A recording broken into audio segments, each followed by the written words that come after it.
How's it going, creeps? Welcome back to the Friday Night Creep Show here at Cinema Creep. Cinema Creep is a place where we talk about all things vile, disgusting, and downright terrifying in the world of horror cinema.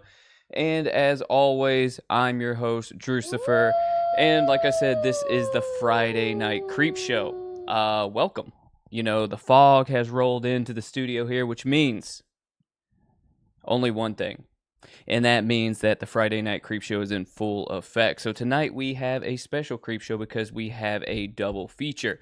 We're going to be watching The Phantom Creeps from 1939, the Bela Lugosi classic, and Night Fright from 1967. So hope you guys are stoked for both of these two classics. I have never seen either one, so I'm really excited. So shout out to Mr. Nicholas Woodall for already being out there in the chat. Nick, you are looking at a Friday the 13th box set. Hail to the king. There's baby. Frank Rambo. What is up, Frank Rambo? So yeah, like we were talking about, there is a super gnarly Friday the 13th box set. Let me see if I can bring it up here on chat real quick, or on screen. Let's see here. Yeah, right here. I think it's this one. It's actually not that bad. It's only $130. It's the Shout Factory one. So check this out. Well, my Stream Deck is going to play games with me tonight. So here we are right here. Cool. So the Shout Factory set, limited edition poster and lithograph have been sold out as July 19th, 2020. But this is a Blu-ray box set. And I was looking at getting this at one time. I don't know why I didn't pick this up, because this is gnarly. So this comes with killer special features, all 12 films on 16 discs. Let's see what other bonus content. Here we go, right here. New 4K scan of the original camera negative, US theatrical trailer, international theatrical trailer, TV spot, S radio spots, K radio spots, movie stills gallery, and poster and lobby cards gallery. There are also uncut versions. So this has a whole lot of stuff. So if you're going to get a Friday the 13th box set, this is the one I would get. It's only $130, marked down from $160. So this is pretty awesome. Frank, how did you already guess that this was Dead Alive back here? So if you're new to the stream, this TV behind me always is playing a movie during the stream, and it's always a race to figure out what is on the TV. Frank's already got it. It is Dead Alive. I wish I had the cover to show you guys, but the Dead Alive VHS that I have only came in a black clamshell. And believe it or not, found it in the wild. But I don't have a slip cover for it, so I need to get a freaking slip cover for Dead Alive. Wild. Freaking wild that you guessed that already. So, this past week, me and my wife, we went thrifting, as we always do, looked for VHS. There was not shit out there that was good. So I was talking a little bit in chat with,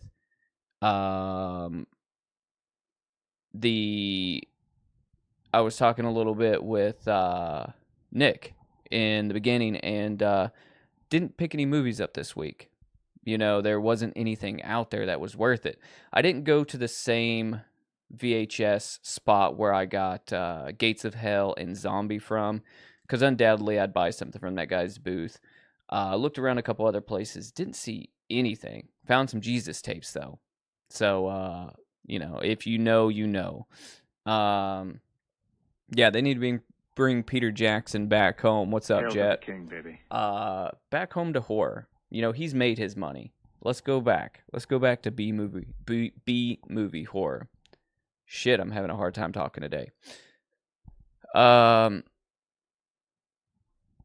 Dead End said, "What's up on his stream?" Nice, nice, nice. I need to get over there. I never make it to his stream. Was he streaming Fortnite? What was he playing? I'm trying to get him on a stream with me. I need to get him on some games so we can collab and do some stuff. So, has anybody watched anything? There's Boom Squad. What's up, Boom Squad? Hail to the king. Glad you made it in. Has anybody watched anything over the last couple days? Because I've watched a couple movies, right? Including our Friday night film club movie of the week. But I've watched other things. And I gotta say, I've watched some really... Well, one movie was really, really dumb.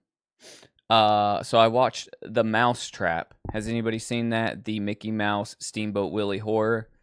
I watched that the other night as I was just scrolling through looking for something to put on. This one here. The Mousetrap. And gotta say, this was terrible. This was so bad. And not really in a bad, fun type of way. It was just actually kind of really, really bad. As one would expect, but I was hoping that it would at least be sort of fun. It was really, really stupid. So I'm going to watch the other Mickey Mouse horrors, and I'm going to compare and contrast. But I get it. Like, you go into these movies not for them to be great. You go into these movies expecting them to be bad. That's sort of what they're about, right? But the problem with it is like, there needs to be a little bit of good, whether it's good jokes or like a glimmer of good acting. And this didn't have none. Like, maybe there was maybe 2 or 3 good actors in it, but it was a group of kids, right, of like 6 or 7, with some detectives and stuff like that. And it was just absolutely garbage acting, And yeah, these people are saying, I thought I was watching a school project, goofy rubbish on Mickey Mouse budget. The killer, they didn't even go out of their way to make him look cool. Like, I thought that, obviously Steamboat Willie, it's going to be Mickey Mouse. It is what it is. But they didn't go out of their way to make him look cool, make it original, make the kills fun, make the inception of the story of how he became like a killing entity cool. It was just all around hot garbage. What's up, Chuck? Hail to the king, baby. Glad you made it in. So that is The Mousetrap. I do not recommend at all. Now you'd be asking, would you ever recommend something like that? Most definitely. Just not this one. Not today. Now there is another movie I watched that I would recommend. It is called... This is going to make it in my next underrated horror film list. I've got another one of these I'm piecing together. More on that later. But this movie right here, I don't know if you guys have ever seen it. It is called Blood Hook. Have you guys ever seen this? From 1986. This is a first watch for me. I watched this last night and I had a blast with this movie. So it is parody, slasher horror, comedy horror. During a local fishing contest, people are being violently dragged into the lake and killed by a giant fish hook.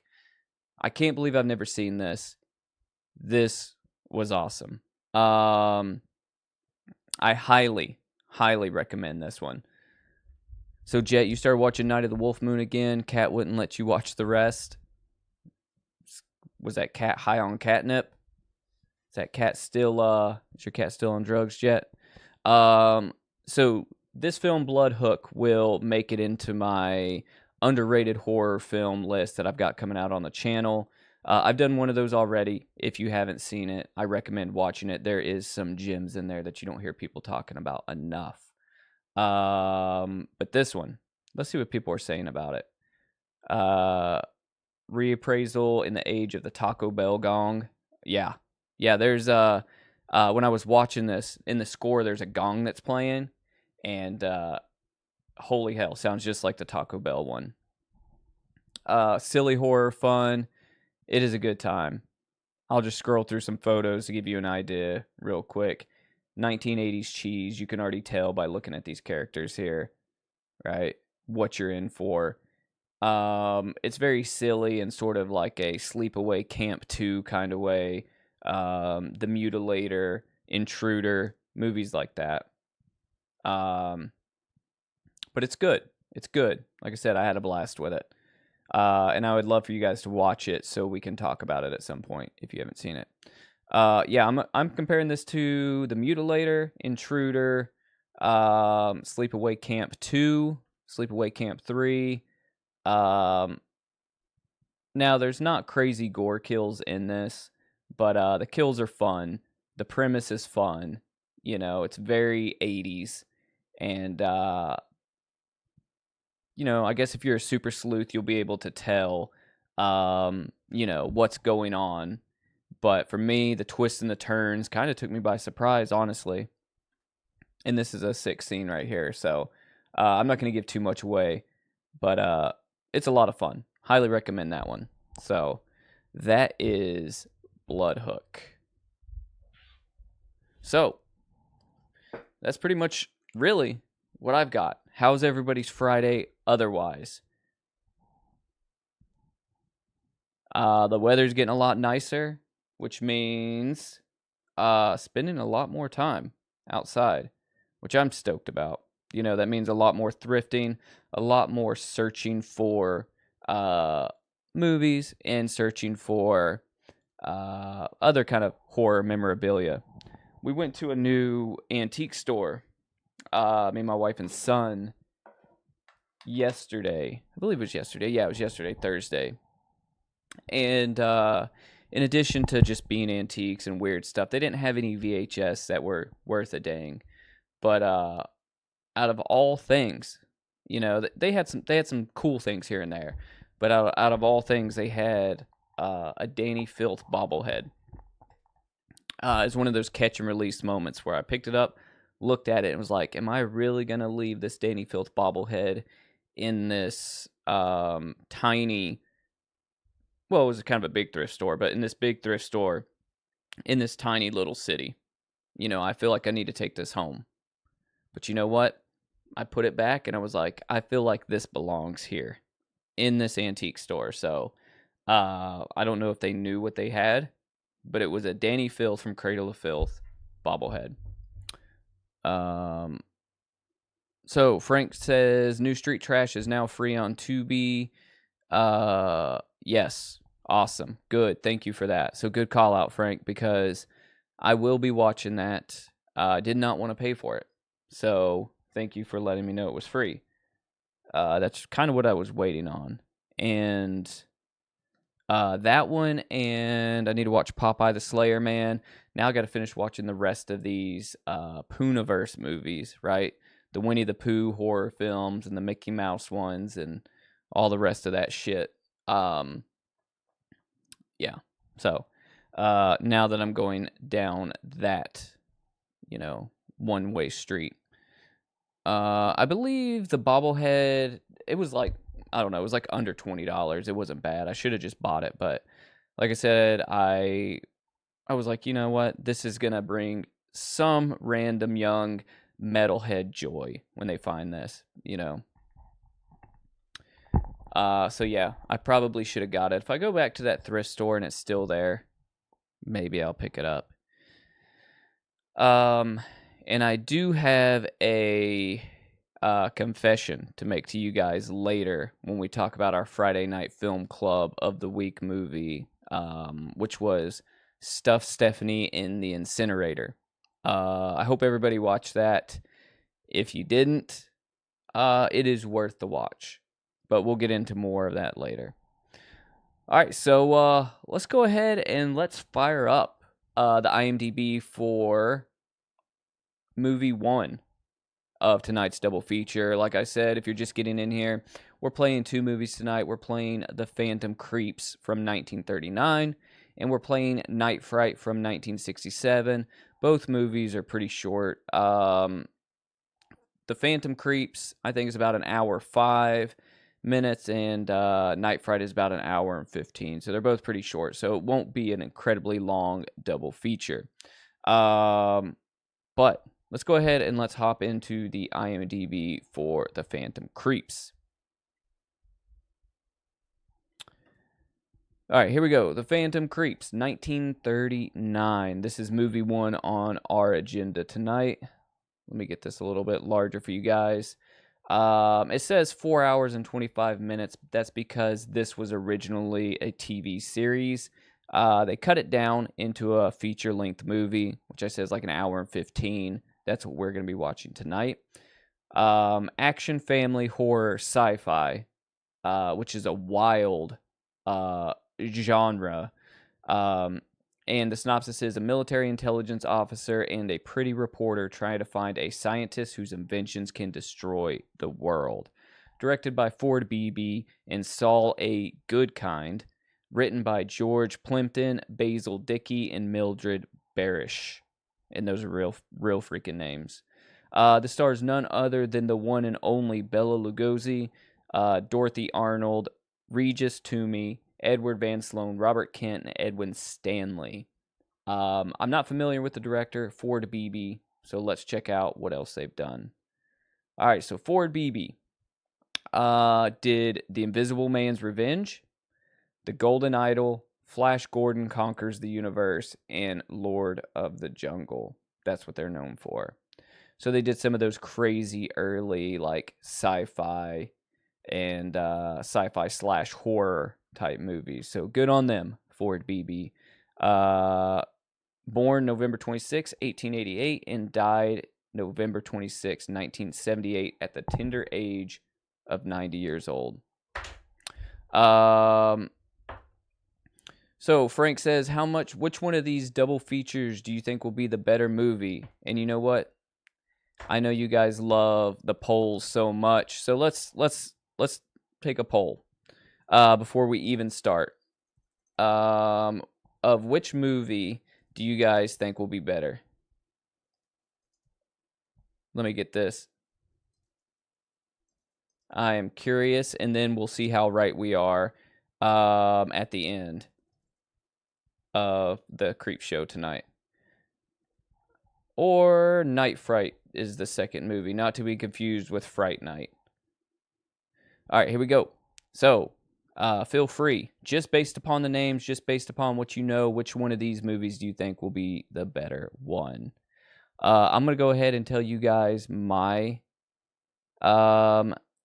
answer is going to be as well The Phantom Creeps, which is number 1.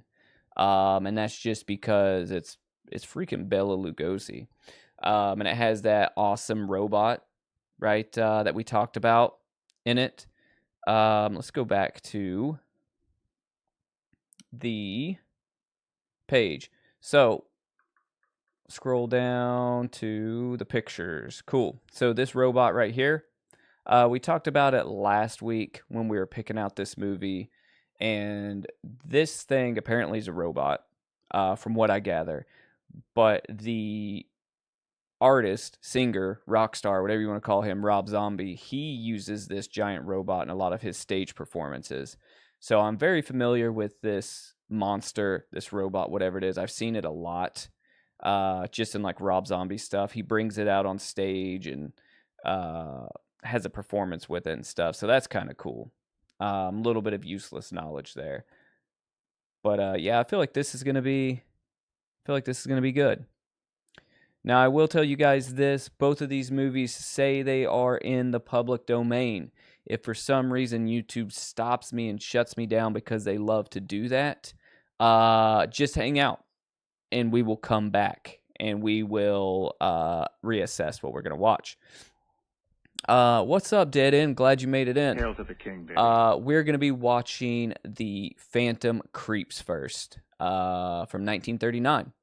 And then we're going to move over to Night Fright from 1967 after that. So, last but not least, right?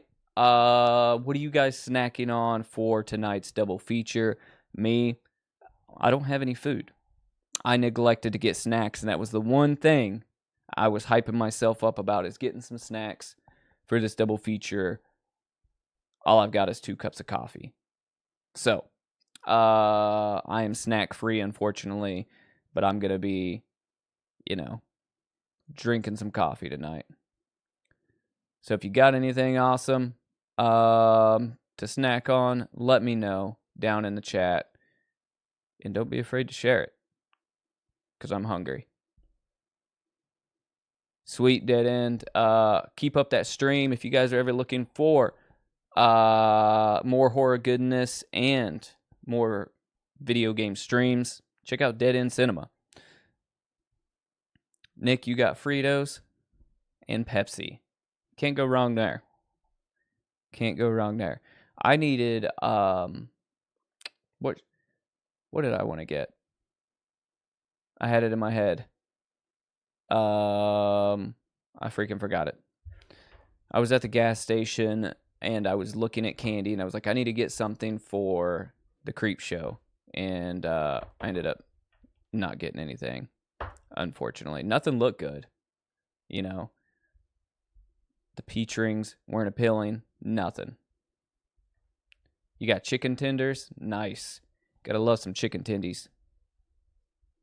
All right, let's go ahead and let's fire up the Phantom Creeps from 1939. If for some reason you guys can't hear the volume, well, just shout it out and I'll crank it up for you. Again, this is streaming on YouTube, so if there's ads, you guys know how we do. It is what it is. Phantom Creeps.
Is this a lab already?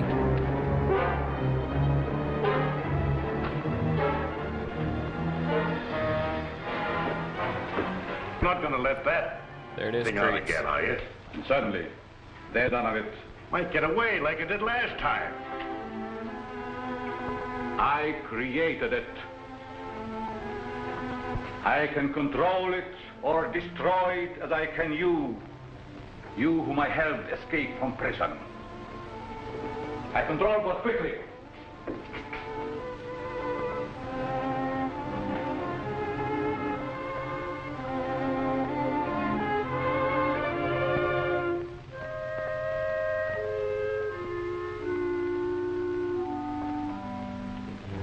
I don't see what good it is. The cops will never let anything like that walk down the street. What could the police or anybody do against an army like them?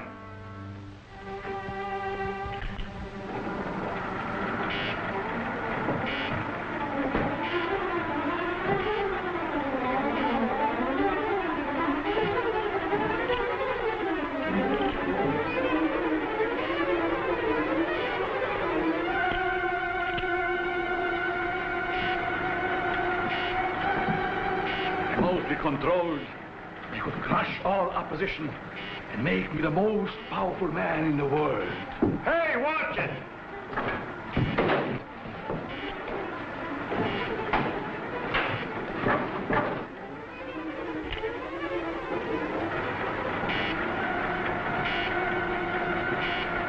This movie didn't waste any time. We got straight in the action. There's a car outside. That will be my wife. She wants to take me away. She's afraid of what I'm doing here, yet she knows only a small part of it. Uh-oh, creeps. YouTube's already given me a warning here. Alone, Dr. Mallory. He's been angry with you ever since you refused to continue to work with him. I did so only because he was working along lines contrary to the good of mankind. I know. He still is. I hope I can stop him before it's too late. I hate to have you face him alone. Oh, I don't fear him. I think he really cares for me. As much as he can care for anyone. Except himself. You're not going to tell her about the new element you discovered, are you? Only enough to prove that I have accomplished what they told me was impossible. Get me one of the magnetized discs. But if you're determined to face him alone, I'll wait in there. But won't your wife think that... Silence!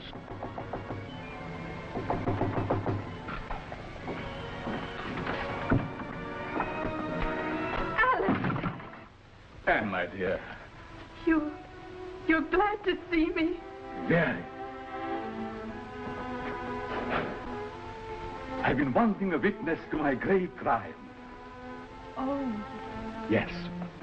I've told Mallory and the others there was a way to induce a state of suspended animation that couldn't be told from death, and that I could find it.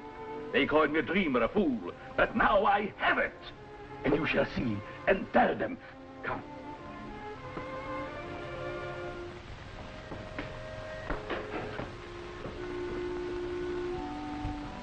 You see this disc? Watch.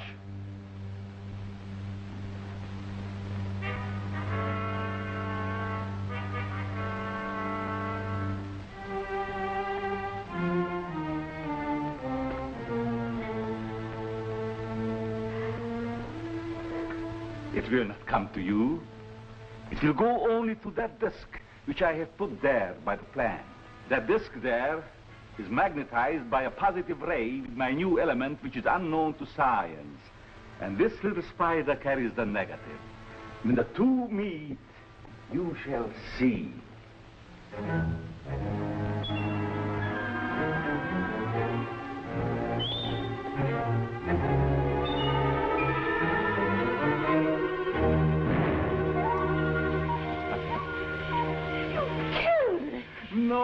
No, it's not dead.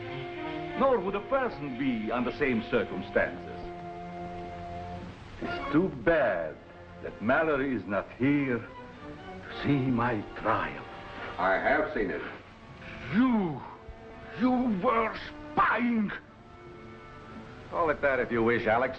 But you made no secret of it. Now my fear is, what are you going to do with it? I shall do with it as I wish. Not hand it over to the government, as you would have me. I still think that would be best. It should be under control for the good of mankind. You would still receive credit for its discovery. They would destroy it if they could. But possibly... Never will I let it go.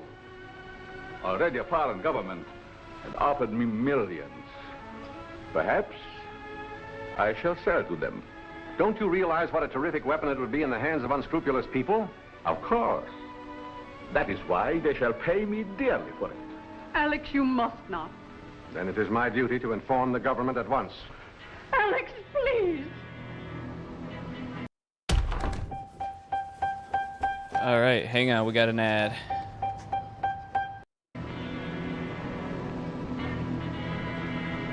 All right. If it is your duty, do so by all means. But you will find it a great mistake. What do you mean? You shall soon learn. All of Come you. on, YouTube.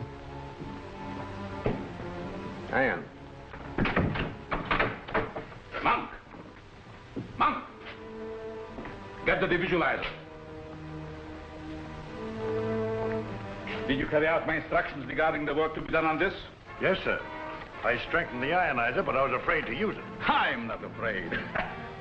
They think they know everything that I have. But they know nothing of this visualizer that will conceal me from my enemies. I'll stay here tonight. Perhaps I can see him again. All right, well, so we're going to wait for YouTube to get off their bullshit and let us back on. So we got to stop this and play something else.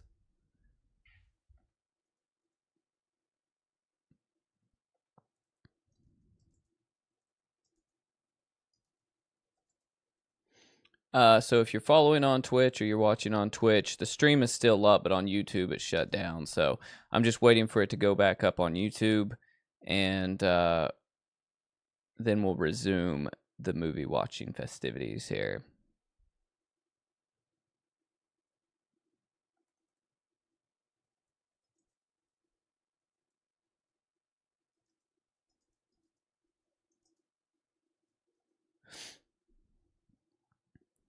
All right, so let's see here. Maybe we can watch Ghosts on the Loose featuring Bela Lugosi. Let's see.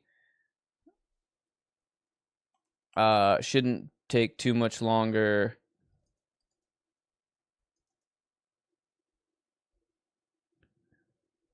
Until we get this stream back on. Let's see. As of right now, I'm looking for another Bela Lugosi movie to see if it is public domain.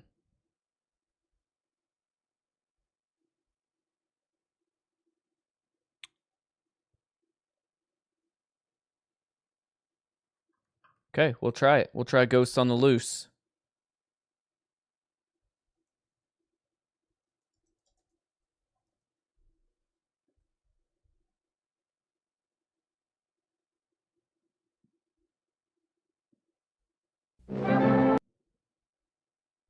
Once YouTube lets me come back on here.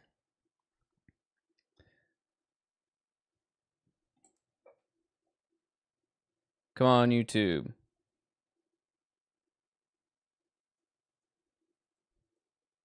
All right, we're back. Okay, so let's try Ghosts on the Loose featuring Bela Lugosi, 1943. So you guys could see, you remember last week we researched, was this movie in the public domain, The Phantom Creeps, and Google said, yes, it was. And we play it, and then YouTube is like, guess what? Doesn't matter. Screw you. You know, that's the life of Friday Night Creepshow.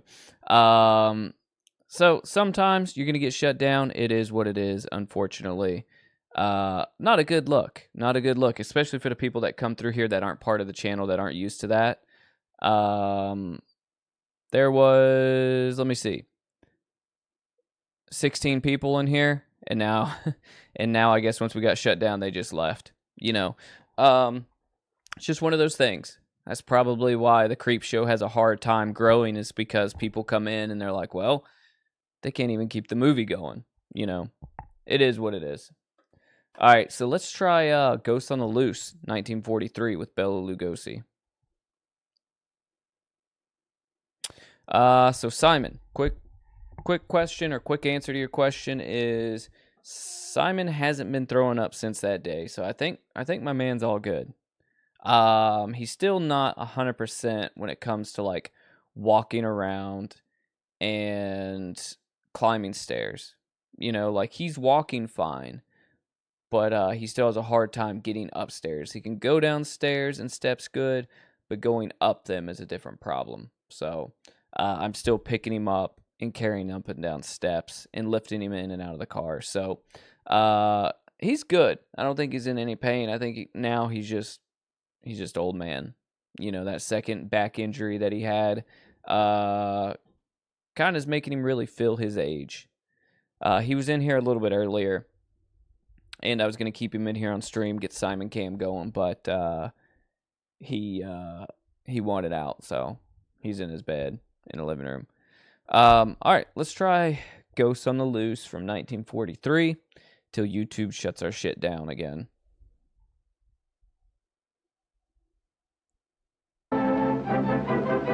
I haven't seen this one yet either. This is an hour, 4 minutes long.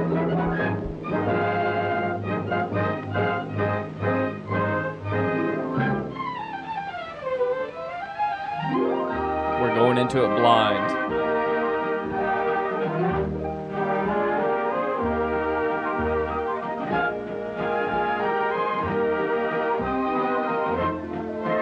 That's funny, Jet.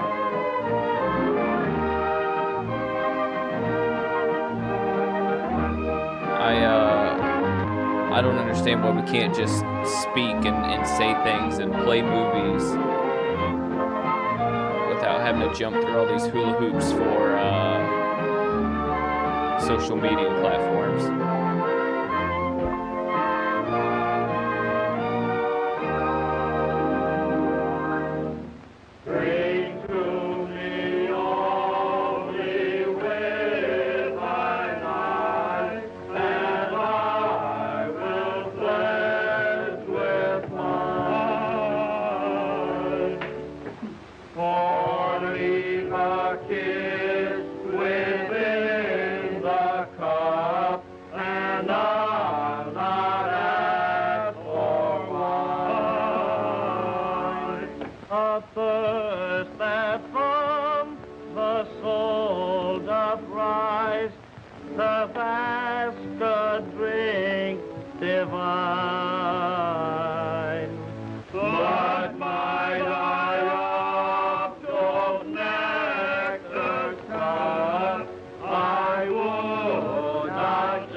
Example of musical expression.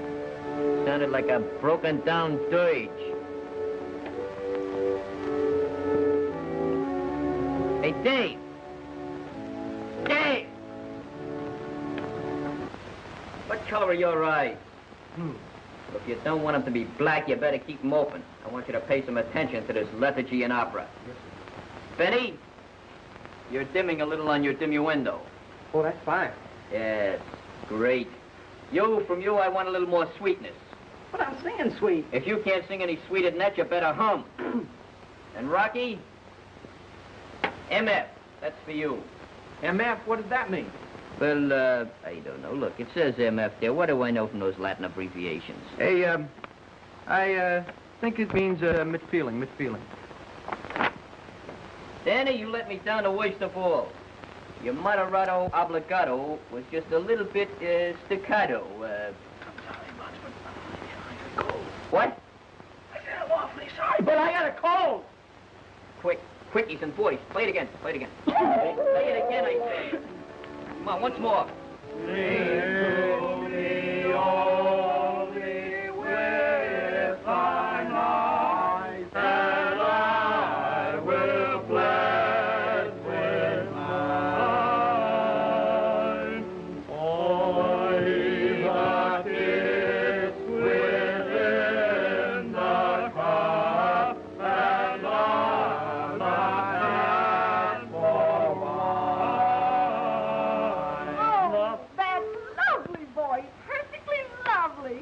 Rosary's always been one of my favorite hymns. Oh, you ain't heard nothing yet. Why don't we polish it off a little? Oh,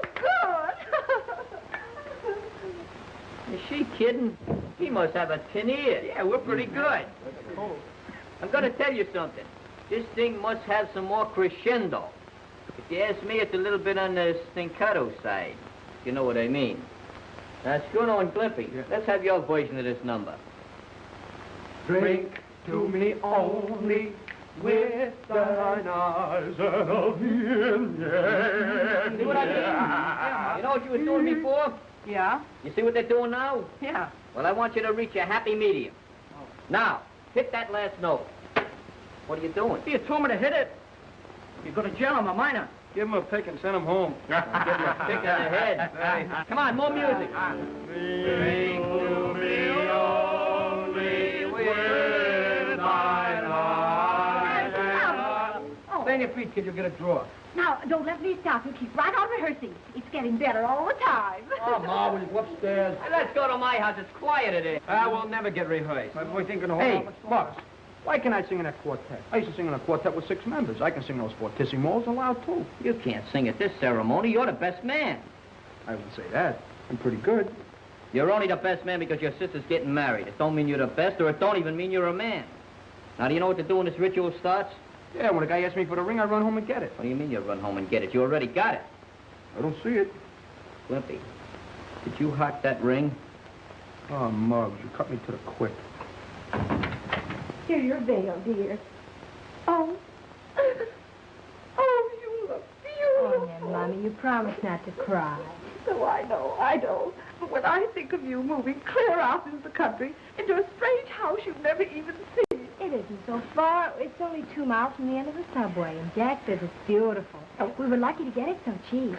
I suppose so. But when I think The of owner you... promised to be out today, and we can move in tonight. Oh. Oh, yeah, Mommy, don't cry. You get your nose all red. Come on, let's try on the veil.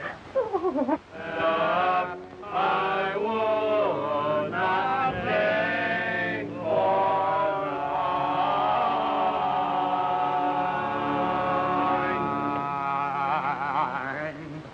What is this, Duffy Stafford? It's mighty nice of you guys to go to all this trouble. You ain't seen nothing. This is going to be the most pretentious wedding that Avenue A ever witnessed. Where's Betty? Yeah, she's in her room seeing which window curtain looks best on her. Yeah, watch out for my glasses. You want a police escort at this wedding? Oh, I'm afraid they only go to society weddings, Muggs. You want a police escort? For sure. I'll get it. How do you like the place? How does it look? Oh, it looks fine. I think it needs a few more declarations. Hey, Stash, Skinny, Scruno. Yeah. Get out there and rustle up some more flowers. Oh, that's fine. Some more flowers, right? All right, let's go. Snap on. Give me for two, will you, bud? What's the matter, Jack? Are you nervous? Oh, not at all. I thought I would be. Oh, Glimpy, before I forget it, here, you better take this ring. Oh, he ain't nervous. Look at his hand. Better stay off coffee. Look, hold it and don't lose it. Oh, I won't lose. I'll put it right here so we can do it. You'll lose it if you put it there. Here, keep it on your finger. There. Now you won't lose it. Does this mean we're engaged? Oh, What are you wearing this afternoon? I'm going to wear my black and white checker ensemble. You can't wear that zoot suit. This is a serious occasion. What are you wearing, Jack? a tuxedo. All right, Danny, Rocky, go out and get Glimpy a tuxedo, a reasonable facsimile. Right. On our way, Mud. Hey, you think I'm wearing one of the monkey suits with a collar and tie? You wear what I tell you, and you'll like it. Okay, we'll get it or wear it. Say, has the agent been here with the papers on my house yet? That's it. You know, I wish I was a big airplane engineer so I could buy one of those houses in the suburbs. Well, the house is a steel, Muggs, or I couldn't have bought it. I only hope there isn't anything wrong with it. Well, what makes you think there's anything wrong with it? It's too good to be true. Oh, you just got those before the wedding jitters. You'll get over that. You need a little more experience. You really think the place looks pretty nice, huh? Oh, it's fine, Muggs. Yeah, it could look better with some of them pictures on the wall, those paintings, those murals. Not morals, moral. Look, do you guys mean murals? Oh, yeah, that's right. He threw me off. Yeah. You know, he's so dumb sometimes. Well, look, I got to go make a phone call. I'll see you later. Okay. Hey, Muggs, what is it with those superbs? What are they? Superbs? Well, that's a place where you got no running water, you got no trolley cars, you got nothing. Oh, poor people, huh? That's right. Let's go. Hey, Dave. Dave.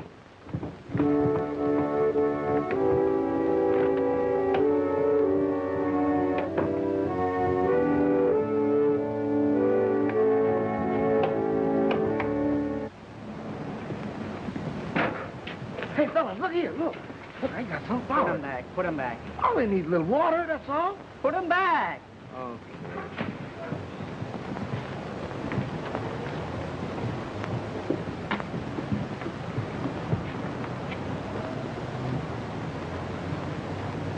Why, look here. That's supposed to bring good luck. Oh, that's fine. Now, Muggs said we got to keep the wedding honest. Didn't he? Yeah? Anybody got any string?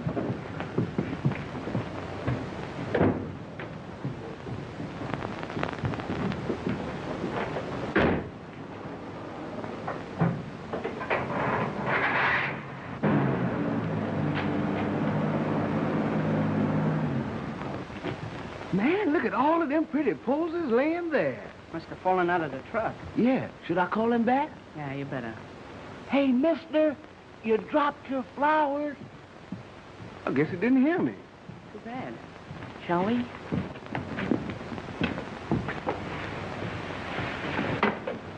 Well, I guess that's everything, Mr. Gibson. You have the papers and the keys to the house, and I hope you'll both be very happy in it. Well, thank you very much. Oh, how about the present owners? Have they moved yet? Oh, they'll be out in plenty of time for you to move in. Well, I hope so. After all, it's our honeymoon, you know. Oh, sure. I understand. I was married myself once. Boy, will I ever forget that. Well, maybe you'll have better luck. I hope so. Oh, how about the house? You say it's in pretty good condition. Well, it could stand a little fixing up, maybe. By the way, you're not superstitious, are you? Why? Well, the old couple are trying to tell me that the house next door is haunted. Haunted? Yes, but you know how old people are, always imagining things. Oh, yeah, sure. Of course, it's a lot of nonsense. Sure. Well, goodbye, Mr. Gibson. Goodbye. And may the house soon be filled with many pleasant memories. Oh, thanks a lot. Bye. Bye. Okay, here's everything except the shoes. You don't need them, do you? Oh, no, thanks. He's got his own shoes. And this collar may be a little small for Glimpy, but it's the best I can do. Oh, that's right. Glimpy's got a small neck anyway. Yeah, this is swell. We'll take good care of it, too. Well, make sure you get it back tonight. I need it for Louis to lug tomorrow. Okay, come on, Rock. Right, Danny.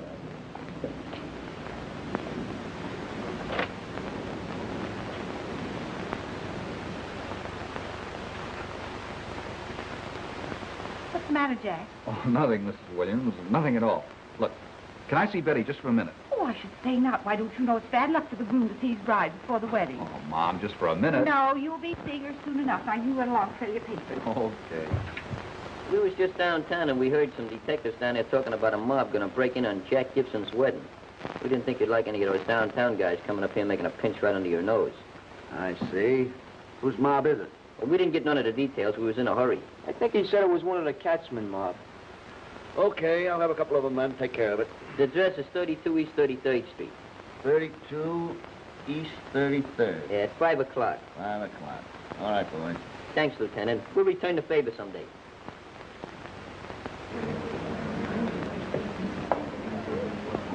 Hey, Shorty, would you mind sitting over there? That chair is reserved for the bride's mother. Okay, thanks.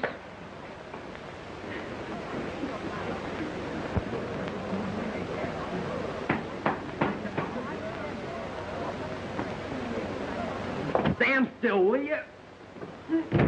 Oh, you look swell, Glimpy. What's the trouble? Oh, we can't get this collar on. Can't get the collar on, huh? Stand back. Let me take a crack at it. Get him from the back, Danny. Now push in a little bit. Take a deep breath. Now hold it. Let's see, this one goes in here. All right, now. I thought I told you to hold it. What do you think I am, a pile diver? Look, don't give me no opposition. Just do like I tell you. Now pull in your Adam's apple. Pull it in. Come on, I'm getting it. I'm getting it. Don't move. Don't. I got it. I got it. Now, I thought I told you to hold your breath. Pull in your Adam's apple. There you are. There you are. Green. I got it. Getting pale. He's all right. Get him up. Let him relax his muscles. All right, pull him up. There you are. How's that? Good. How's your voice, Danny? It's much better, I think. Well, don't use it till you have to sing. Tight. Oh, it's all in your mind. That's not tight. You got lots of room there. There you are. You see that?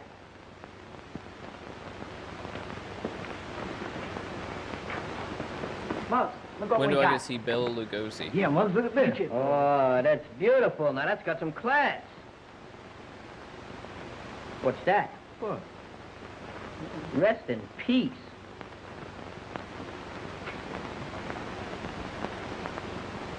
In loving memory, to Louis the Lug from the gang. We didn't mean to shoot you, Louis. Honest.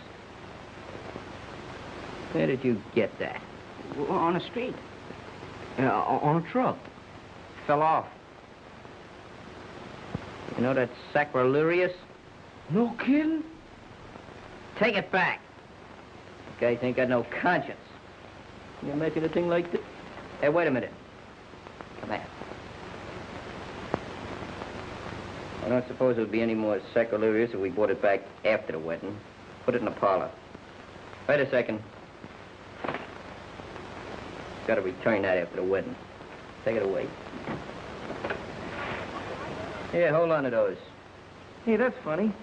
This is Louis' suit. What are you doing? I ain't wearing this. Don't worry about nothing. Louis don't need that suit until tomorrow. Yeah, but can't I wear my check suit with the belt on the back? No, you can't. This is a high-class wedding. You're going to wear that suit right there. Oh, but Mom, this suit belonged to Louis. I bet I know what killed him. This collar choked him to death. What are you taking a collar off for? What's the matter with you? Grab him. Hey, yo, fellas, I didn't mean it. I'm sorry. Everything. Get it back on. You must not move into that house, I tell you. You made one mistake, Tony. Well, there he is. But not buying it from the Elwoods. Now, don't make another mistake. Get that place from Gibson. Yeah, but Gibson's getting married today. Why don't we just wait? Do you question my orders? No, it isn't that, Emil. It's just that, well, I can't see why this guy'd be any worse in that house than the Elwoods. You can't see. That old couple was too frightened to interfere. But nobody knows what this young fool will do. All right, Emil. I'll get it. And try to use your head. Get him alone. All right. Come on, kid. Now, don't take that off. I can't. You fellas ready yet? It's about time to get started. What's the matter? Clippy's neck was a little bit too big for the collar, but it's okay now. Oh, well, where's the tie? Right there. Oh, well, put it on. Jack, there's a fellow outside says he has to see you. I can't see him now. I'm getting married. He says it's important. Who is he? I don't know, but he says it'll just take a few minutes. Okay. I'll be right back, fellas.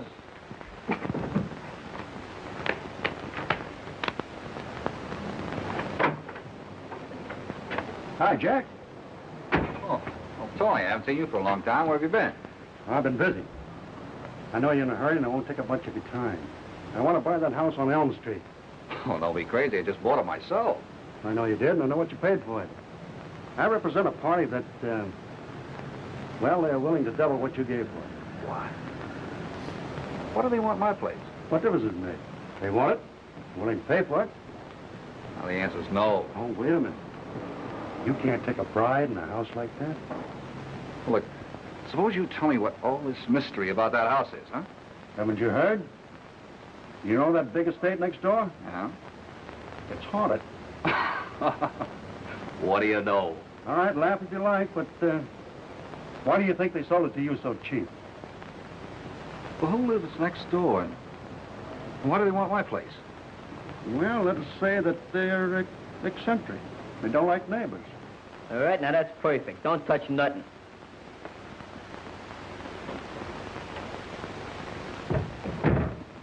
Okay, line up like I told you.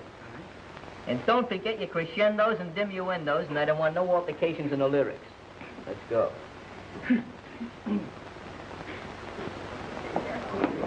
You're out of step, you lug.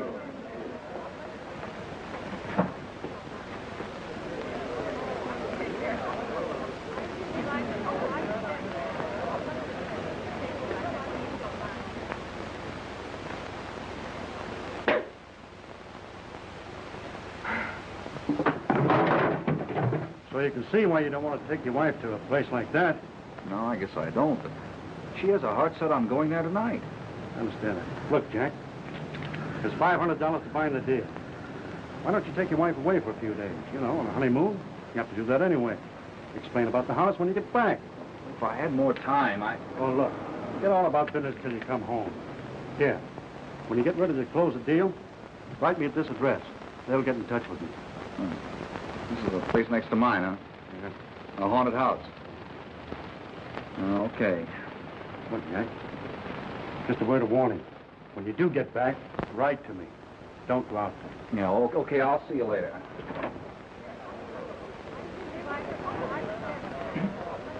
Hey, Dave. Dave.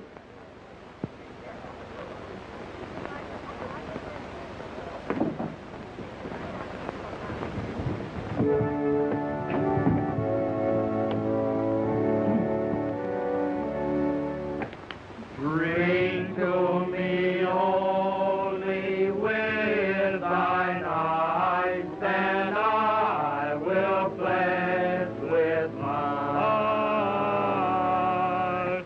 Or leave a kiss within the cup, and I'll not ask for one. The thirst that from the soul doth rise, the faster drink of wine. About might I of Jove's nectar sup, I would not faint for thy heart. Are you ready, Glimpy? Yeah. What's the matter? You're all dirty. Come on.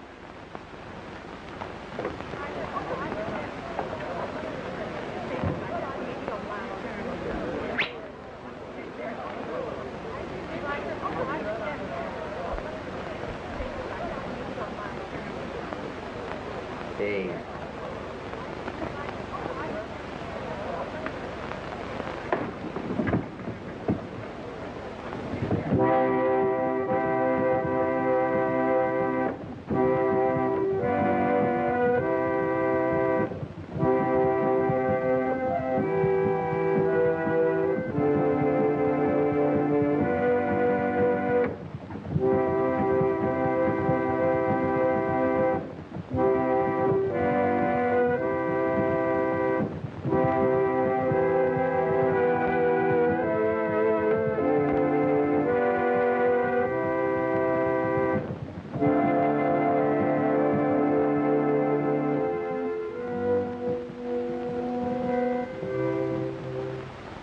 Dearly beloved, we are assembled here today to join this man and this woman in holy marriage.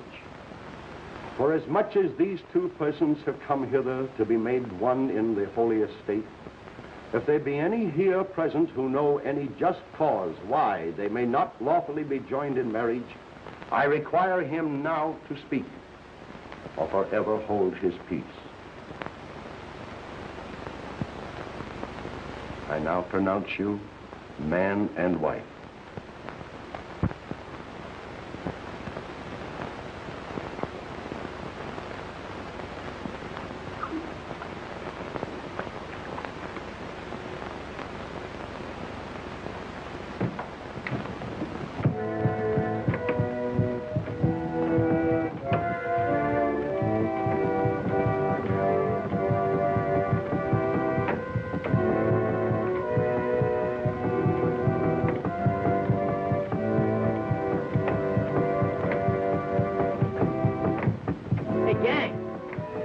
He's getting asphyxiated. He's suffocating.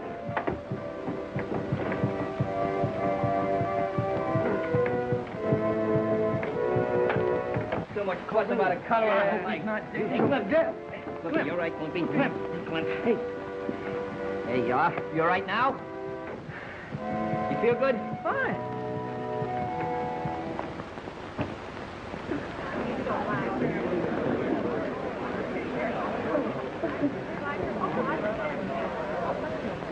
Betty, why don't you invite us all over to your new home? We could have a party.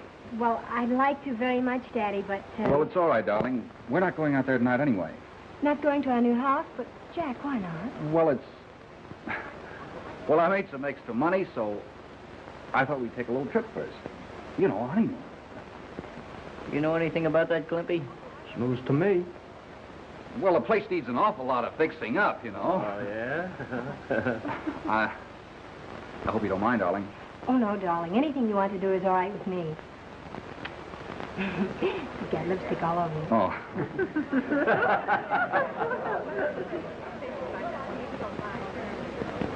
322 Elm Street.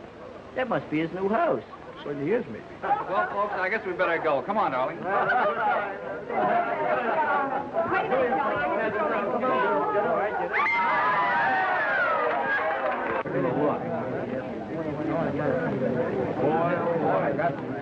Someday I hope to get married. You know that, Bruno? Someday. What do you got there, Bruno? Man, this is right. What's the idea of the pan? Nothing. I just had my mama to cook it so it'd be nice and soft. Look at here. I see what you mean. Man. Hey, where are those gangsters that are supposed to be here? Gangsters? Yeah, gangsters. Well, maybe they lost the address, or maybe you scared them away. Yeah, you look like an old-time scarer. Why don't you use some diplomacy? I got my diploma when I graduated from school. When did you graduate? Kindergarten? Oh, I skipped kindergarten. I was too old.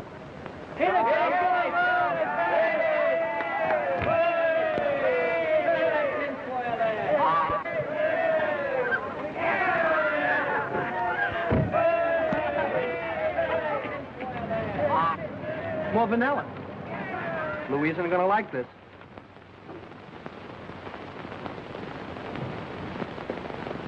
You shouldn't have sold that nice young couple the house without warning them.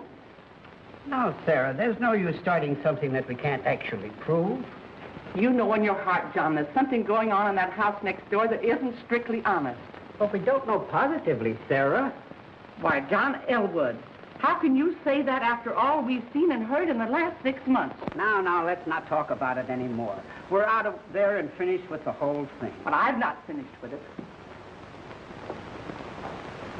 What are you going to do? Phone the police. Now, wait a minute. They'll ask a lot of questions, and the first thing you know, we'll be held as material witnesses. They don't have to know who gave them the information? No, I wouldn't do it now, Sarah. Well, I would. Give me the police.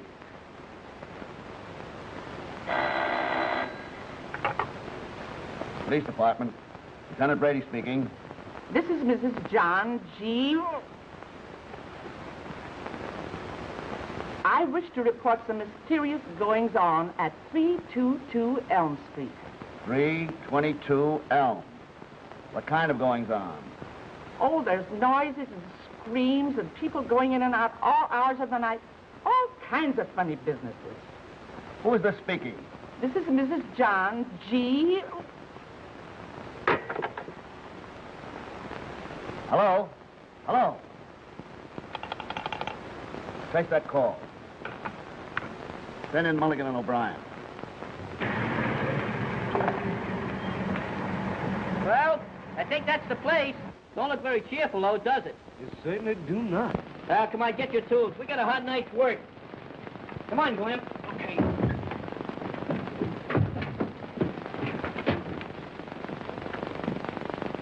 Oh, look at the beautiful flowers. Can't put ketchup on flowers. Hey, this is a pretty big place for 2 people, ain't it? Yeah. Hey, there's a house down there. Looks more like the place Jack was talking about. Yeah, it does at that. What did I do with that card? Hey, Climpy, my eyes ain't so good. What's the number on that house? 322. Well, what's the number on that card? 322. That must be the place, then. Looks like it. Hey, what are you guys waiting for? We want to decorate this house tonight, not tomorrow. Let's go. We're coming. Come on, guys, let's go. All right. You got all the accessories? Yeah, we got everything. Okay. There's got to be a ghost in this place. Hey, Climpy. Gotta be. Give me the key. Me. Yeah. The key to the house. What key? You crazy? Look, I got the address. It's a little detail we overlooked, I guess. Well, let's go home. Yeah, we'll see you back here. Ain't you got no ingenuity? Give me that hammer.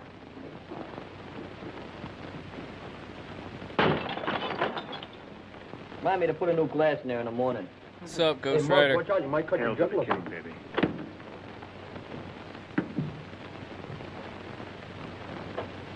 What's the matter with you guys? You scared? Well, I'm not a bit. All right, then go on in. The rest of you lies can precede me. What's eating you? Man, if I get lost in there, ain't nobody ever gonna find me. Find you, don't worry. In you go. Then who goes? In we all go. Come on, quit stalling. Look, go on. Wait, Got work to do. Look, I can break pipe. Well, Go ahead, Cliff. don't you think the lawn needs mowing or something like that? What are you going to do, take the water off your knees? Get in there.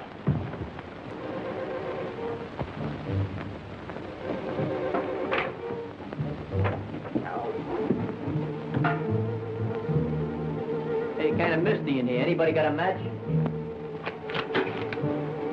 Oh, watch out, you're scared of bats.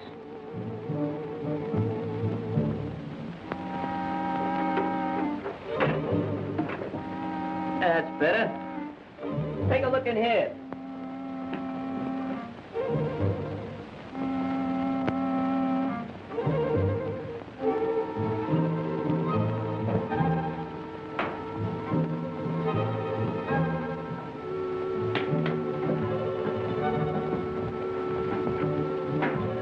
Oh, Jack wasn't kidding when he said this place would need fixing up. Look at that. No curtains, no drapes, no lamps, no knickknacks, no nothing. Where are we going to get some furniture? What about that house next door? What about it? Well, I saw a sign that says, for sale, completely furnished. What do you want us to do, buy another house? Oh, just buy the furniture. Let someone else buy the house. That's good. It's the best idea you had in 10 years. Let's go take a look, fellas. Put that stuff down. Okay, I'll give you the water for that. Monk. There's boys in the house. What'll we do?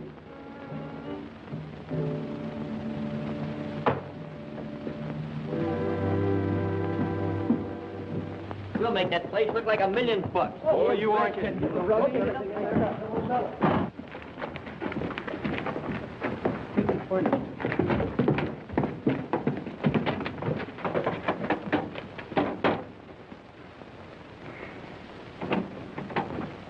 Hey, the door's open. They must trust their neighbors.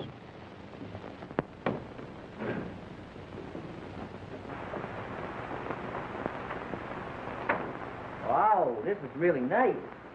Lamps, drapes, books, everything. I wonder why he bought that old house next door instead of this one. Yeah, I guess there wasn't enough room in the yard for a victory garden, huh? Could sure make some improvements over there with this stuff. Yeah, but do you think we should really take these things? Hey, certainly. Jack can pay for it later. All right, I okay it. I'm his brother-in-law. Good enough for me. It's good enough for my sister. Stop moving it then. Go ahead, stop moving Oh, me? it. Pick up something. Don't pick up nothing heavy. I know. No, I you gotta got a get some strange books in my back. mind.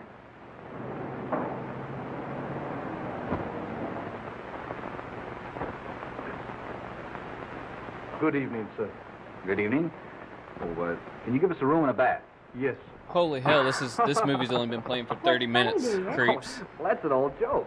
I say, can you give us a room and a bath? And he's supposed to say, well, I can give you a room, but you'll have to take the bath yourself. Really? Would you care to register, sir? Thanks.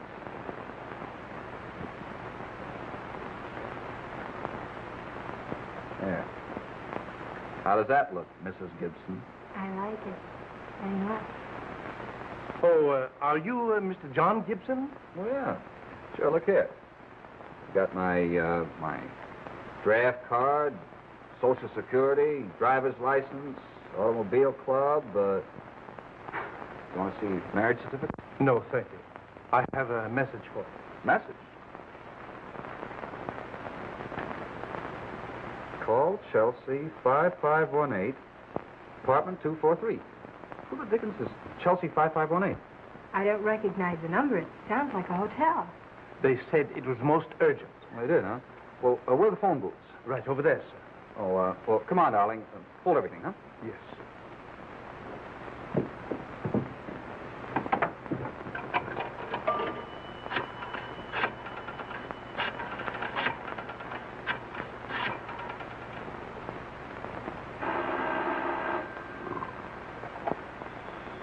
Hello? Yes? This is room 243. Well, this is John Gibson. What can I do for you? Oh, Mr. Gibson, it's about your house. This is Mrs. John G. Elwood. I thought you should know the truth about it. What do you mean? Uh-huh.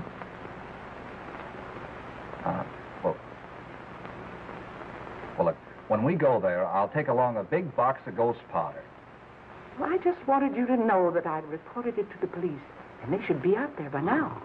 Well, what did you do that for? Well, of course I mind. I don't want a lot of cops poking around out there. Oh, okay. Well, just forget it. All right, goodbye. What's the matter, darling? That was Mrs. Elwood. She sent the police to investigate the place next door to our house. There's something fishy about the whole thing. I'm glad we didn't go out there now. Aren't you? Well, I'm not.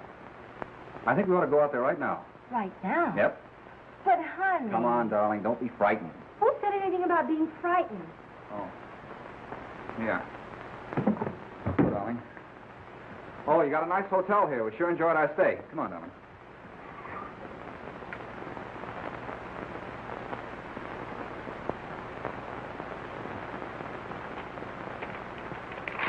Short day. All right, come on, step on it. You ain't getting no overtime for this.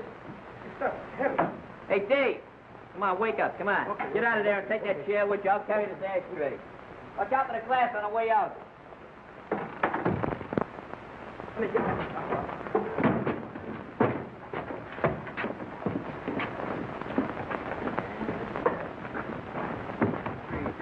You got a lot of it.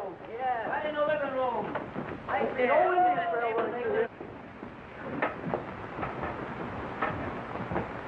Okay, lay it down right here. Now we got something to work with. You You two fellas start to put up the wallpaper over there, and Rocky and Danny, you put up the curtains and drapes. And get them nice and cylindrical. Lippy, you can sweep. Thanks, Chief.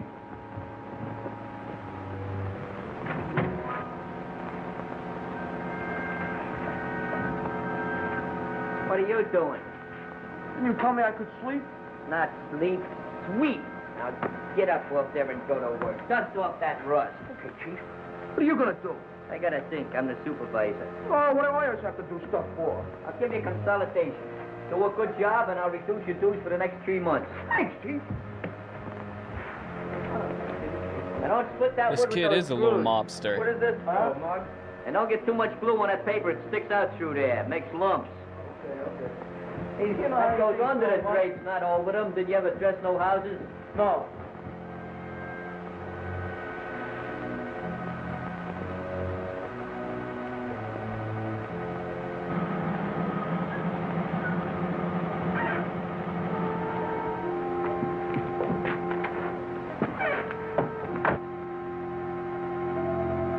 What are those lights doing on?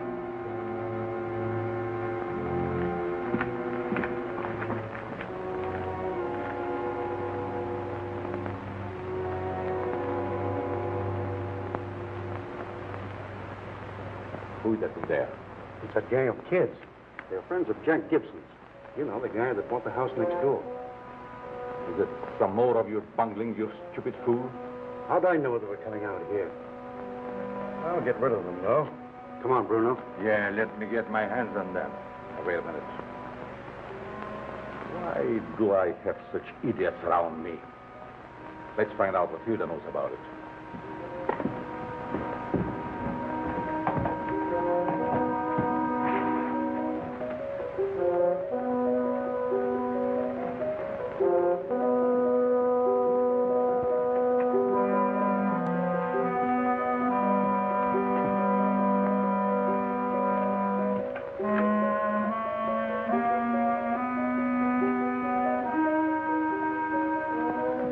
How did those kids get in the house? They broke in. They're still here? Yes, where's Monk? I don't know. He went up to see. Idiots. Imbeciles, all of you. Uncle.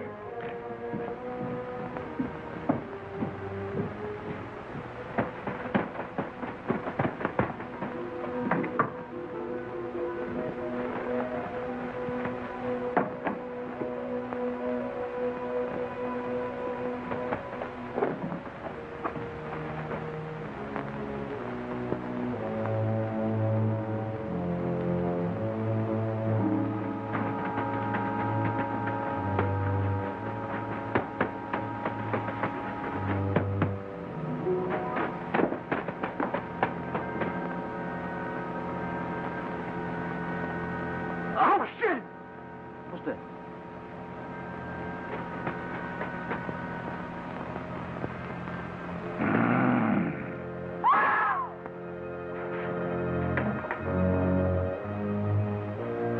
Oh, maybe a termite bit him. No matter. The altitude too much for you? No. That picture up there. He's alive. Who's alive? Him, up there. First place, it's not a him, it's a her.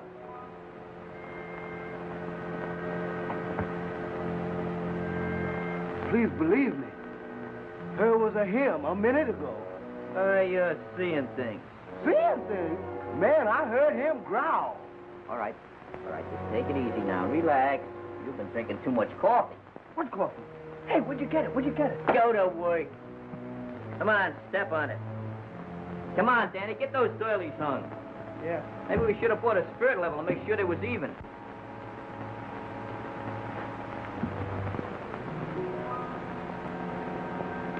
Coffee drinker.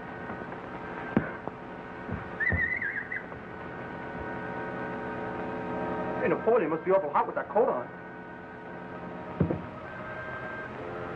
It's the best example of slow motion I ever seen. Come on, hurry up.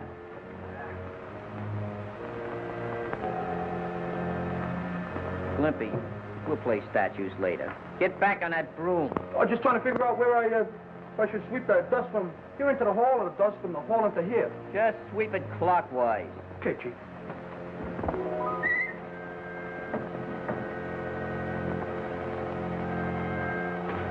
Report.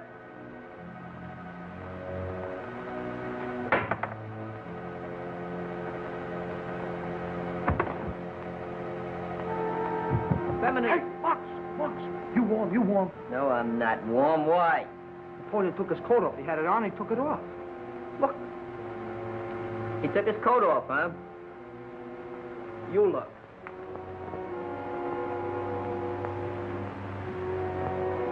Oh, what do you know? He put it back on. What's going on around here anyway? You going goofy too? Don't answer that. Just go over and lie down next to Scruno. Wait a minute. Shut up. Let's not have any animosity.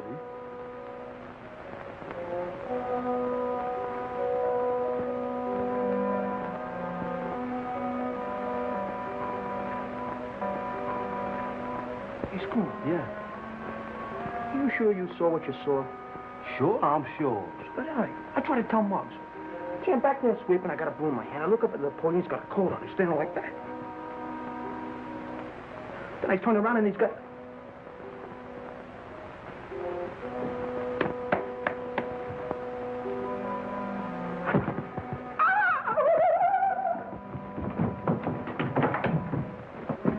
Where are you going? What are you doing up there?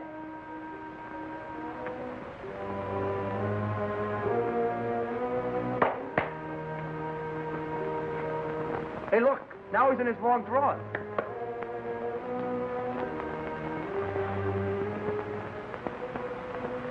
Get down off there. I'm gonna send you to an optimist and have your eyes examined. Come on down. Huh? If I have to go up there and get you, I'll stab you with one of those horns. And I want you two to quit clowning. Clowning? Who's clowning? Quit clowning. The thing was right... Hello? Stop acting like a couple of hysterical dames. Who's acting like a hysterical dame? I saw it and Scruno saw it too, didn't you, Scruno? Nothing else but. Come on, let's go home. I ought to slug the both of you. You're imagining things. It's all in your mind. Now, whose mind is that in? Did you hear that? Certainly I heard it. You think I'm thief? Come on, let's go home. We ain't gonna go no place. We're gonna find out what that was. Hear what he said? We're gonna find out what it was. Well, you guys find out what it was. I'll be in the car waiting for you. You wait right there. I said we're gonna find out what it was, and I meant it. Hey, Glimpy. Chief? You go first. Certainly. What am I saying? What's the matter? You scared? Scared? I'm not scared of nothing, but I'm not going out there. You want to go out, so you go out and see what it is. You gonna let me go up there all alone? Yeah. Remind me when we get back to town to give you the Iron Cross for bravery. Right over the skull. Sure, I'll go find out what it was. What are you doing? The noise came from that direction. Oh, yes. I thought maybe shortcut over there if they...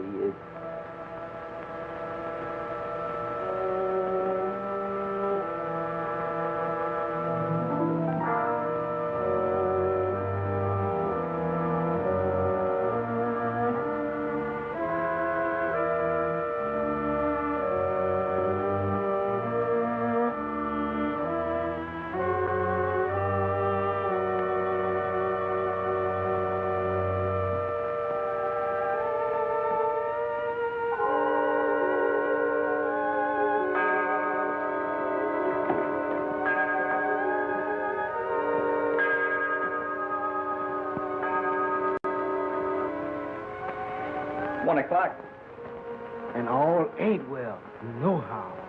Oh, there's nothing to worry about.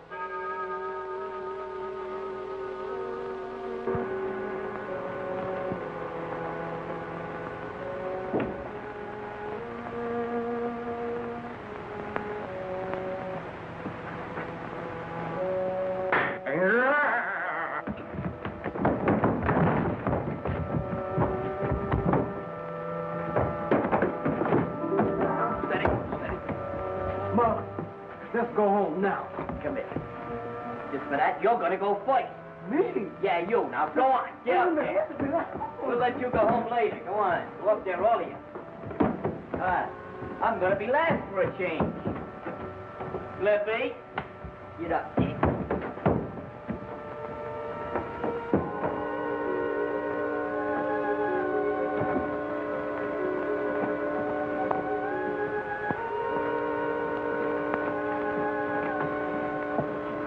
Well, do you see anything? Nope. No. Who that?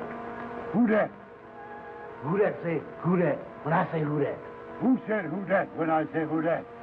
What's the matter with you? That's just an echo. It's an echo. See that? What I tell you. There's nothing to be scared of. That's what you think.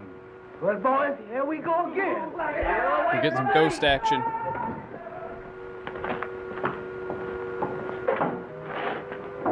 Open the door! Open the door! Open the door!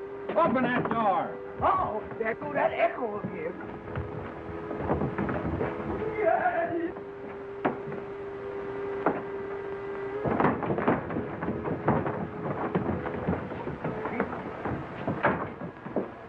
Have they gone? Yes, in the cellar.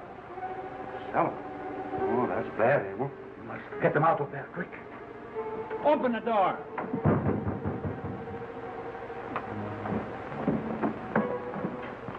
Hey, Pat, give me a hand.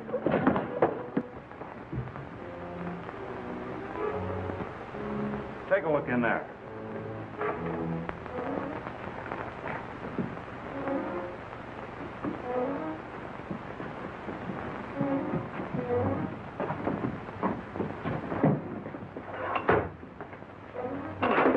What's that, Muggs? Looks like a printing press. Jack never told me he had a printing press. How did the sweaty ally?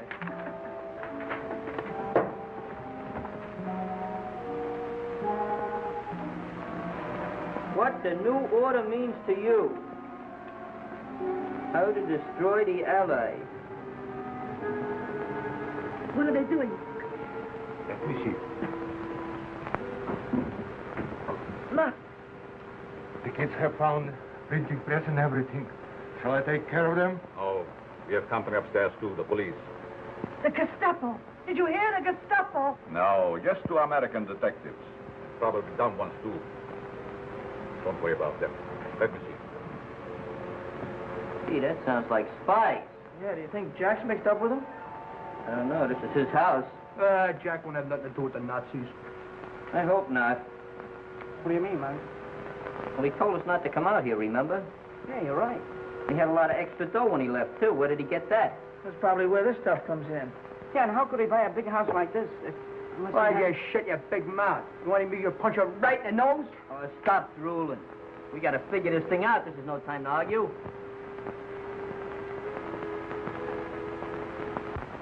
Your brother-in-law. I can't believe it. I'll never be able to face the Boy Scouts again. Ah, don't feel bad, Climpy. We're not sure it was your brother-in-law. We're only guessing. What do you got in your mind, Mus? I don't know. If anybody else found that stuff here, I know what they'd think. Yeah, that's right. Maybe we better get it out of here. Where are we going to take it? Why don't you put it in the house next door? Don't hit me. Don't hit me. Well, you act. You think I was a bully or something. That's a good idea. Put it in the house next door. Go on, move it, boys. Come on, guys. Watch your hands under there, too. They're taking the press out. Let them go. But they're taking the press. Let them take the evidence next door. Remove all suspicion from us. Did you find anything in there? No, nothing in there. Oh, we better take a look upstairs. Okay.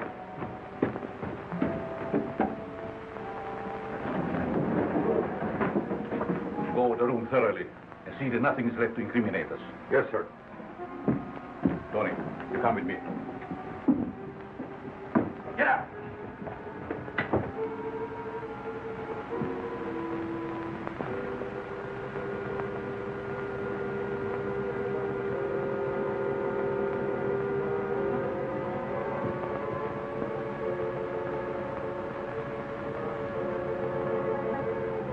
Okay, letting Gibson buy that house, huh? Yes, that was a lucky mistake you made. Nothing there. Huh? Nothing there. Oh, we better take a look downstairs then.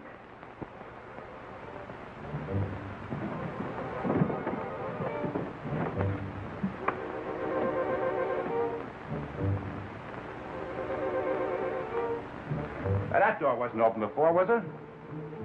Was that door there when we come in? Was that door there when we came in? No! It just this minute grew.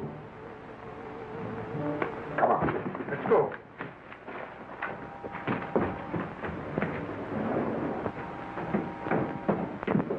sure hope Jack appreciates what we're doing for him. He certainly should. As his brother-in-law, I personally thank you, one and all.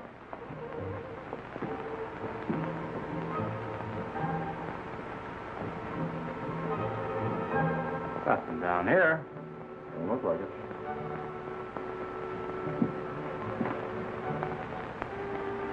Hey, I got a good idea. Let's call the cops. What, with our fingerprints all over there? The best idea you can get is not to get any more ideas.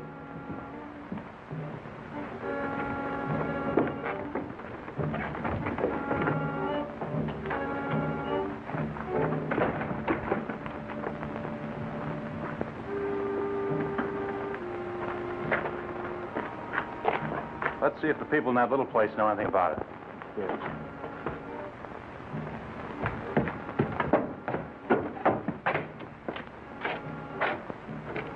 Wish I'd have left that door open. Hey, there's Jack and Betty. Well, we sure got them out of a tight spot just in time. Well, darling, here's our little love nest. Oh, Jack.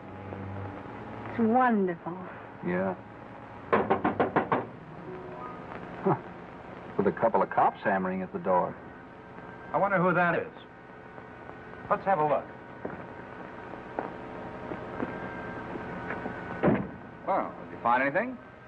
No. No, there's no one around here. Say, by the way, who might you be? I'm Jack Gibson. This is my wife. We just bought that little place. Oh, I see.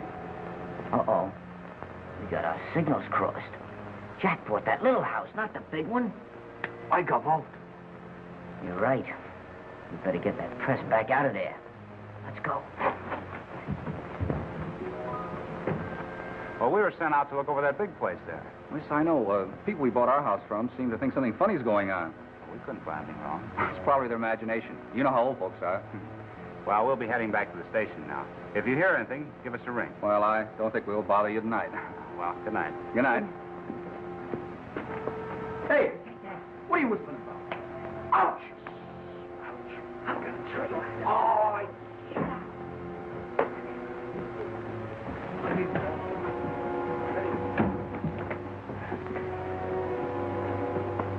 Well, let's go.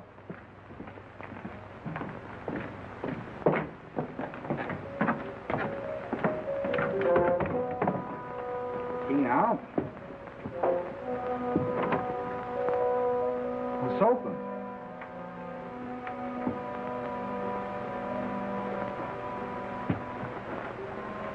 This is for luck.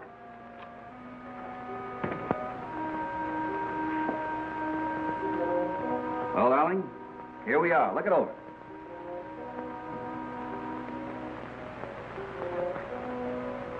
Okay, we'll put that press back where it was and show it to the cops.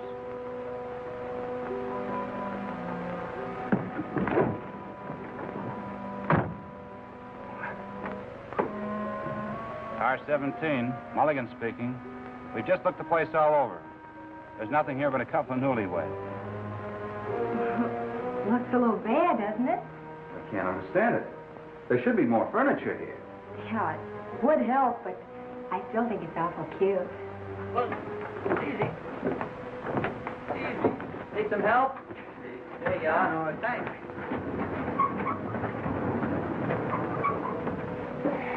Leave it just the way it was now. Okay, let's tell the law. Come on. Guess I may as well get the grips. Okay, we're coming right in. Let's go for it.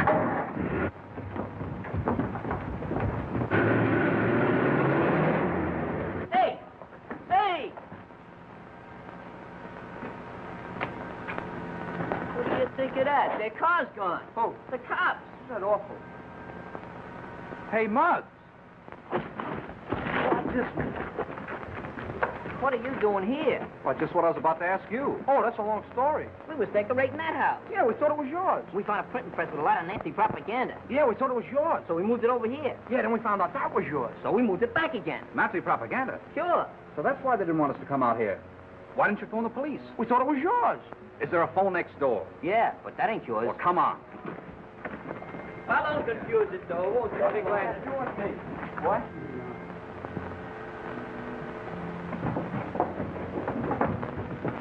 There it is. Get me police headquarters. Hello? This is 322 Elm Street. Send a couple of men out here right away. Yeah, tell them about the Nazis. Yes, I know they've been here, but send them back. Yes, they've gone. That's right, thank you. Quick, you must get the press back to that cottage. They're calling the police. Hurry up.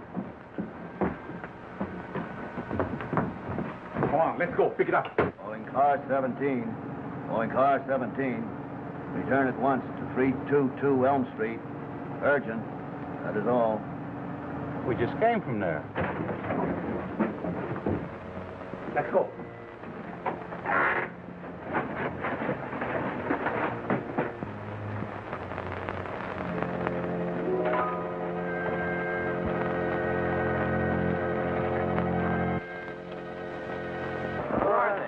Well, they ought to be here any minute. Who? Oh, he's on first. Hey, there they are now. Come on, Jack. Okay. We tried to call you back, but you didn't hear us. There's a lot of intimidating evidence in that house. Hey, what is this, a gag? Well, these boys have found a printing press in the basement with a lot of subversive literature all over the place. It must be a Nazi hideout. How about the people? Seen any signs of them around? Heard a lot of noises, didn't see no people. Well, we better take a look. Yeah, follow me. We got all the evidence down the stairs. Right out. Come on. Support it. Support it, you there.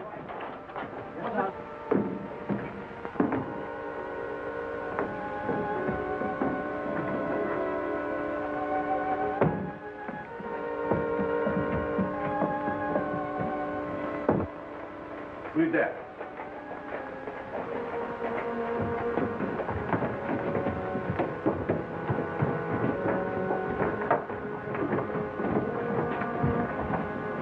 How can you picture that?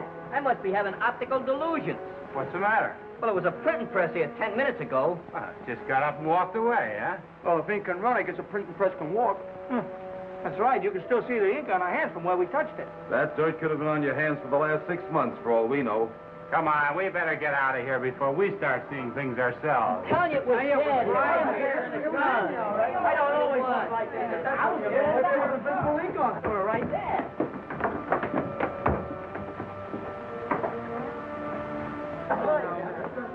All right. It was there, and you saw it. But it ain't there now. They can't figure this thing out. We seen that press with our own eyes. So did I. That's what I said. Couldn't just disappear. Somebody must have taken it out of here.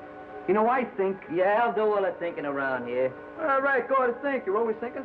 Think a while. You're such a smart guy, we should think. Hey, Mums!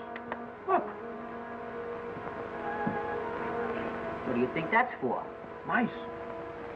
Mike, you'll never learn nothing, will you? Hey, I bet that's how they got that press out of here. Just keep quiet. You follow me.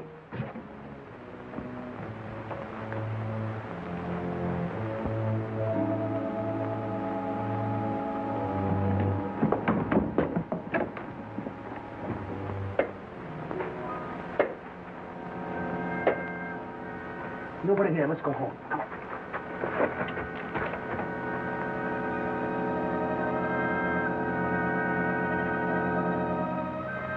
Now, what are you, a coward? You go in there already. What are you talking? Hey! Drop my hand. I'll put you right and go. Come on, Pat. Hey, wait a minute. Silverbat, what's up? Welcome funny. in. Now what? Those lights in my cottage. Hail to the I king, turned them baby. off. Now the lights are turning themselves on and off. Come on, Pat. Go ahead if you want. I want to see for myself. Come on, Betty. I'm going to find out for himself, too.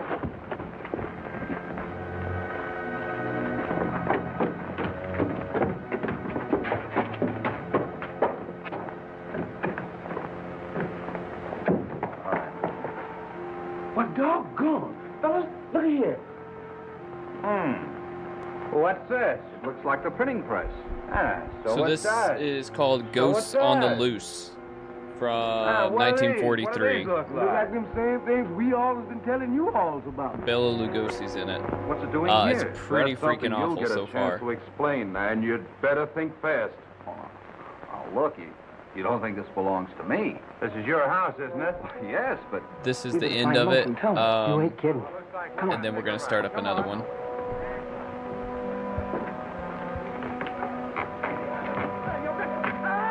Get him, Bruno. Get him.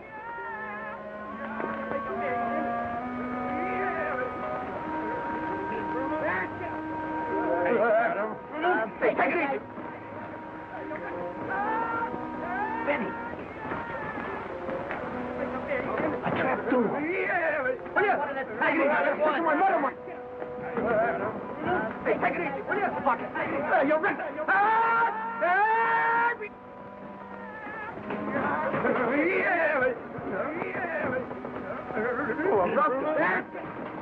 No, you look like a gorilla. Oh, you busting my... Come on, Benny. Wait, we'll talk this thing over. Get the rest of the fellas, Dave. Listen, officer, this is absolutely ridiculous. All I know is the press is on your property. I'll have to take you to headquarters to talk to the lieutenant. Hey, fellas. Jack, come here. We saw him down the tunnel. They got Muggsy and Glippy, and they took him into a room. All right, but this is the last time I'll believe any of you. O'Brien, beat it back to the house and go down the basement. I'll look down the tunnel. The first time since I knew you that you couldn't say nothing. Are you kidding? You better wait here, honey. You boys stay with her. Okay, Jack. Hurry up. They got Muggsy and Glimpy in there. Let me have a try at that. Hey, what's that? Must be somebody in there.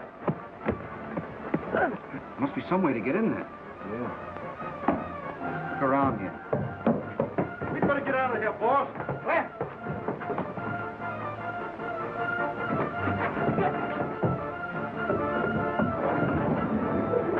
Look. Say, what's the matter? Grab that woman. Wait, where we go? Grab that woman. She's in the gang. Follow me, I'll show you.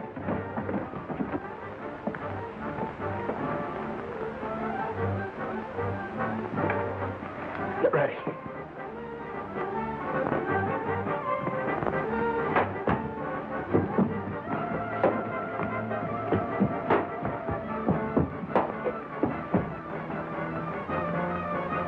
Hey, Cliffy! Cliff! Hey, Muggs. Muggs. Hey, Cliffy!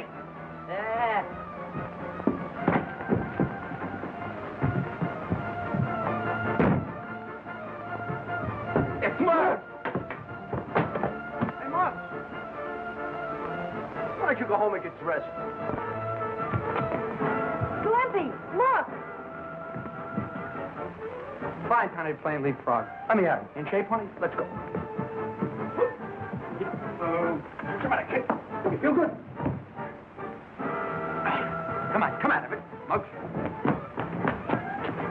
You're all right, kid. All right. Steady? Wake up. Wake up. The winner, a new champ. I knew you could do it, kid. What a honeymoon.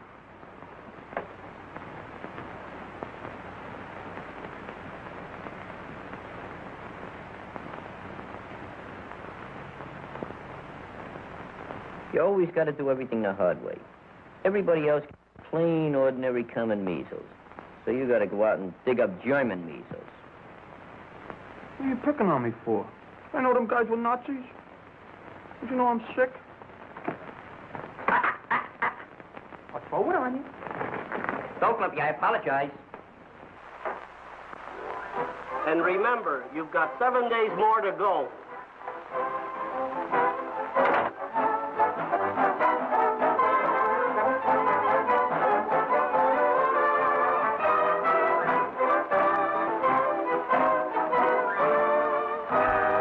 Well, creeps. I gotta say that one was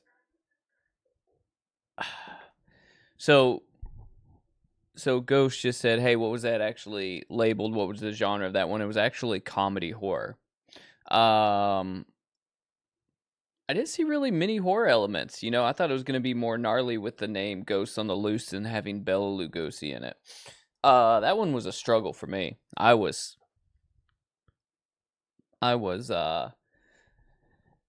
you know, kind of just staring at it, frowning the entire time. It was not very, very good to me. I would give that a 1 out of 5 creeps. I guess maybe because I was expecting it to be something different with the name.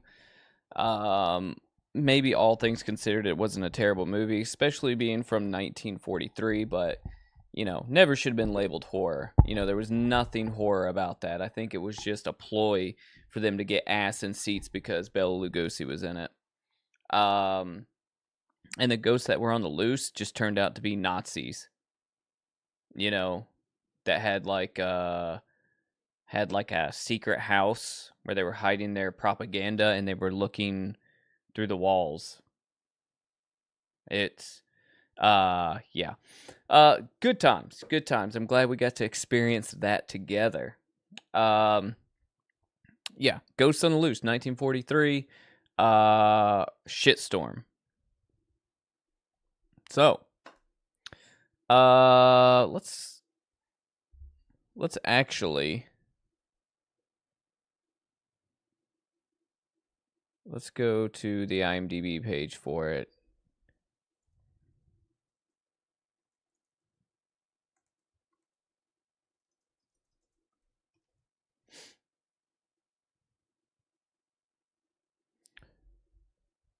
All right. So, Ghosts on the Loose, 1943. You can see right here, comedy horror. The East Side kids try to fix up a house for newlyweds, but the place next door haunted by mysterious men. I mean, look at this ad right here. This is not, you know, a good depiction of what the movie was about. Could have been Snow White bad. All right, so William Bodine was the director. He's responsible for movies like The Ape Man, Duke of the Navy, Spotlight Scandals, and Follow the Leader. He did Fury of the Dragon, Green Hornet. So this guy's done some stuff. Mickey Mouse Anniversary, Lassie. Do we keep running across this dude that did Lassie? This is the Lassie guy that we've talked about in the last couple creep shows. 79 episodes from 1960 to 1968. We've talked about him a couple times. Jesse James Meets Frankenstein's Daughter. Billy the Kid versus Dracula. We need to watch some of these. If these are in public domain. Adventures of Ren 1010. 20 episodes of that. So this guy's done a whole bunch of stuff that's kind of known. Mickey Mouse Club, 1955.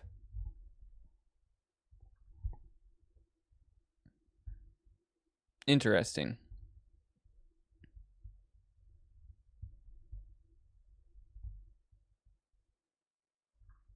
Yeah, definitely frowned upon by me. This movie sucked. Now, let's see if there's any trivia.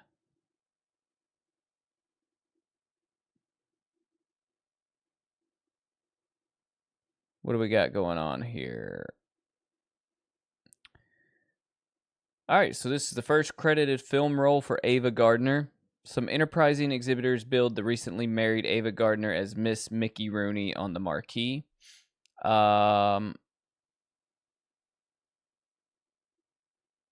Let's see. Shot in 6 days. That tracks. That makes sense.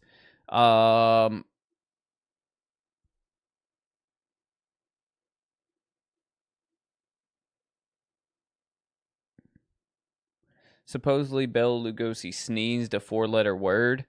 Actually, he was merely sneezing in Hungarian. Hopsy is Hungarian's onomatopoeia for at you.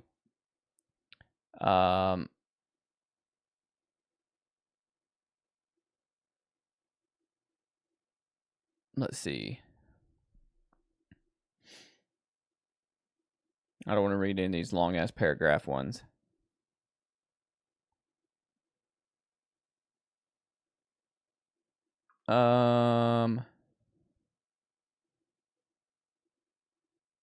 Let's see.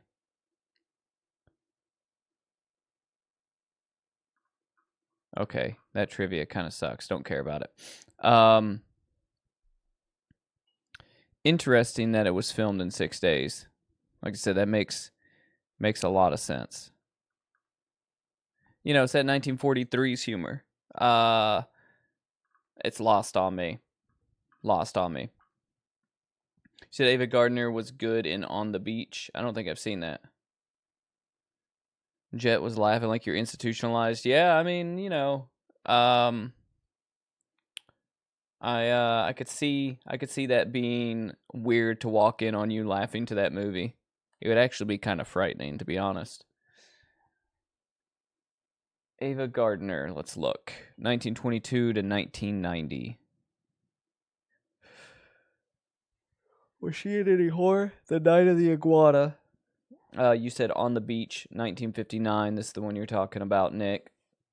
She was also in Mogambo and Showboat. That's what she's known for. What is On the Beach? After a global nuclear war, the residents of Australia must come to terms with the fact that all life will be destroyed in a matter of months. Dystopian sci-fi, psychological drama, romance, and sci-fi.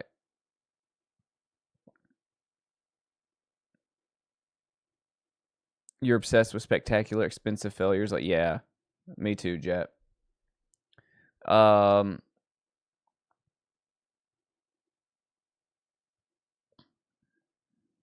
Said Ava was a guy. Oh, wait.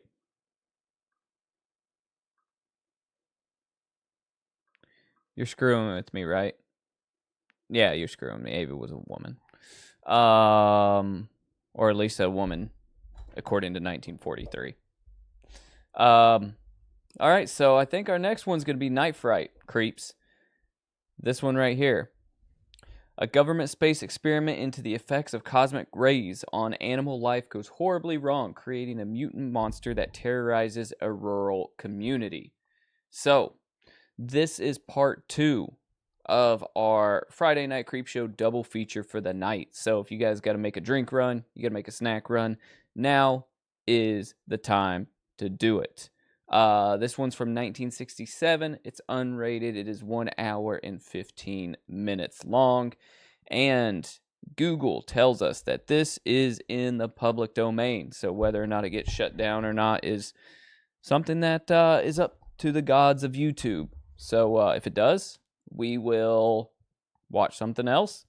And if it doesn't, hopefully we enjoy this one more than Ghosts on the Loose. Now, The Phantom Creeps. If you're just getting in, Silverbat, we were going to watch The Phantom Creeps as the first film for the night, except for The Phantom Creeps got shut down by YouTube.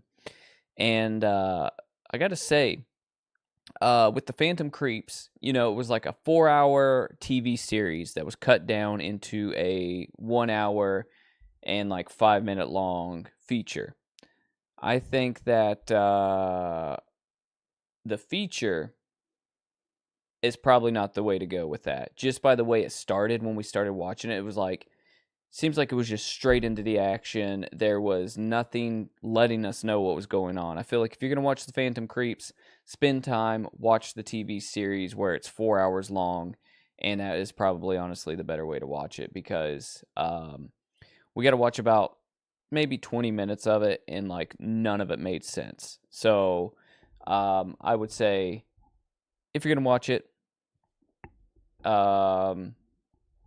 watch the TV series, watch the 4-hour long episodic version of it. All right, so let's go ahead. Let's watch Night Fright, get this cranked up. And like I said, if this stops, I will adjust. We will pivot. We will watch something else. But Night Fright, 1967. This one is in color, actually. So let's look at the IMDb real quick. Let's go back to it. Hang on. My stupid Stream Deck is not working, so I'm having to click all over the damn place tonight. All right, so like I said, James A. Sullivan is the director. Writer is Russ Marker. If we look at James A. Sullivan, he is known for Manos, The Hands of Fate, Fair Play. Again, Fright Night, what we're about to watch in Brutal Fury. Looks like he's been a cinematographer, director, production manager, producer, wore a lot of different hats. But he hasn't directed many things, and Night Fright was his first directorial debut in '67, so we're probably in for a treat here.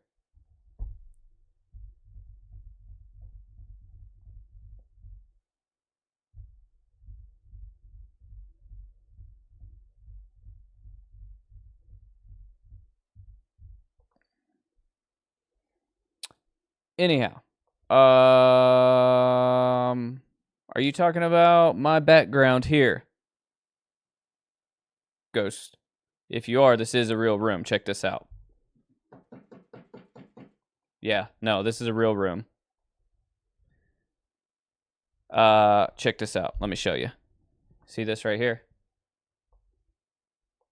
Did you hear that? Yeah, real room. No green screen here.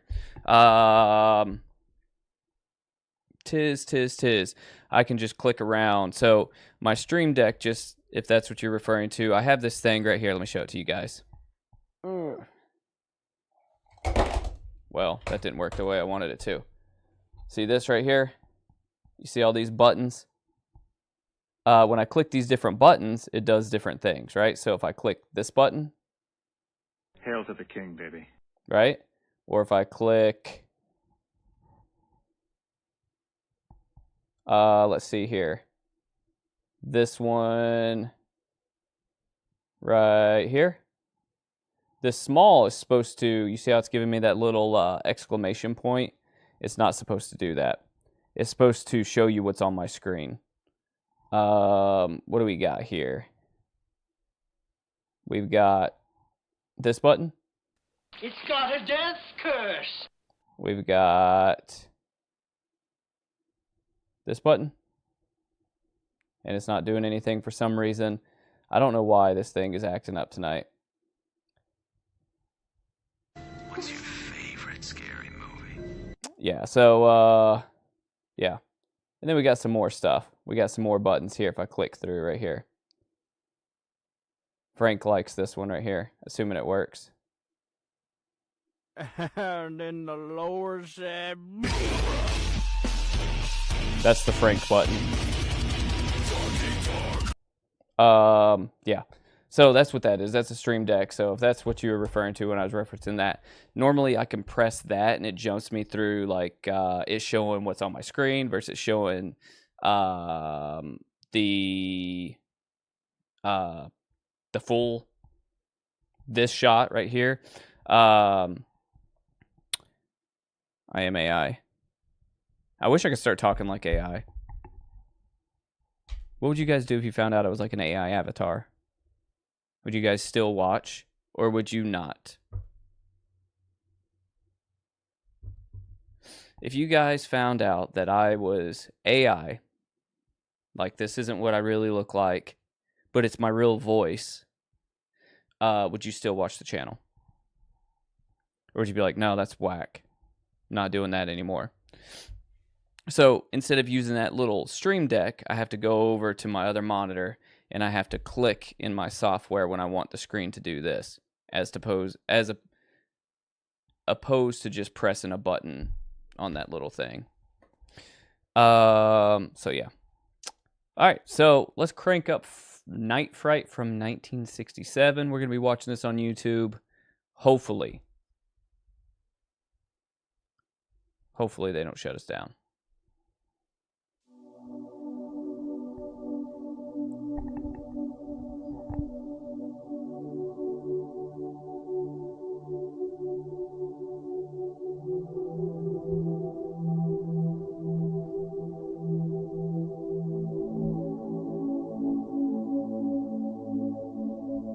I might turn down the volume just a hair.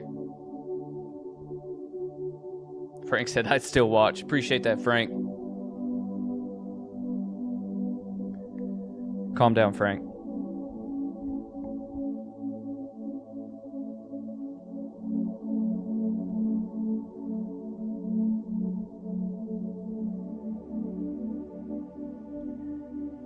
I most definitely would not watch me if I was AI. I wouldn't do it. Couldn't do it.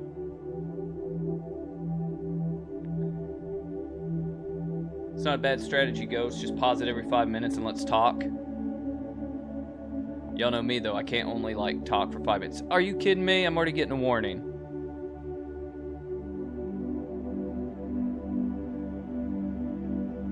Alright, creeps, hang on. We gotta pause this. I'm already getting a warning for some reason. We may have to find something else. What the hell? So we researched both of these films last week, and they both said they were public domain, right? You guys researched them with me. So I have no clue why YouTube is kicking me in the pants. So you would think 67 is too new, but we've been able to watch some stuff from the 70s before.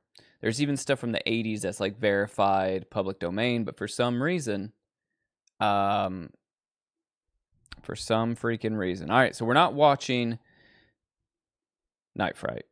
So let's look up some public domain horror and see what we can find. And we will re-verify. We'll do some extra research on this. So just hang in there with me, creeps. All right, let's see. Let me bring this up here. All right, so we're looking at some public domain sci-fi horror films. So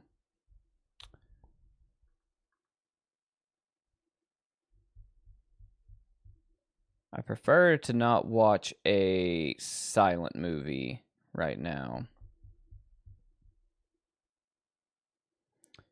Can we watch this one? Monos? Is this, it's got 1.7 stars. I don't know if I want to go for another 1.7 stars movie. We've watched House on Haunted Hill. We've watched Frankenstein's Daughter. This, I think, is a silent film, vampire, but this looks like I've wanted to watch this because it looks amazing. Like you can just see from the trailer here, it looks, you know, the cinematography looks fantastic. But we might save that one for another day.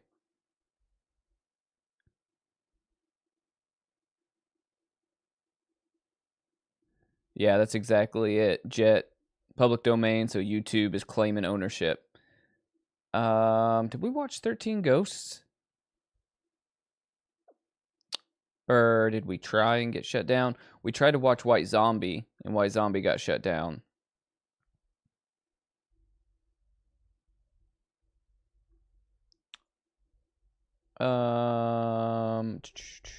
Attack of the Giant Leeches. We watched Teenage Zombies. I don't know if you guys can see this. I'm trying to kind of go slow. Driller Killer got shut down. The Terror was a banger. The Terror was really good. Invisible Ghost. I don't know. I can't remember if we watched this one or not. City of the Dead we watched, which was wild that this is public domain. Horror Express we tried. It got shut down. That was early on in the channel. Lady Frankenstein we watched. Devil Bat was good. That was a Bela Lugosi.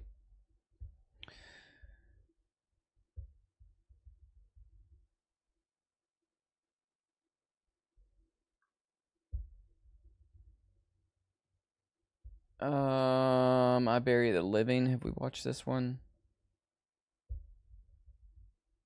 Yeah, I think we watched this one. Yeah, we watched that one.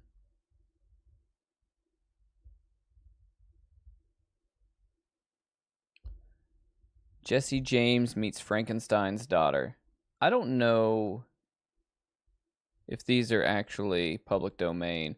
Like it says on IMDb, but that doesn't mean anything. Let me Google it.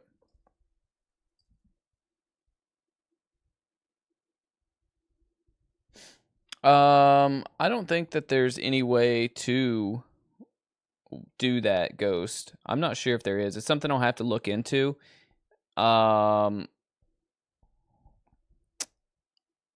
If we were all to pay for a film and then just watch it together, I don't know. I don't know.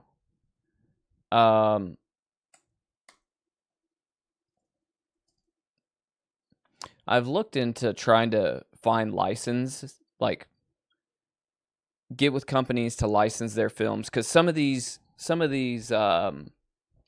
channels that stream, like Kings of Horror and some of these other ones, they have like these licensing deals with these distributors, right, to where they can just play whatever they want, essentially. I've looked into it. I can't figure out how to do it.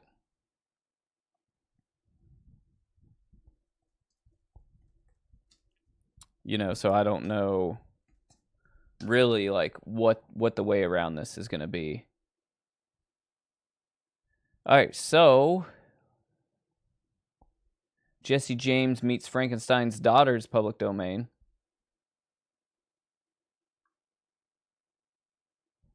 We could watch this. It says it's public domain.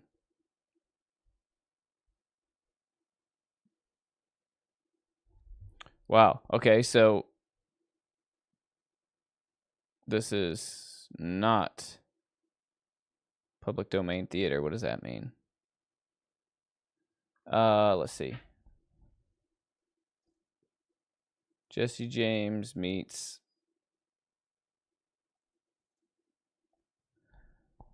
Let's see. Dr. Maria Frankenstein transplants an artificial brain of her own creation into the skull of Jesse James' slow-witted friend, Hank Tracy, and names him Igor. Calm down, Frank. I don't think I've seen the Would You Rather movie. William Bodine. This is this is that same freaking guy, isn't it? Yeah, this is the same dude that made that shitty-ass movie we just watched. All right, so there's this one. This is one that we're going to have in the running. Let's see what else. Let's see what else is out there.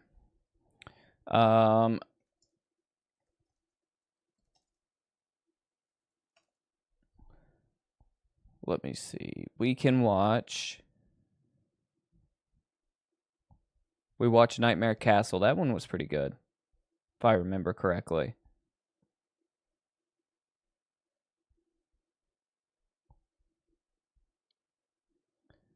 Hang on, I'm looking here.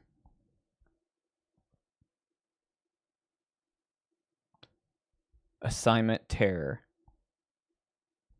Let me...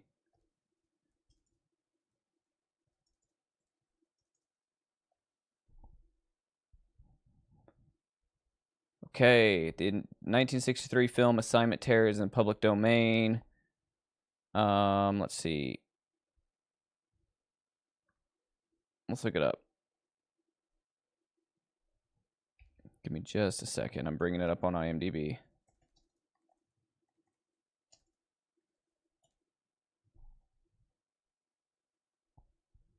Okay.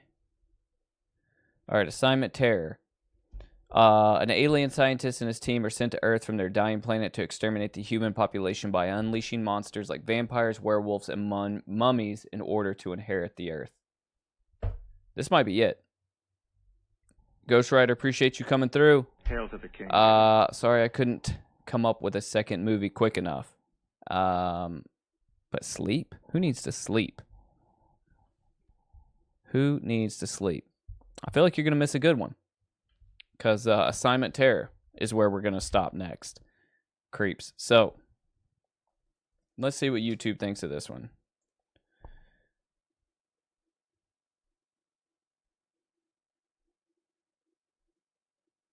Let me make sure this is a good copy here. All right, looks good to me. All right, creeps. This is Assignment Terror. Dracula vs. Frankenstein, 1970 movie. Let's see how this one turns out. This could be either really sick or really, really shitty, just depending on how, it goes.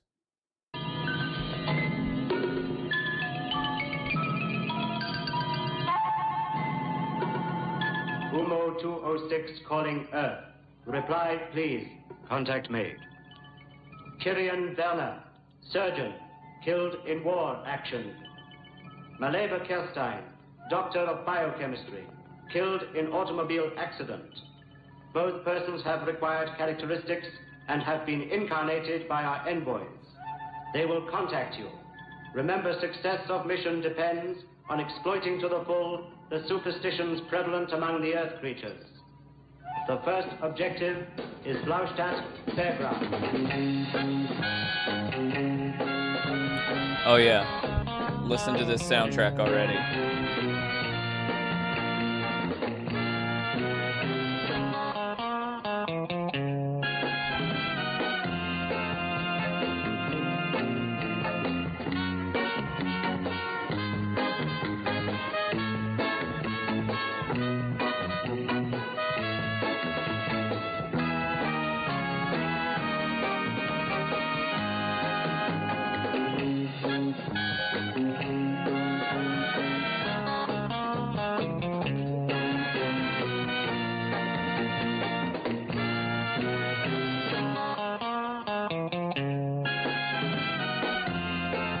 Oh yeah, I feel like YouTube's gonna shut me down. This is too good to be true.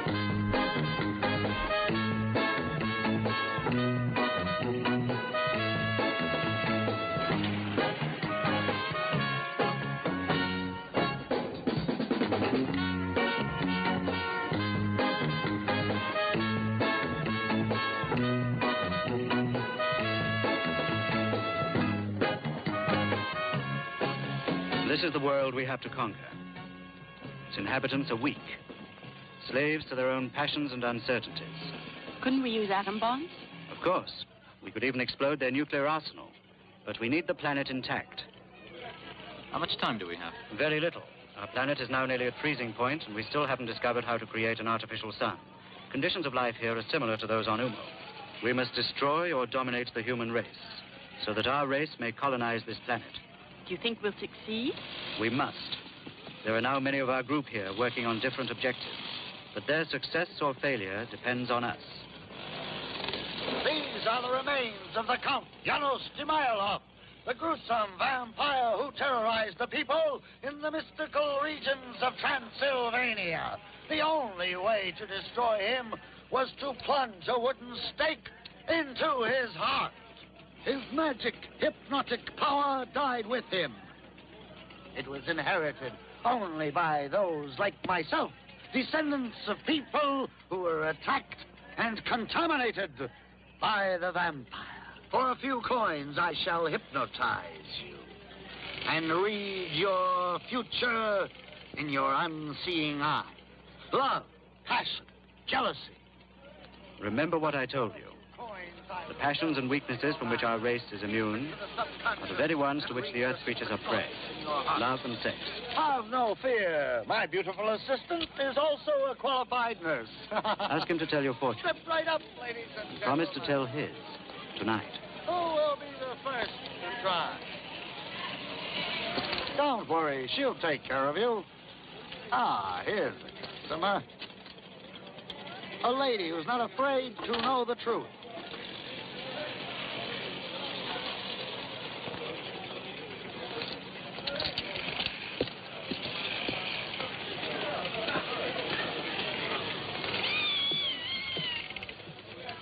Beautiful women are like powerful magnets. We shall use them to attract scientists, generals, statesmen with their vital secrets.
So far, we've nothing to go on. No fingerprints, no known enemies. Looks like the work of a ghost. Let's start by ruling out ghosts. What about the gelatin substance found on the steak? We sent it and the victim's clothing to the main laboratory. And? In a few days, we'll have some results. I'm not There's a one scientist. detail that intrigues me. But I know the absence of the skeleton exhibited by Fairzar you at can't his show. see shit Remember with a the magnifying legend? glass like the that. only way to revive a vampire is to withdraw the steak from his heart. As far as I'm concerned, that skeleton is no more than a showman's gimmick. There must be a logical reason for its disappearance. You know, in this part of the country... As you can see, Henry, I'm completely snowed under with paperwork. Why don't you see what you can dig up for me? Right, sir. But don't bring any vampires into this office. Why not? I'm anemic already. Oh.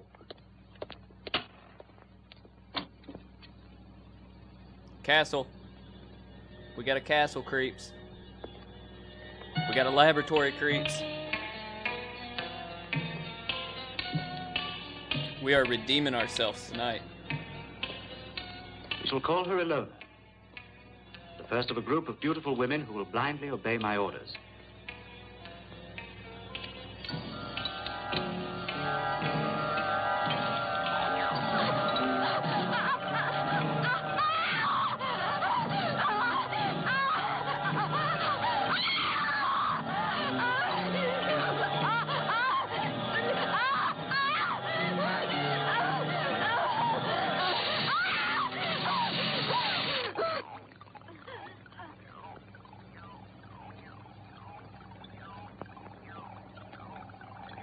Prince of Darkness sleeps soundly. Excellent material for our research. Do you think human beings may become contaminated if his blood is injected into their veins? We'll soon find out.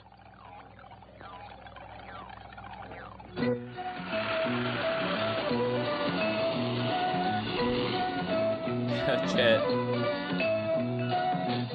Oh, hell yeah, the swinging 60s. Was this London?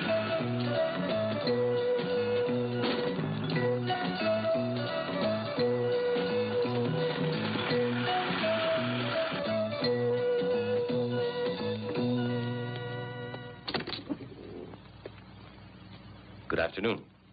Good afternoon. Could you help me a moment? I'd like to, sir, but it's nearly closing time. I'm Inspector Toberman. Criminal investigation.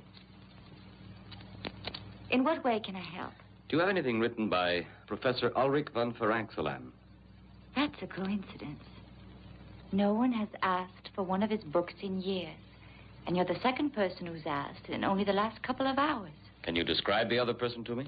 It was really a couple. A tall, good-looking man and a very beautiful girl. The man was gray-haired and distinguished, and the girl was strange. She had a very hard look in her eyes. Thanks. Go upstairs. That's where we have the archive section. And then ask for Carl. He'll be glad to help you find it. Thank you very much. She didn't even hesitate to talk to the police.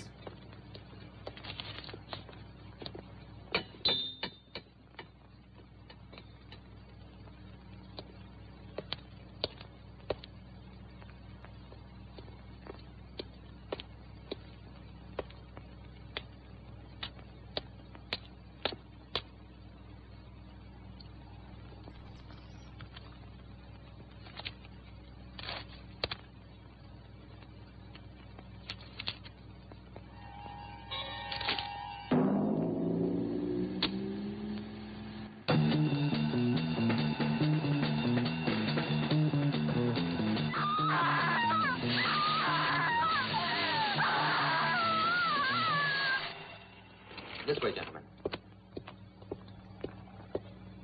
Snitches get less jail time, Frank, apparently.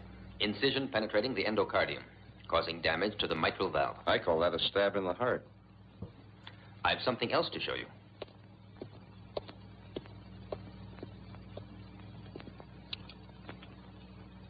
It's a sample of the gelatin substance found on the victim's clothing.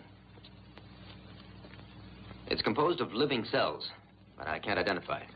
We'll have to send it to the main laboratory for a more exhaustive analysis. All right, as quickly as possible. This may be the break we've been hoping for. Don't jump to conclusions, Henry.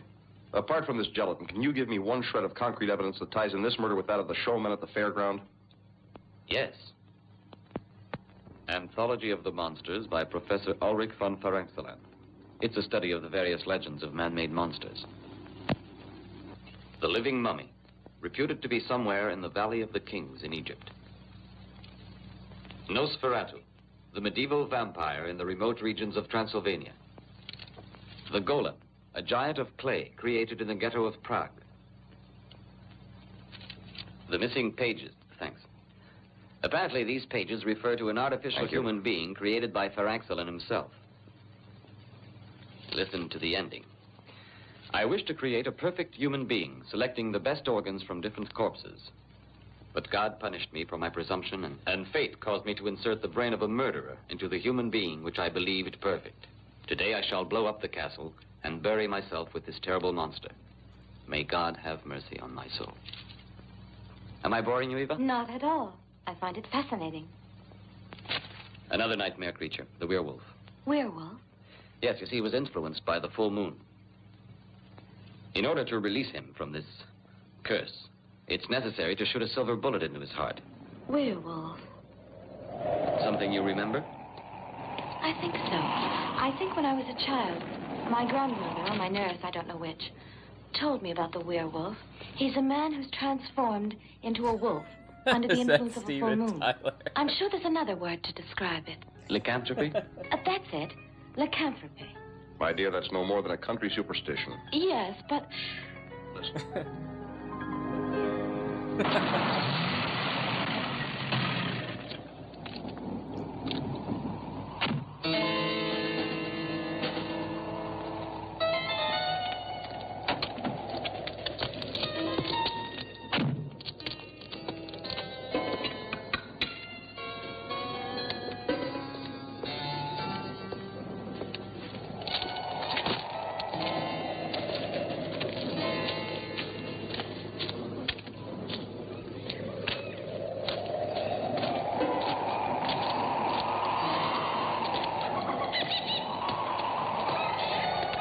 We got a cemetery, creeps.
Man, we got a little bit of fog. They're throwing everything at us.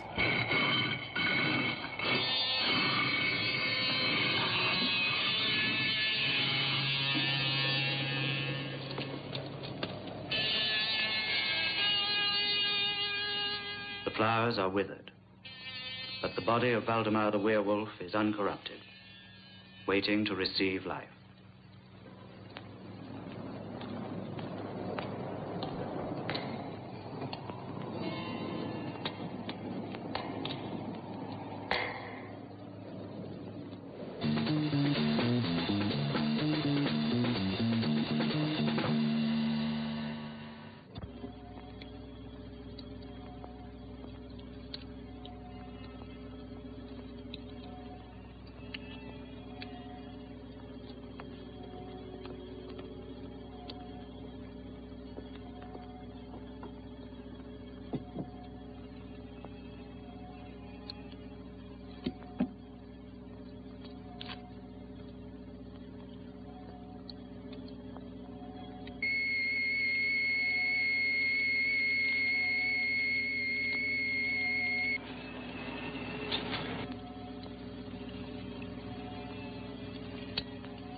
A silver bullet in his heart only immobilized him, left him seemingly dead.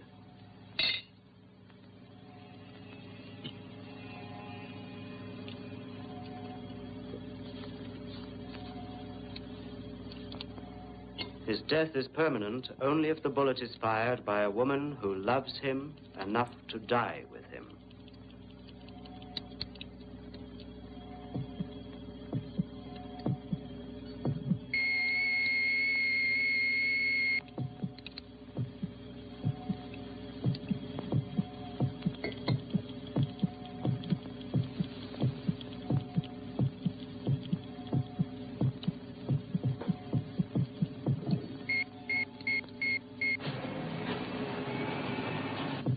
Ilona, you will give him the injection of the serum which will prevent him from being transformed into a werewolf. You will be fully responsible for him. No human power can withstand the contagion of the vampire. Or the mummy, a murderer who obeys only the cabals of Egypt. Or the Frank Salon monster. We shall make thousands of them and turn them loose on the races of this planet. I experienced a strange sensation when I touched Valdemar's body. The same as I felt when I was together with Fezar. Is he a man or a monster? Both. The eternal dilemma of mankind. Good and evil. The paradox.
Looks like the work of a wild animal. 4 women have vanished, and 2 murders in a peaceful town where nothing ever happens. Everyone expects results from us. And most of all, the mayor. Come in. Report from the laboratory, sir. Thank you.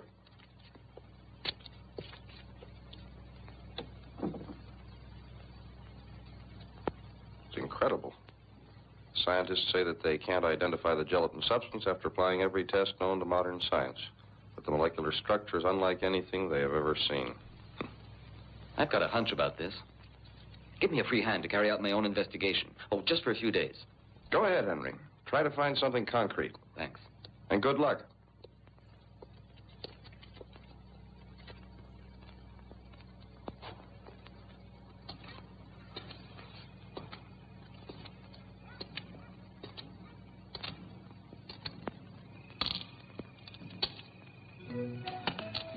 I like Elvis parties, don't you? Yes, I adore them. Oh, thank you.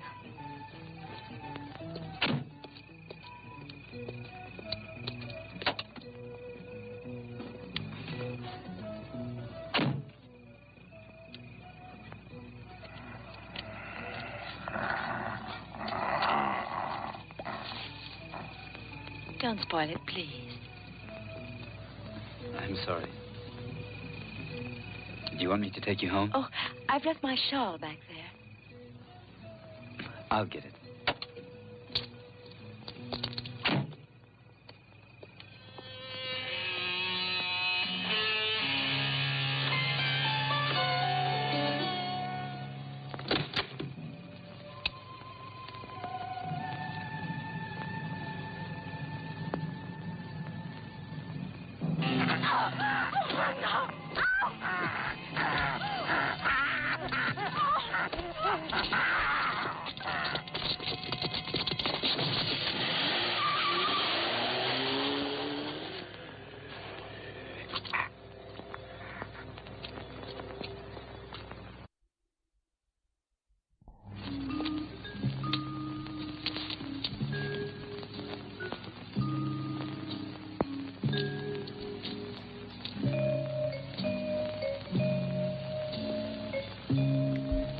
YouTube is throwing us a bone on this one, creeps.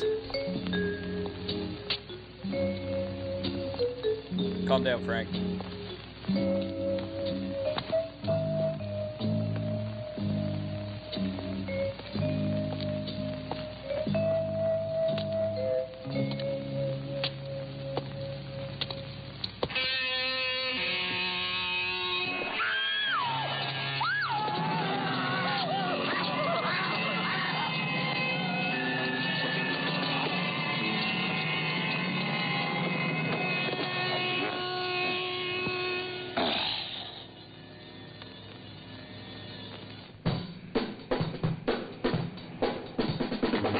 Alright. I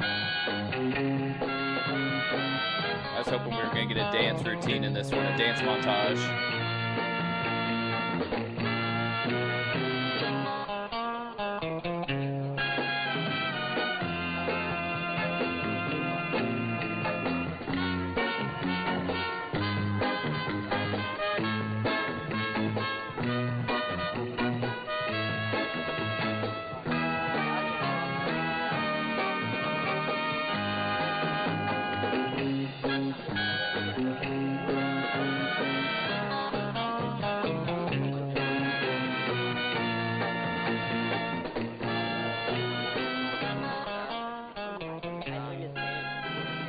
No, Inspector. Trudy was a good girl. All the customers liked her. There was a full moon last night. I beg your pardon? Nothing. Anything else? There's a man who comes in here every night. They say he's bought the old monastery. Dr. Varnov.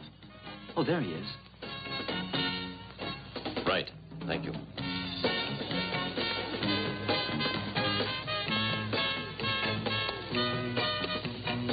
Scotch and water. Right, sir.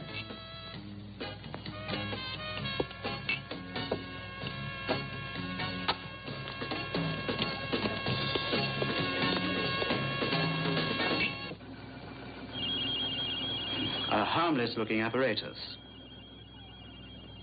It's used to make the guilty confess, to drag secrets from spies. Ultrasonic waves. Sound so acute they drill into the brain.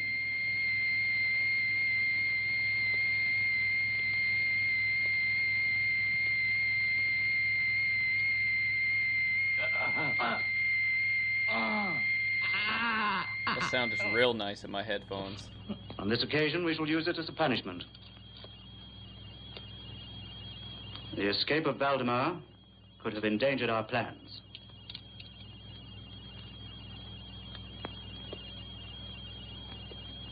I trust this will be an example.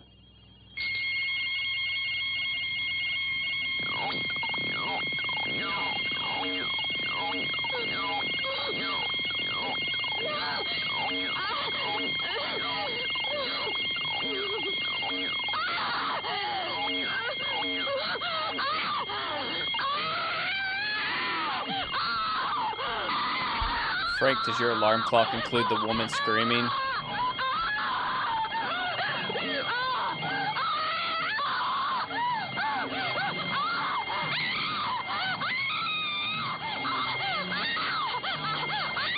Stop it! Stop it!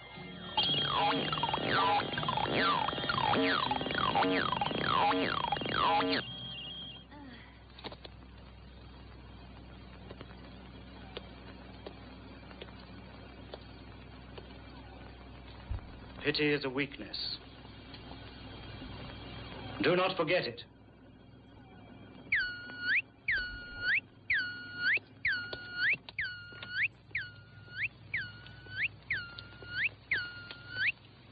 Contact made.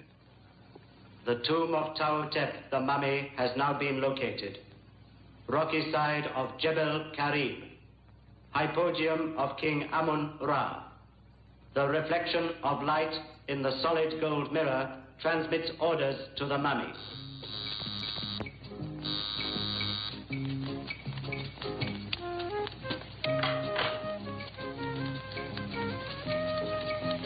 Come in, Martha. Oh, I was expecting a girlfriend. I thought it was her. My name is Henry Toberman. I'm from the city police department. I'd like to question you about what happened last night. Come up, please. Excuse me just a moment. Henry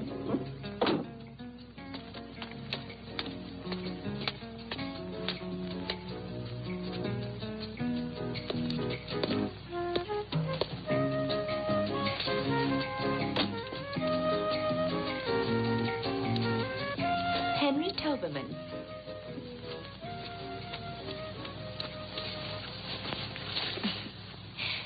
Sit down, please. So, you don't remember me, do you? I'm afraid I... You graduated 3 years ahead of me. Oh, but of course. But you were... I know. Don't be afraid to say it. I was a skinny little girl with freckles, and you were the captain of the football team. Oh, that description doesn't fit you any longer. But to get back to business. About last night. I really don't expect you to believe me. Your colleagues didn't. I have a very open mind about this subject. Is there any further information you can tell me? Anything at all? Not about last night, but my father, Judge Sternberg, had an incredible experience when he was young. Yes? He personally knew a werewolf. Personally knew... I'd like very much to speak to your father.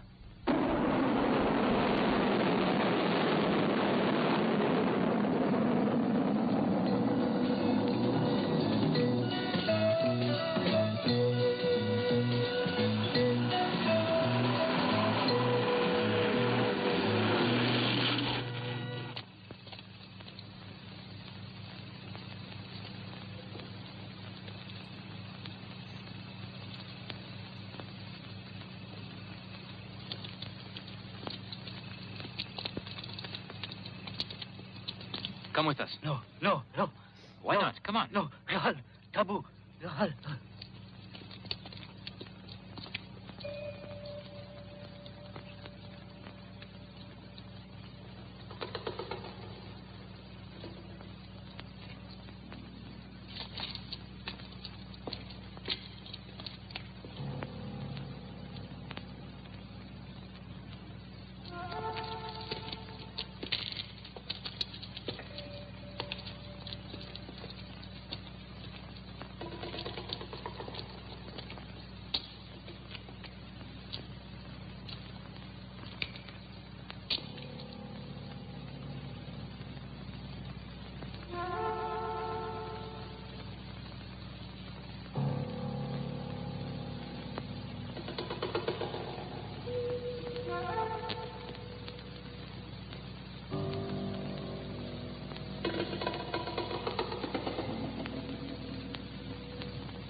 directing his movements.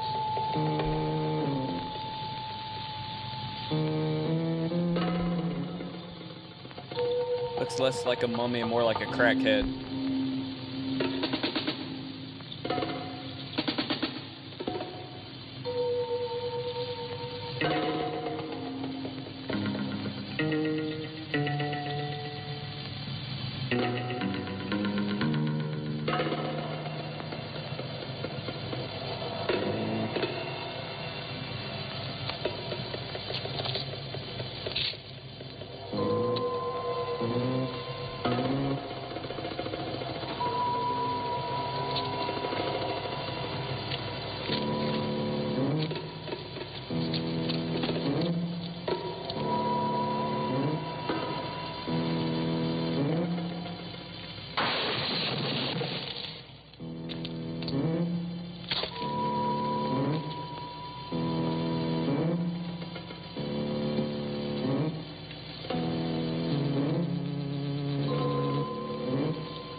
As you see, sir, that's merely the official account of the attack on your daughter. But there was a full moon that night. And your daughter told me that you actually knew a werewolf. Yes, that's correct. It was an incredible experience. Something the mind refuses to accept. But it happened. My wife. She died 7 years ago. Waldemar Daninsky was in love with the woman who was later to become my wife. Yes, he was a normal man like you, or I. A man of good family, cultivated, intelligent, until God knows why, he was afflicted with this horrible curse. He was transformed into a werewolf on the nights of the full moon. It is unthinkable that such horrors should be repeated. Yes, I'll help you, all that I can. I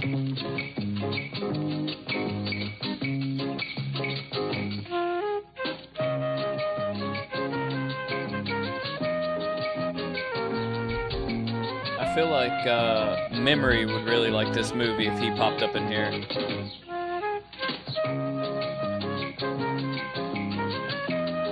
I know he had things for 1960s movies.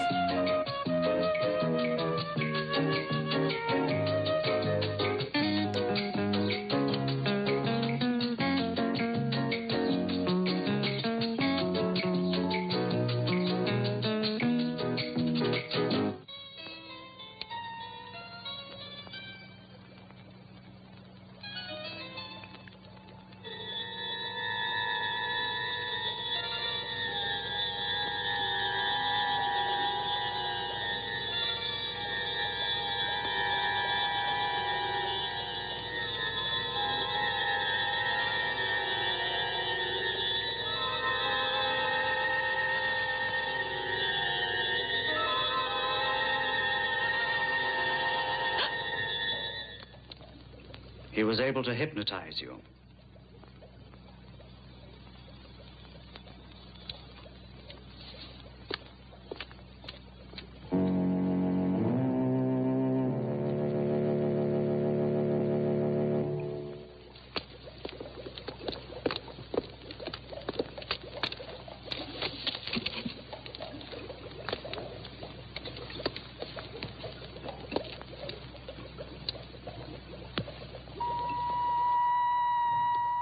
There's one danger we must guard against.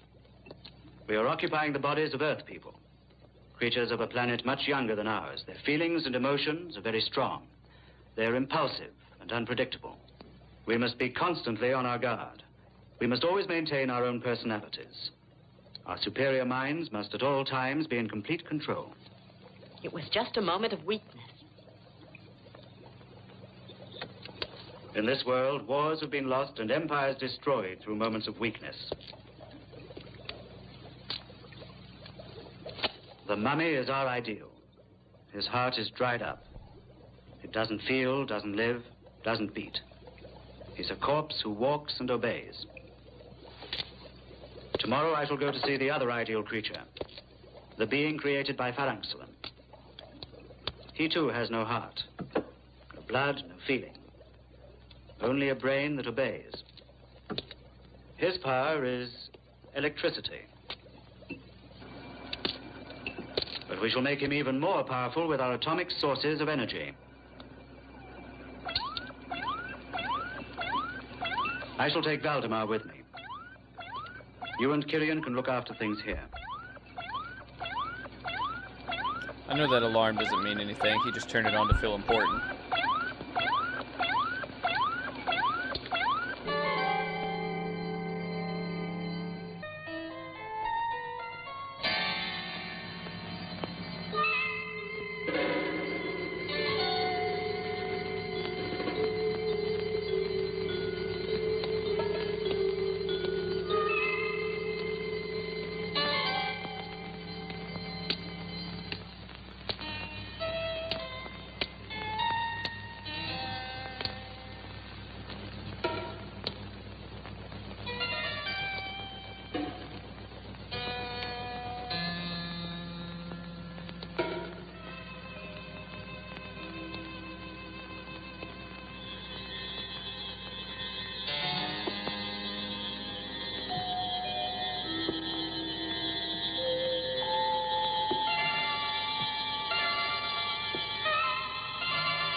Maleva. Maleva. Oh, Kirian. Kirian.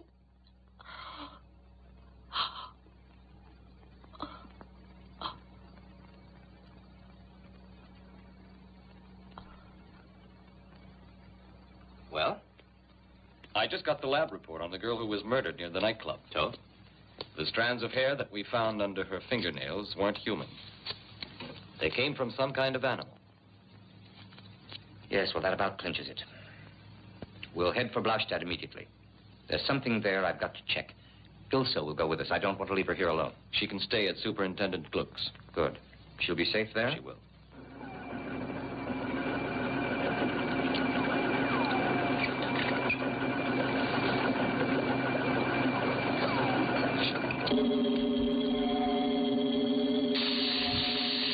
I work with a guy that looks like this version of Frankenstein's monster. The similarity's uncanny.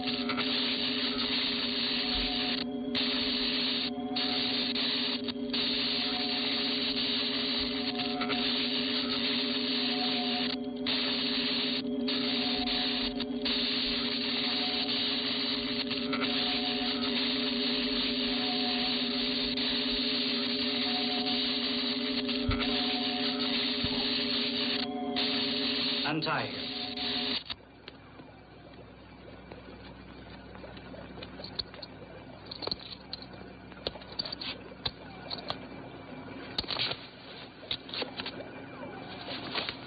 Nah, it's kind of a prick, actually.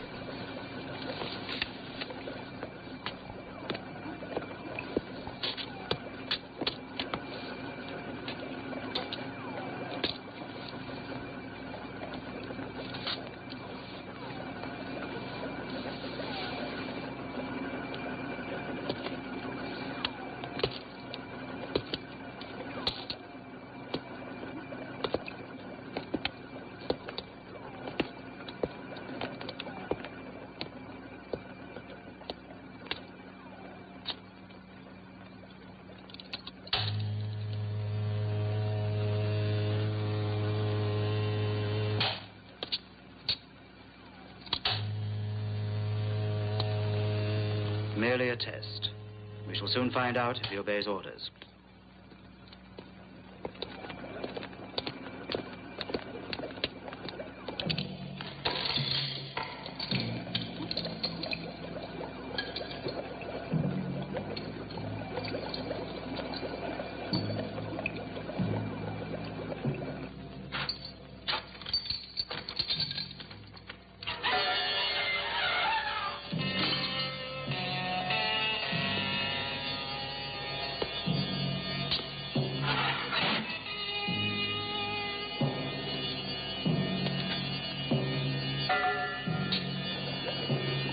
Why does he have his eyes closed?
As I said, that was merely a test. The results couldn't have been better. Ilona, it will soon be the full moon. Give Valdemar his injection and make it a double dose. Yes.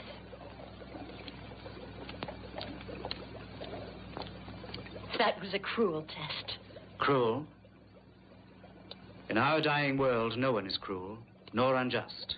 We're struggling for survival. We kill or we die. There's no other choice. I wonder what that purple liquid I'm afraid does. the system of reincarnating the beings of this planet will create problems. Make us susceptible to psychic changes.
helping me? I really don't know. I think because I'm a woman. But you're a slave of Varnov. I'm not anymore a slave. Let's go now.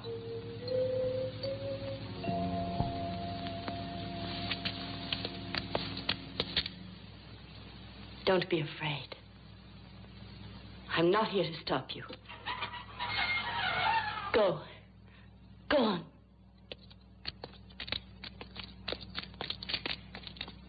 She's got that crazy look in her eye.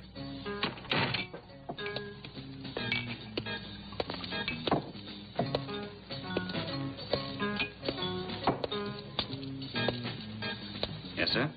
Vodka.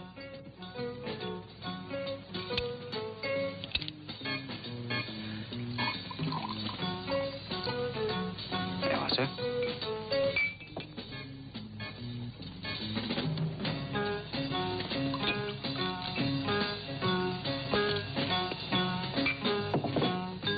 It'd be funny, Silverbad, as they pan down, they're all wearing high heels.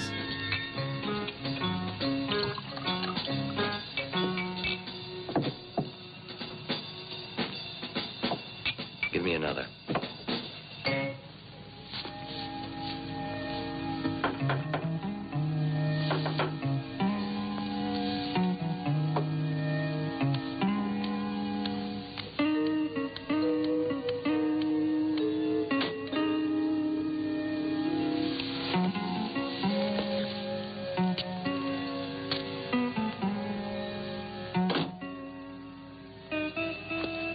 The other night, when I held you in my arms, I felt a strange sensation. Something indefinite. All right. Haunting. Calm down, I Frank. know what you mean. Well, as if we'd loved each other previously. It's like something half forgotten. Like a faraway memory. Returning again, isn't it? Perhaps it's the passion, the weakness Dr. Varnov warned us about.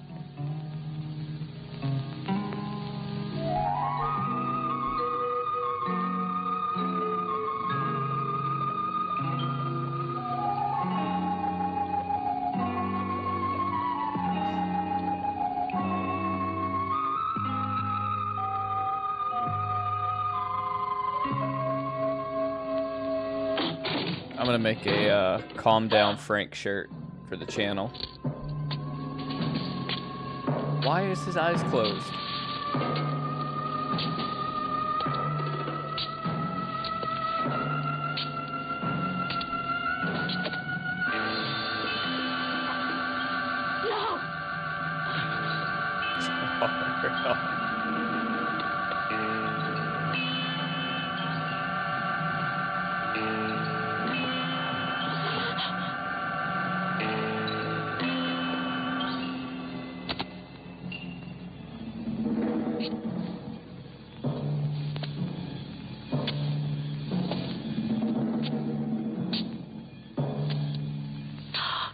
Kieran. Kieran. Oh.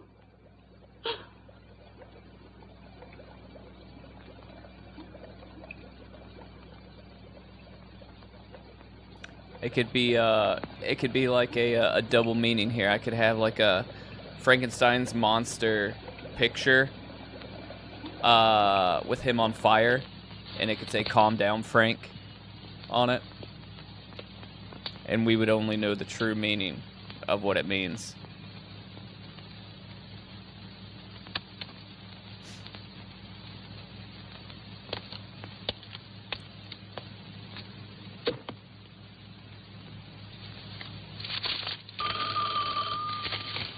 Be like a little inside joke. Hello?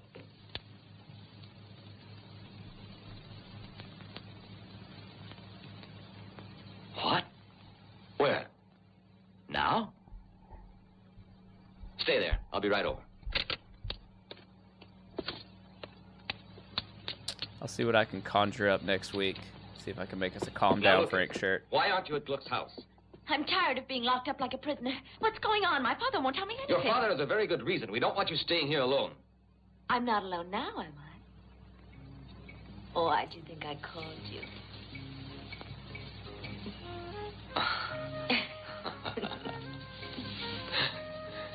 You little minx.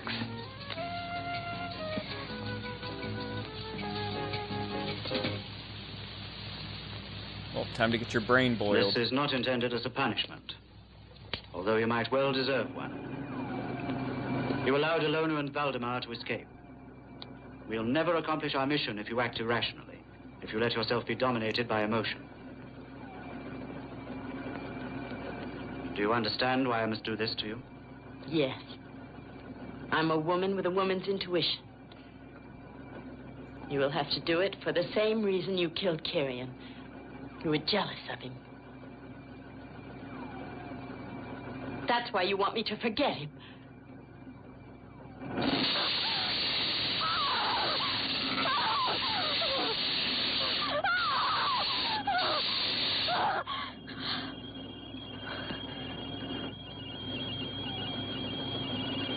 You yourself have become contaminated. You also love. Can you forget? Dr. Blockenstein.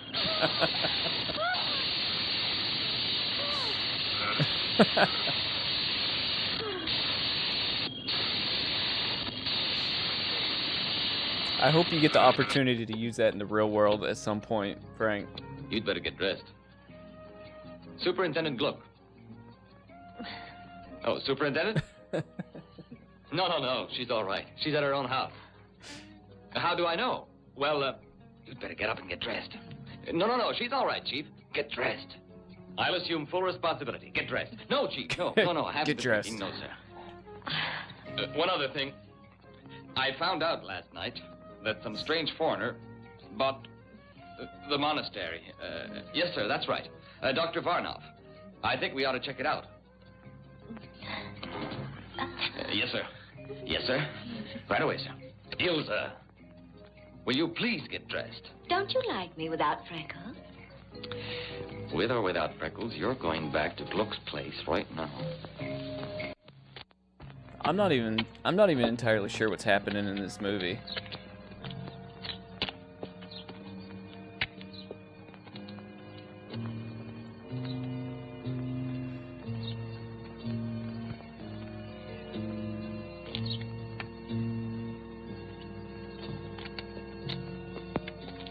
Like, now that I think about it, I have no freaking clue.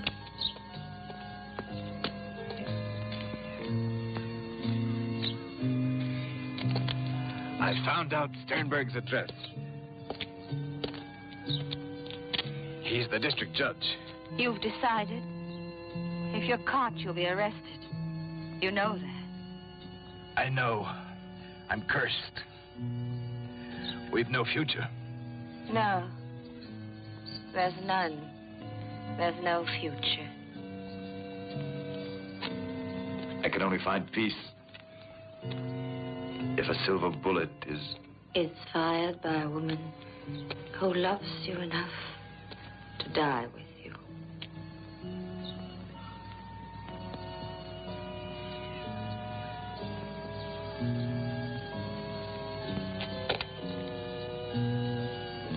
It's strange. Since I was a small child, I've always dreamed that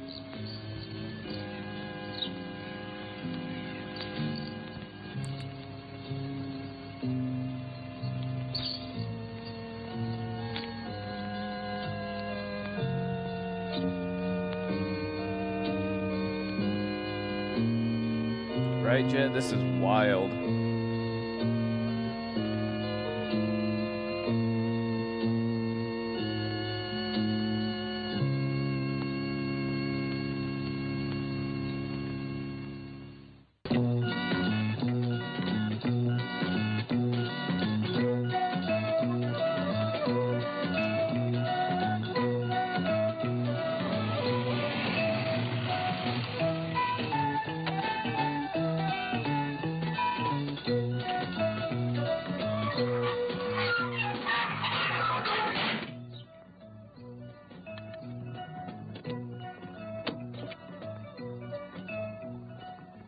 Varnoff?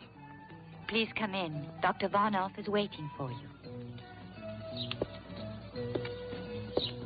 Varnoff.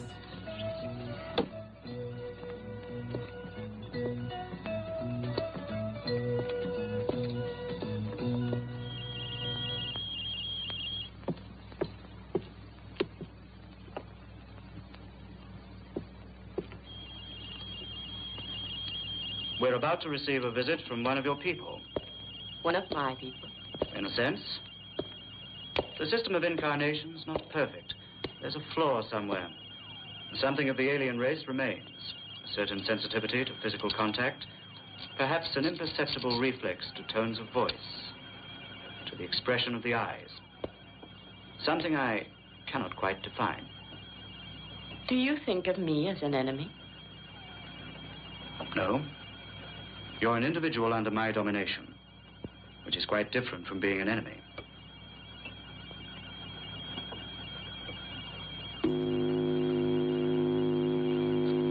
This way. Point 287. Shall I accelerate the reaction? Yes, do that.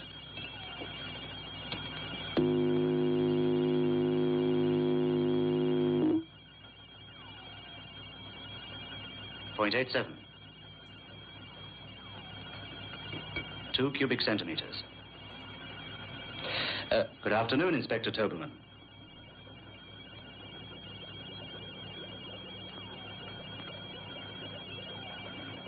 Good afternoon, Dr. Varnoff. I think we've met before.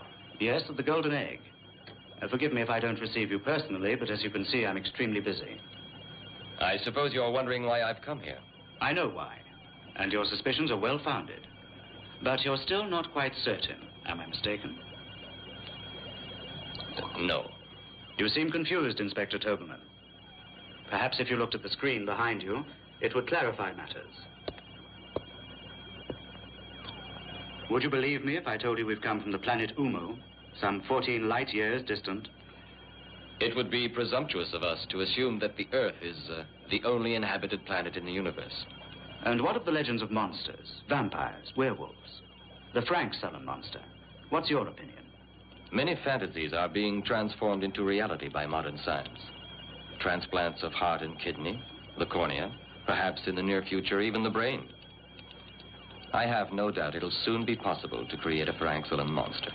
Our race mastered these techniques centuries ago.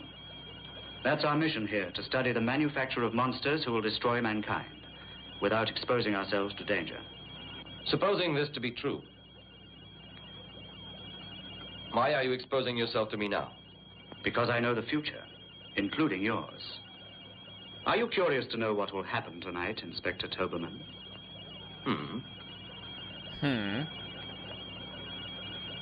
You recognize her? Ilse.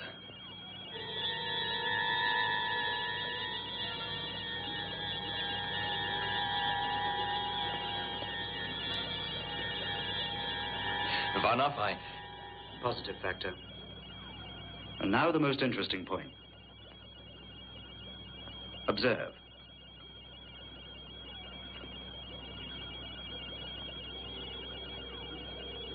You're not the first individual who has meddled with my plans. These bones are all that remain of the other intruders. Observe the sleeping bats. They will awake, they'll fly around you, and when they sense you're defenseless, they will attack your eyes, till nothing remains but 2 bloody sockets.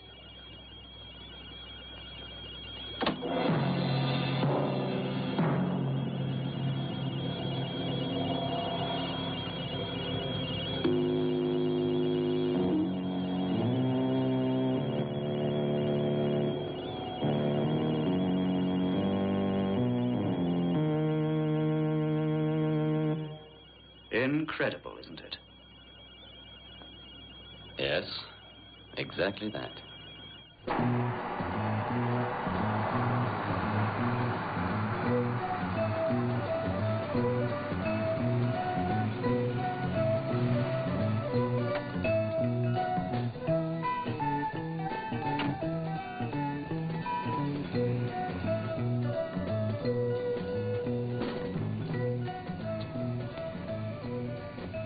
Superintendent Gluck, we and all the people of this town are extremely concerned. Not one of these recent murder cases has been solved by your department. Furthermore, this Dr. Varnoff... Mr. Mayor, one of my best men, Inspector Toberman, is in charge of these cases, and I'm just expecting a report from him. Gentlemen, I have some information which until now I have concealed for personal reasons. And as you realize, I have more interest in this matter than any of you, since it is my daughter who has disappeared. Judge Sternberg, we're doing everything in our power to find your daughter, assuming that her absence isn't of her own volition. What is this information? Why haven't you divulged it? Because nobody would believe me. Mr. Mayor, you recall Waldemar Daninsky? Well, he's still alive. I've seen him and talked to him. He has something to do with what is happening at the monastery. Mr. Gluck, we haven't time to waste on legal technicalities. All right. We'll pay a visit to that monastery. And anybody who wants to come along will obey my orders. Is that clearly understood?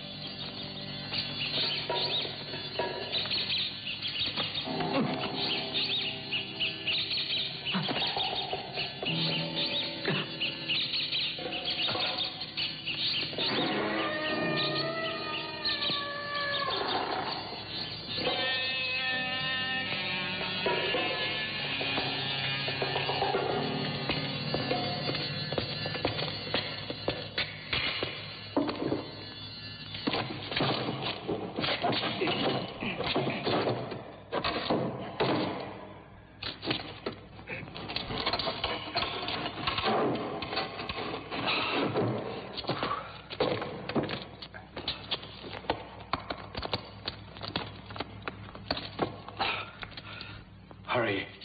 The full moon is not going to wait. Where's Ilsa? I don't know. Maybe in the cellars.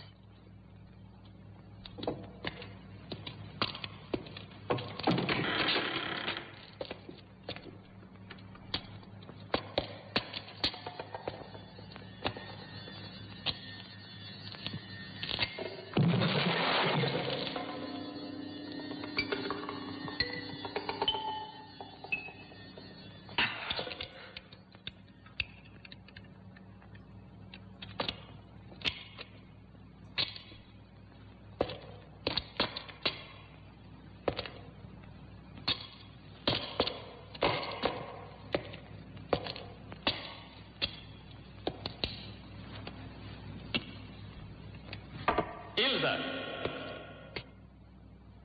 Ilsa! Ilsa! Ilsa!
give that man an Oscar.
Are they going to arrest Dr. Varnoff? No comment.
No longer able to control them.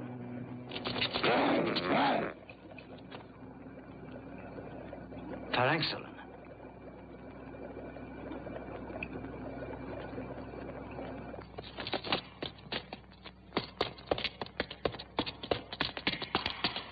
Take a position surrounding the monastery.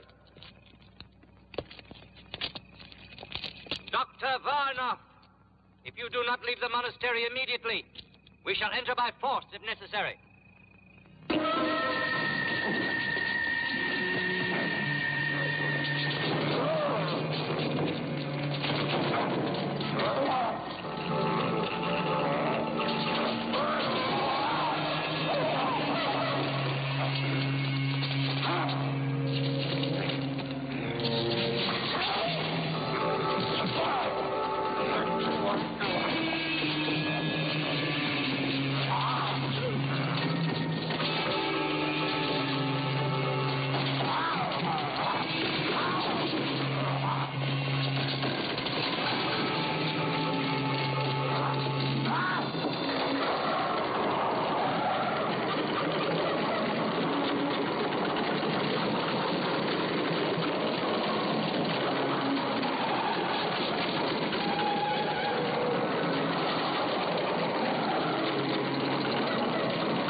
What's up, Dead End? You came in at an exciting time. We got Wolfman kicking the mummy's ass right now.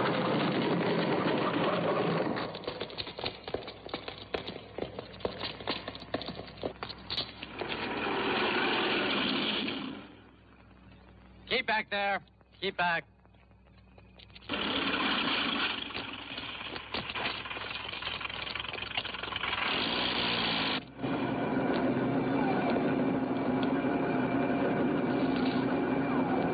I'm really annoyed at how he doesn't open his eyes. It's upsetting.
Watch the exit. Keep back there.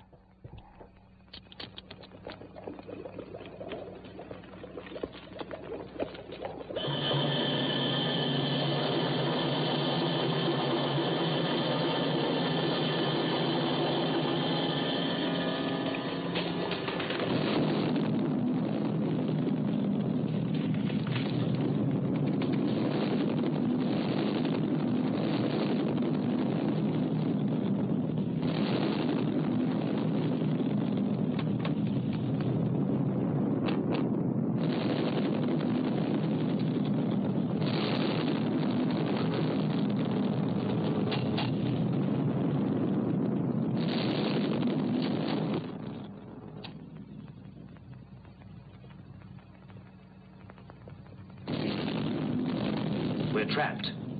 When those two clouds of gas meet, it is pointless to try to escape, Dr. Varnov. You must pay the price of failure. Have you anything useful to inform us? Yes. We won't be able to destroy them. The passion which we believed was their weakness is what makes them really strong. Stronger perhaps than their nuclear weapons. Can we eliminate these feelings? Possibly. But then would life be worth living? We must survive. We shall try other methods. Anything else? Yes, well, I'm entirely responsible for the failure. Can she be spared? You are forgetting that Dr. Kerstein has ceased to live on Earth.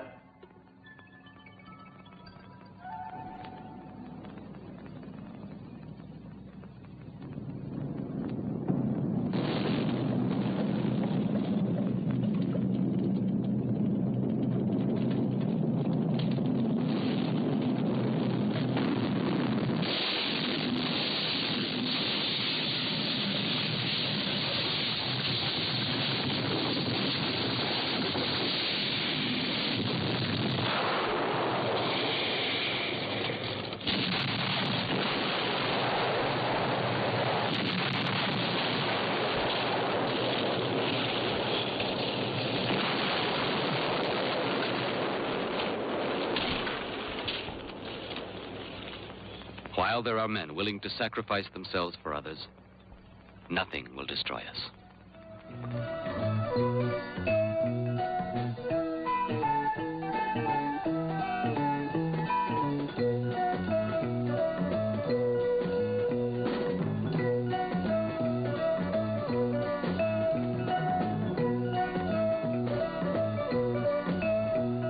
All right, creeps. Is that it?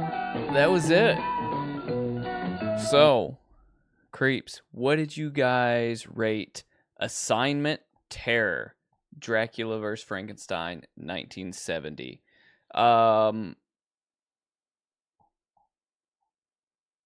YouTube threw us a bone. That was pretty solid. You know, I have no freaking clue what really the plot was. The plot kind of was all over the place. Jet, maybe you can break it down for us, the plot. I mean, I know that there was aliens sent down, and they opened up that little Necronomicon looking thing, and they were trying to eradicate the human race. But I will say that beyond that, I have no freaking clue what's going on. All I know is I got Dracula, I got Frankenstein, I got the Mummy, you know, and I got them fighting. So I got to say I'm pretty stoked on that. But yeah, that was a good one. I'm gonna give it 3.5 out of 5 creeps too, with Frank. So that was solid. I enjoyed it. I got fog rolling in here. I'm not on fire, I promise. It just looks like all of a sudden a fire started in the studio. We got some fog going here. Really didn't watch any of the movies that we set out to watch this Friday night creep show because of YouTube. But you know what? It ended up with us watching something a little bit better. Oh my God. Phew. Gotta set some atmosphere in here. All right, so let's see what else we can watch, because we've been streaming for 3 hours, 35 minutes, and I feel like we can fit in another short one. Whether that's some short films from Alter or whether that is another super short feature here. I'm going to have to go back and change the thumbnail because we didn't get to watch Night Fright. We didn't get to watch The Phantom Creep. And I hate that we didn't get to watch those. But, you know, substituted for freaking, what was it? Ghosts on the Loose. Gotta love it. All right, so is this... Let's go to the IMDb page real quick. Let's see what we can find out about Assignment Terror real quick before we move on to the next thing.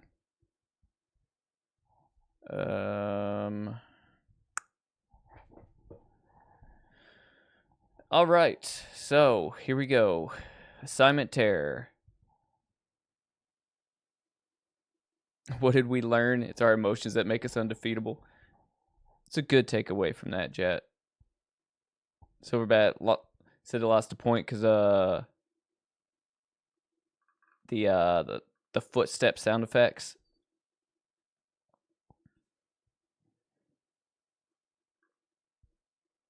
What is La Furia del Hombre Lobo?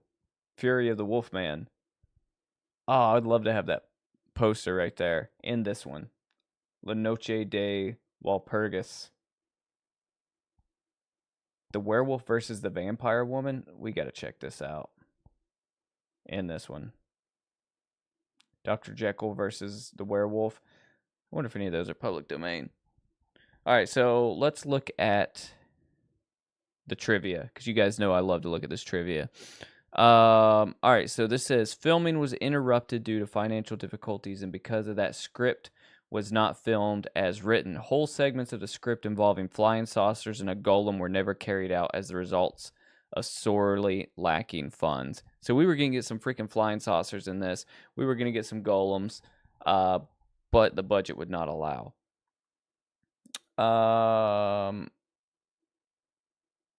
Let me see. The werewolf played by Paul Naschy has no specific origin in the film. It is assumed that the events in this film are continued from the ending of Frankenstein's Bloody Terror from 1968, in which Naschy as Waldemar Daninsky was transformed into a werewolf through the bite of a werewolf named Immer Wolfstein. Strangely, the Wolfman was killed in the same exact manner in the first film, but the alien surgically removed the silver bullets to revive him. I like it. Let's see.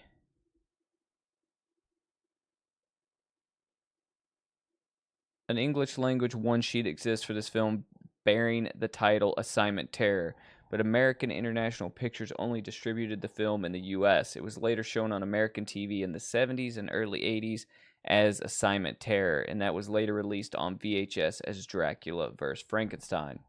The UK title, which is not to be confused with Al Adamson's infamous film of the same name, Dracula vs. Frankenstein, from 1971, produced 2 years later.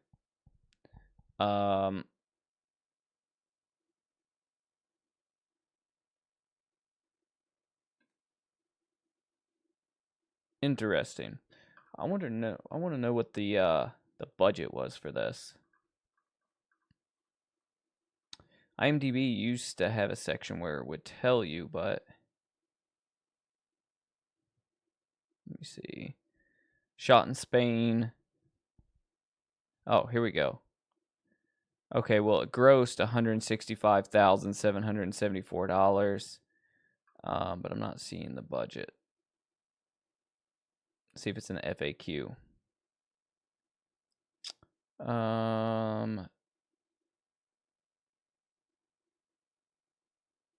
Nope. Oh, right here.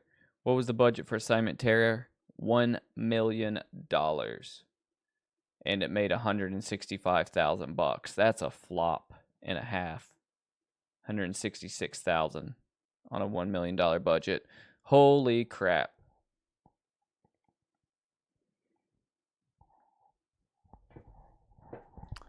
Yeah, they blew it on all those bubbling beakers. That's what I need all behind me. I need to turn the studio into like a mad scientist lab. Let me see. All right. So I want to check out Fury of the Wolfman. A man has had a werewolf curse cast upon him. If he doesn't get rid of it, he turns into a killer werewolf when the moon is full. I wonder if this is public domain, that one, or Werewolf versus the Vampire Woman. Sounds awesome. Elvira and her friend Genevieve travel through the French countryside in search of the lost grave of a medieval vampire, Countess Wandeza. Is it Wandeza? Wandeza? Creeps, how do you say that word? I need to see if this is public domain. Let me Google this.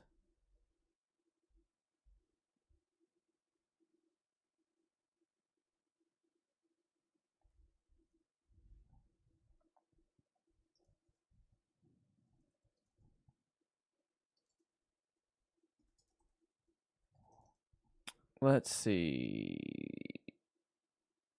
So it says the English dubbed version of the film is public domain, but you guys know that Google lies to me on this.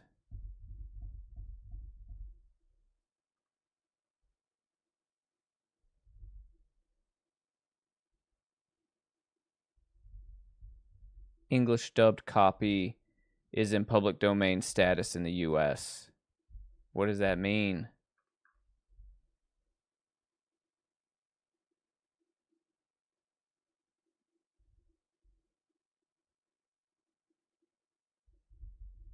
Frank. Calm down, Frank. I have a very dungeonistic looking. Is that a word? Dungeonistic. I have a small basement, but it looks like a dungeon. It actually could work as a mad scientist lab. A very tiny one, but it would work.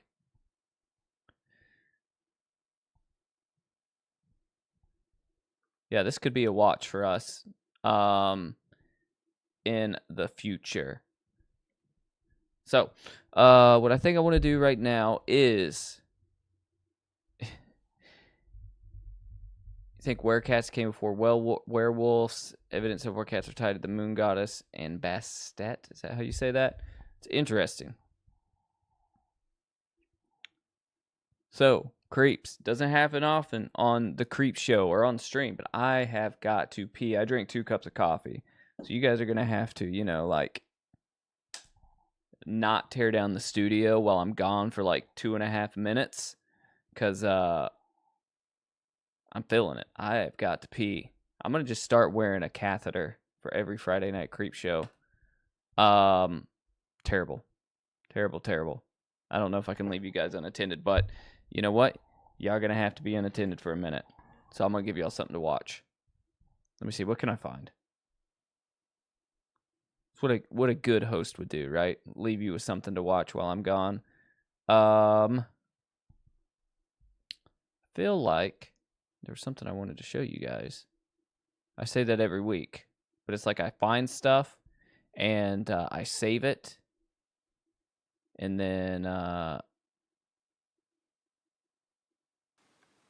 that's not what I want you guys to watch. Let me see.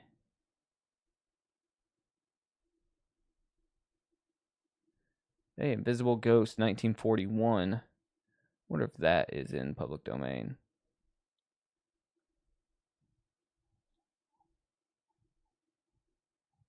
Alright, that's not what I want y'all to watch. I'm talking to myself because I'm looking at my playlist here. Not that.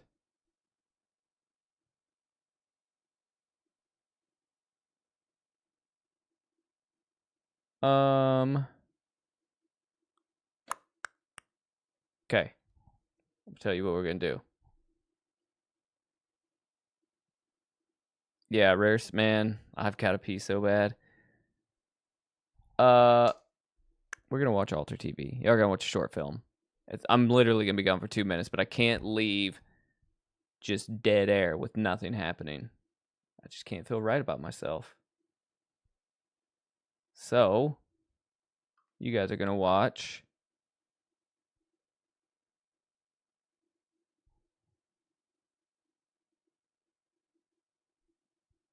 Let me find it.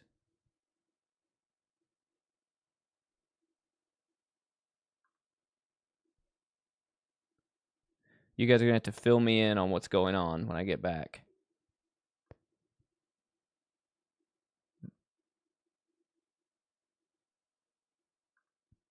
Finding this one. Hang on.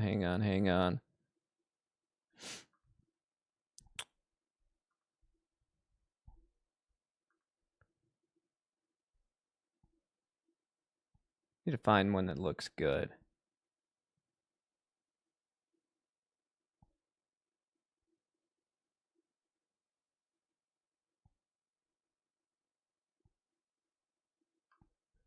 That's not too terribly long. Well, isn't that funny? I don't have to pee anymore. It's gone. It's come and it's gone. All right, let me bring this up. All right, so I'm basically just looking for a short film right now. Trying to find one that looks like it might be decent.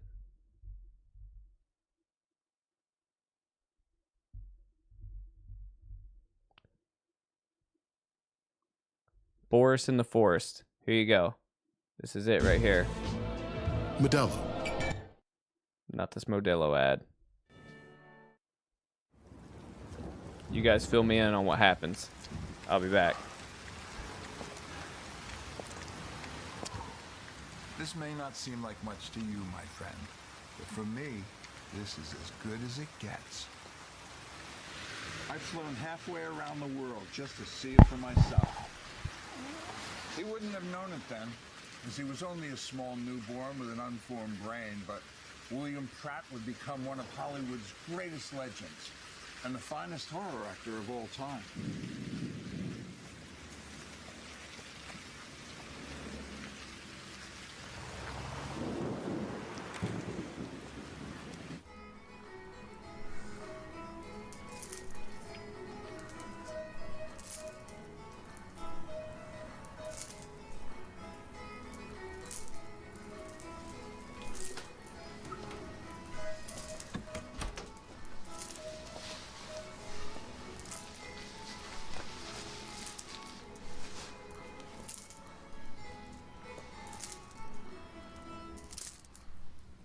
Baroque, atmospheric, impressive.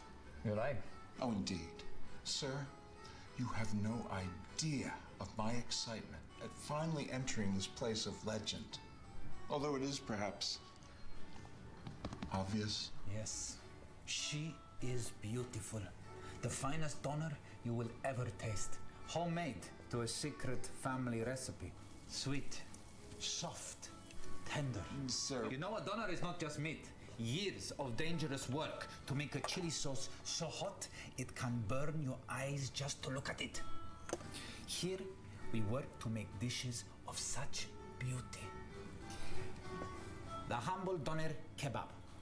Doner with chips, doner with falafel, doner with rice. Doner pizza, doner soup, doner stew, doner ceviche. Doner in a basket, doner in a bag, or the house speciality, fruits de la doner. What's that? All of the above in a bucket. Sir, I do not doubt the quality of your product here. However, my visit is not for culinary fulfillment. No. I am in pilgrimage to this site's greatest son. We're back. We're back. The honor that you must Oh. feel that within the walls of your premises, the legendary horror actor Boris Karloff was born. Never heard of him. But sir, Frank, you must be why you aware. cussing in here, Frank? Why Surely why the using those purchasing swear of the words? Premises, the agent will have explained. No. Just told us to put a door on the toilet. Someone here must know of Boris Karloff. I do. You do? Met him once. Let's just say we didn't see eye to eye. You didn't? London Zoo. There he was. The big one. That's him. Orange hair. Long arms. Oh, no. Knuckles dragging on the ground. Swinging around on that bloody tire all day long. Madam, I believe what you're describing there is in fact an orangutan. Yeah? Well, who's Boris bloody Karloff then? You people have no idea. I know who he is. And I know who you are. I've seen many of you coming here with your books, taking pictures, talking, but not buying. This is the finest kebab shop in London. This is not a library.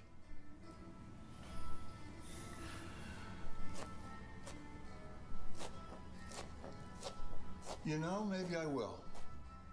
Small doner. Excellent choice.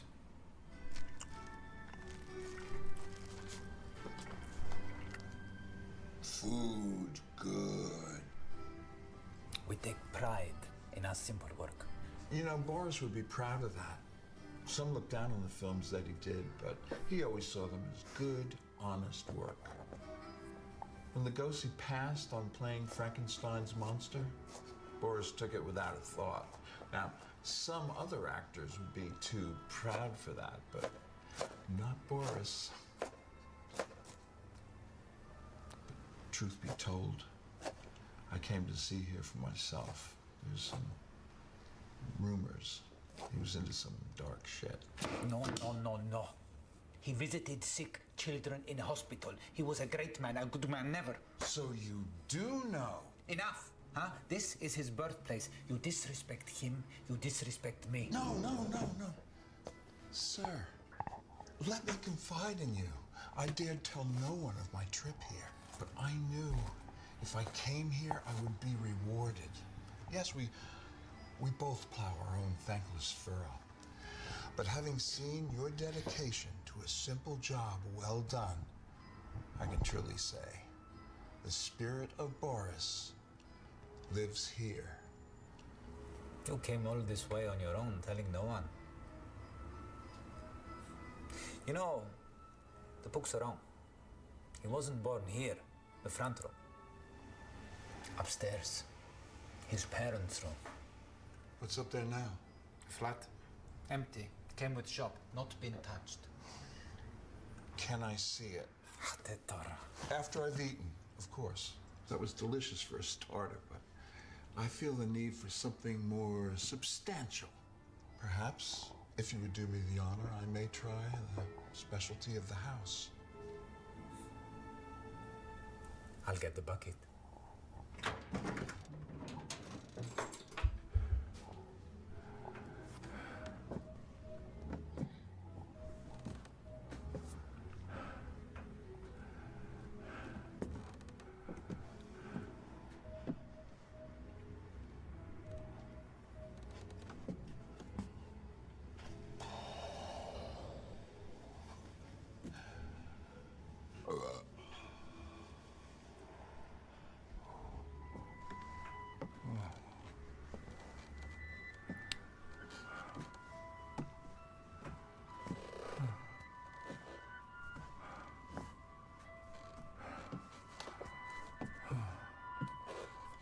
Holy short shorts.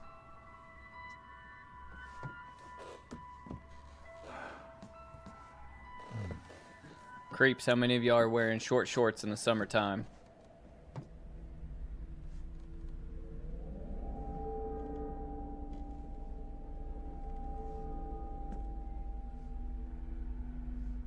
Frank, Jet, Nick, y'all wearing short shorts?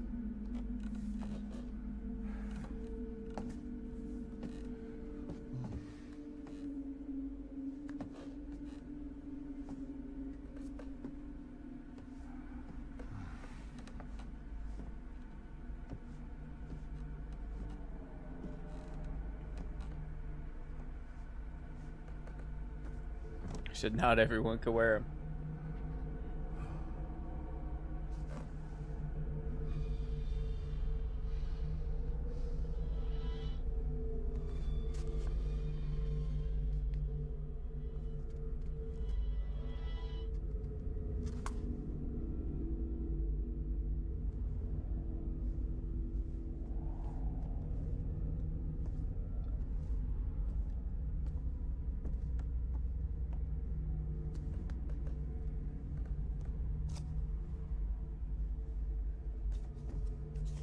Strictly banana hammock.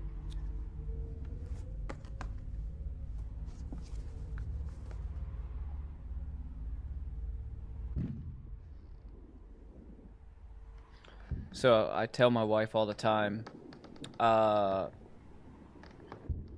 the North Carolina, we live in North Carolina, that the North Carolina state bird is the shirtless man on a bicycle. And he's kind of like the groundhog. Like, you know that it's spring as soon as you see the shirtless guy on a bicycle around town. You see one, and then after you see that one, they're all over the place. Nice shrine.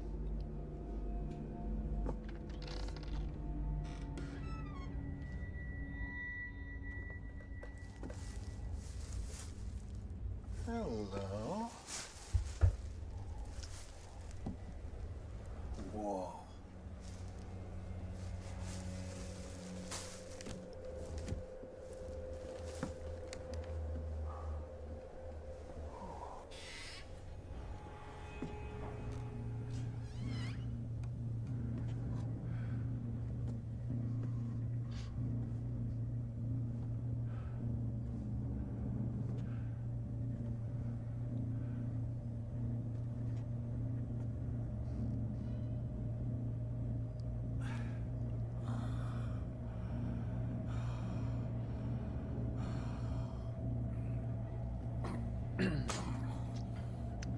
That's crazy, Jet. I mean, they kind of do that here, too, surprisingly. There's always the guy with the hoodie and the shorts on and the flip-flops all year long.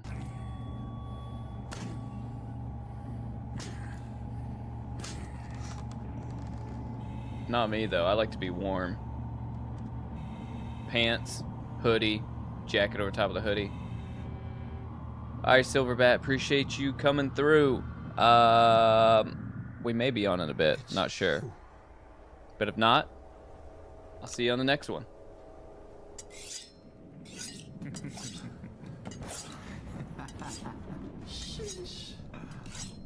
Donor. Your Honor, classic double-handed death grip. By the legendary Boris.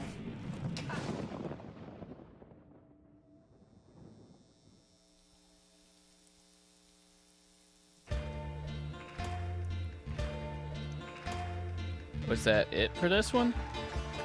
So I have no clue what was happening during this. But it looked like it was shot well.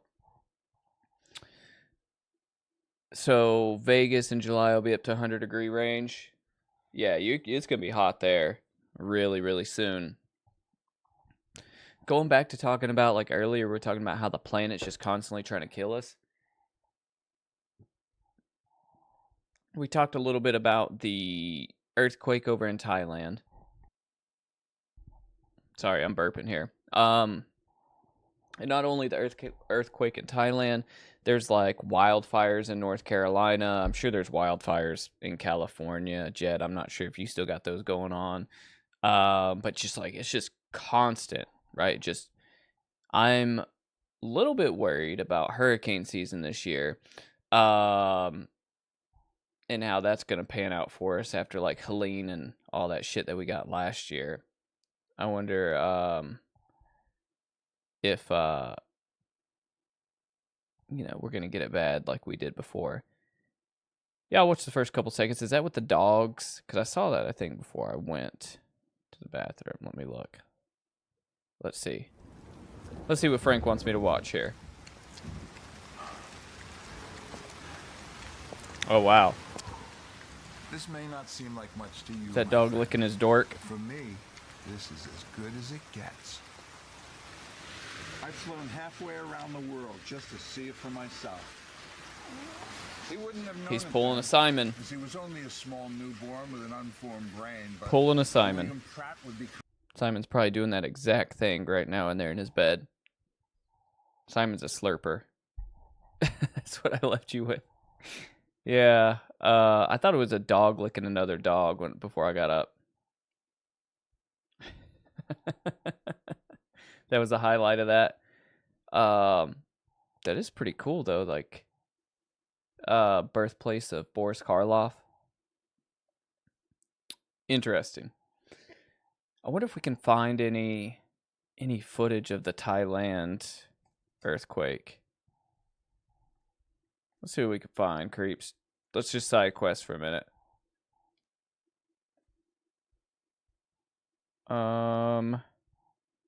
Is there any? That's at the rooftop pool. Hang on, creeps. I'm looking. Looking. Let's see.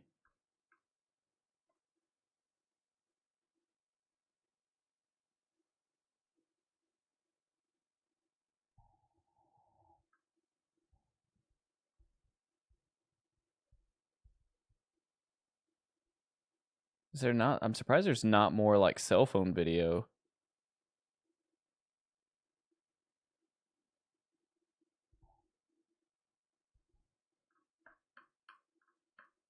I wonder if we can find some pictures. See if I can find some pictures.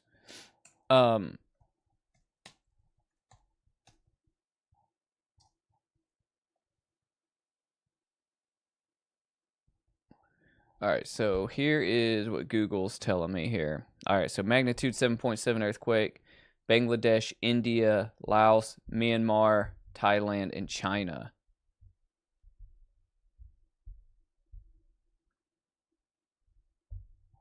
See if we can put in like aftermath.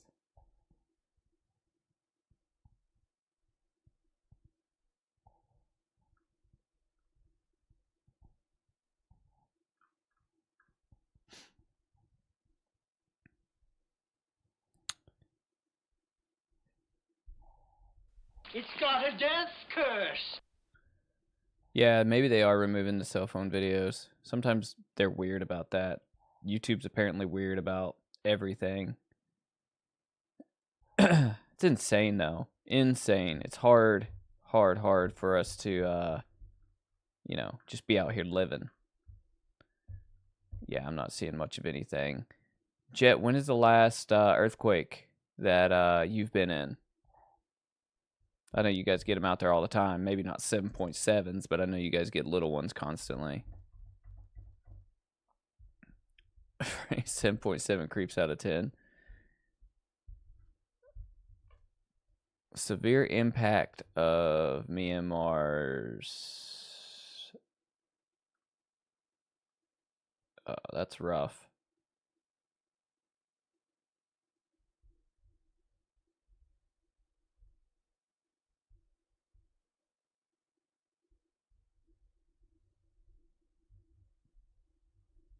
Yeah, there's just some pictures.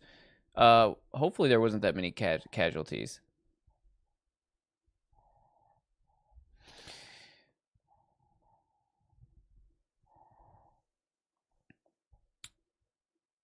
Big earthquake in 1992 when you lived in California. Jet, last one you were in was a 3.5. Yeah, I don't know when they get bad. I have no clue when the earthquakes actually like start getting like, you know, really bad.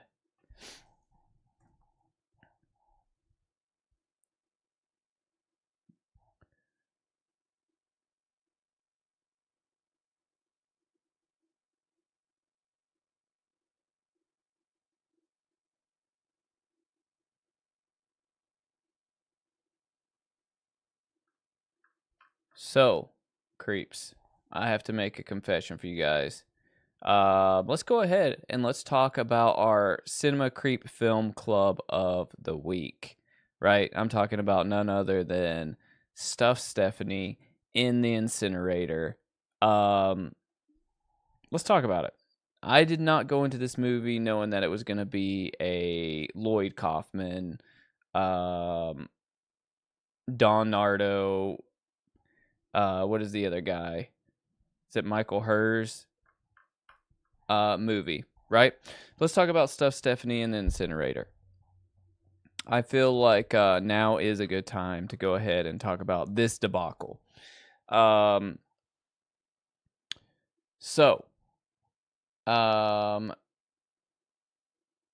you're just getting in here and you don't know, Stuff Stephanie and the Incinerator from 1989 was our Cinema Creep Film Club movie of the week.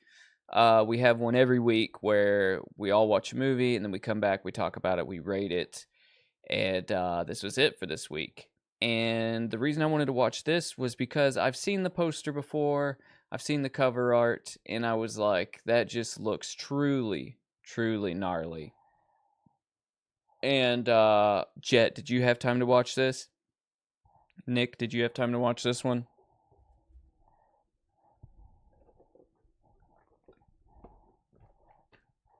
This movie, Stuff Stephanie and the Incinerator, is a twisted tale of a husband and wife, Jared and Stephanie, who delve into the demented fantasy game of the super wealthy. It was tame for a trauma movie, right? It's PG-13, which I wasn't expecting going into it and looking at the name, right? But I will tell you that this movie is weird as hell. Like, it's weird. But it's not weird to where it's like weird to where it's like shit you've never seen, or like weird to where it's like gory or anything like that. It's just a strange movie, right? Because basically, since Nick, you haven't watched it, I don't want to spoil too much, but more or less, you have this husband and wife who are playing this weird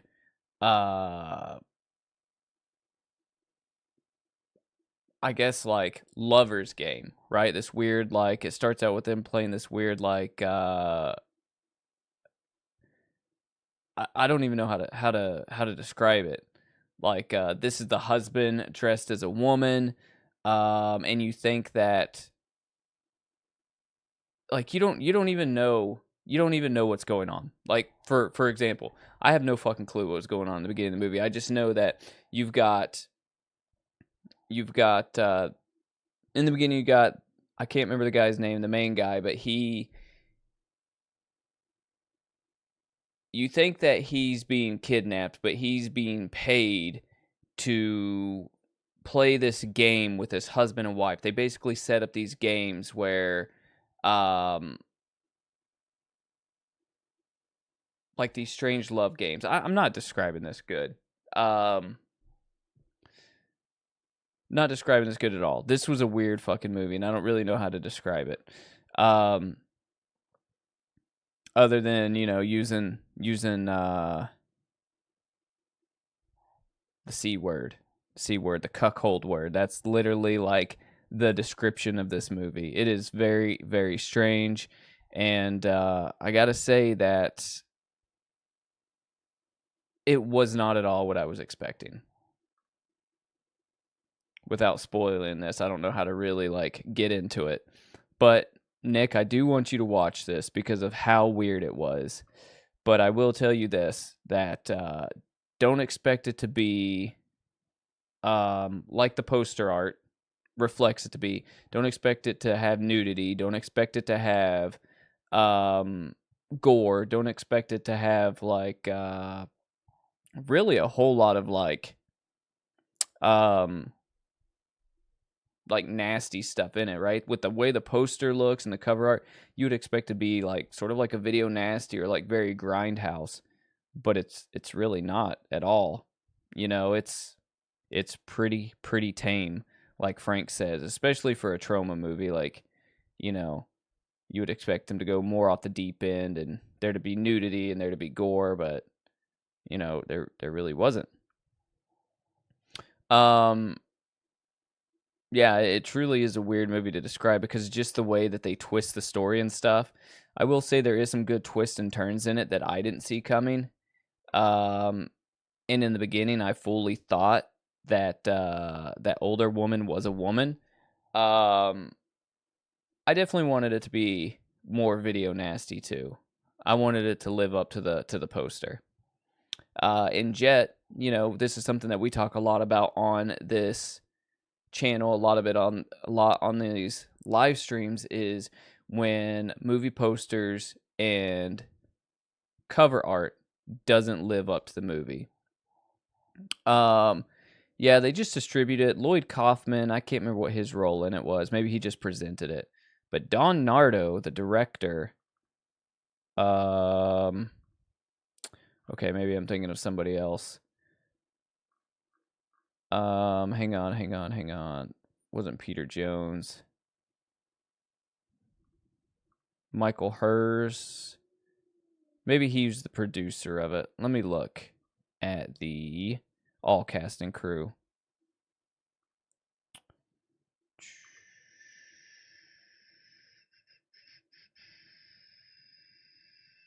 Okay, maybe not. Maybe it was just under the Trauma film label. But even still, I'm very surprised that Trauma distributed this without it having like some nastiness to it.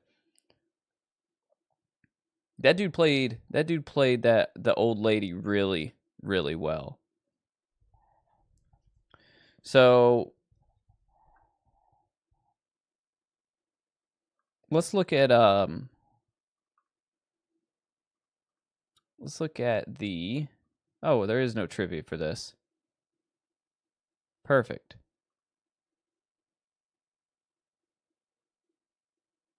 Also known as In Deadly Heat. That would have been a better fitting name for this, because Stuff Stephanie in the Incinerator is such a sick name. I love that so much, but it's in the poster. But yeah, did not live up to the hype. So what I want to say is my confession is this. Okay. Now, I rarely do this, okay? And this is not a good way to be. All right. So rarely do I ever go out and buy something based upon a movie or based upon a band that I haven't heard or haven't seen, okay? But I will tell you guys this. Before I watched this movie, I did buy the Stuff Stephanie and the Incinerator poster. You guys remember the one that we were looking at the other week? It's literally that cover art. I don't even remember how much I spent on it. Hang up and I'll bring it up. Let me see.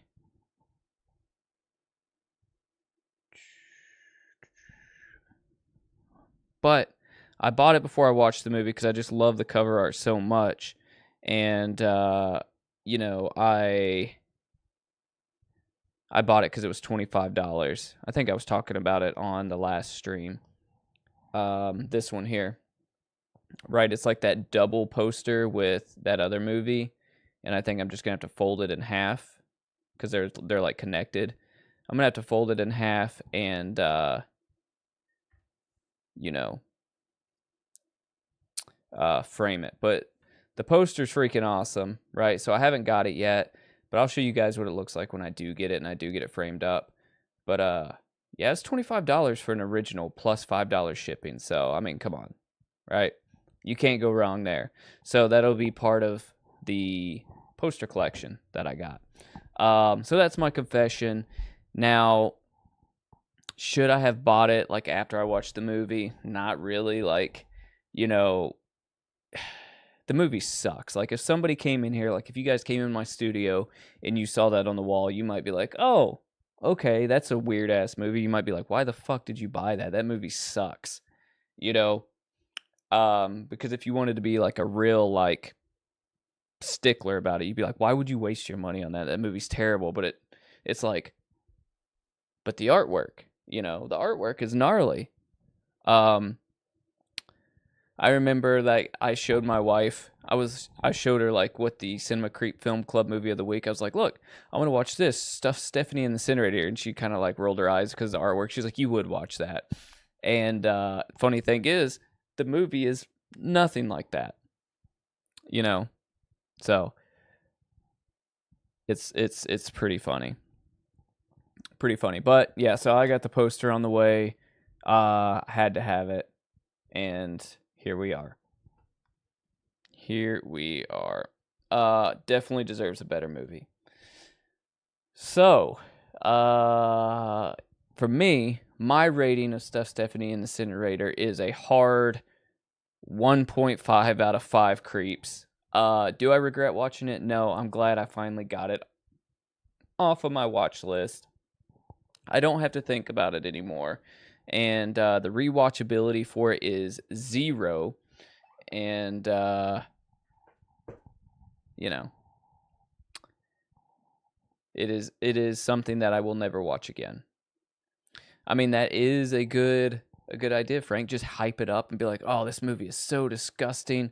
It's so just obscene. And then have them watch it and they'll be like, what is wrong with you? Because, like, if you saw somebody post this, you know, you would be like, okay, yeah, they're into some sick shit. And then they would watch it and you'd be like, no, they just don't like good movies. But yeah, it was pretty bad. But Nick, I would watch it if you like weird stuff, for sure. You know, if you got like a couple hours to waste, hour and 38 minutes, you know, it's not the worst thing I watch. It's better than that stupid movie we watched earlier, Ghosts on the Loose. It's just as bad as Long Legs, if that gives you any way to gauge the amount of time you want to waste. Yeah, if I found this VHS in the wild, I would freak the hell out. I'm like, I have to have that. You know what I mean? But now, if I saw this in the wild, I would be like, I'll give you like $5 for it. You know? Oh, yeah. You're right, Jet. It sucks when you find those actors and they don't have many roles, but they've done a really good job.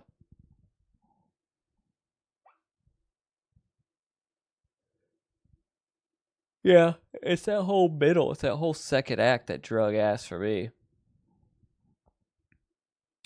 It was really just uncomfortable that first 20, 30 minutes of the movie, though. You know, especially before I knew that the guy was like playing that old lady, and I just thought it was an old lady, and she was like, "I want you to do to me what you did to her," and I'm like, "This is wild." I was like, I don't even know where this is going. I was like, this is about to get gritty and gross, and then it never did. But yeah, I mimicked that guy playing that woman really well. He said the writer compound rocks, though. Peter Jones or Don Nardo? Or both?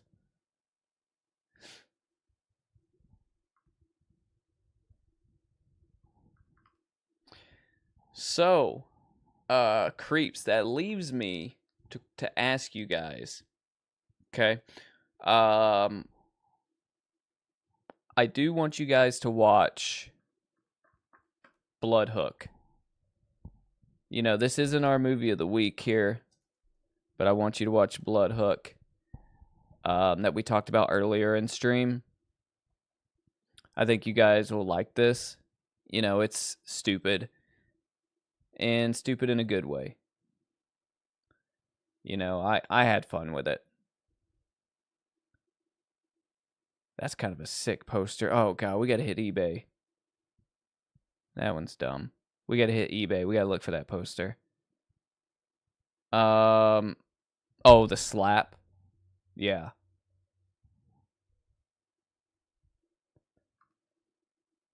Stuff Stephanie in the Incinerator Slim DVD, $98. They gotta be kidding. VHS, $30 or best offer. $30. $34. They're crazy. $250 for a factory sealed for that shit movie. They're crazy. VHS prices are so high anymore.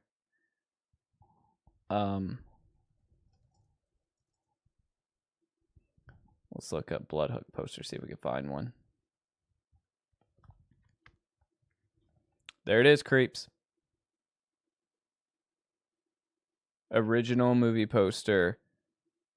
You know what? I think what it was I got confused with because Bloodhook is Trauma as well. So I think that's what I got confused on. With Stuff Stephanie and Incinerator, because I knew that was a Trauma, but I think this one actually has isn't just presented. I think maybe Lloyd Kaufman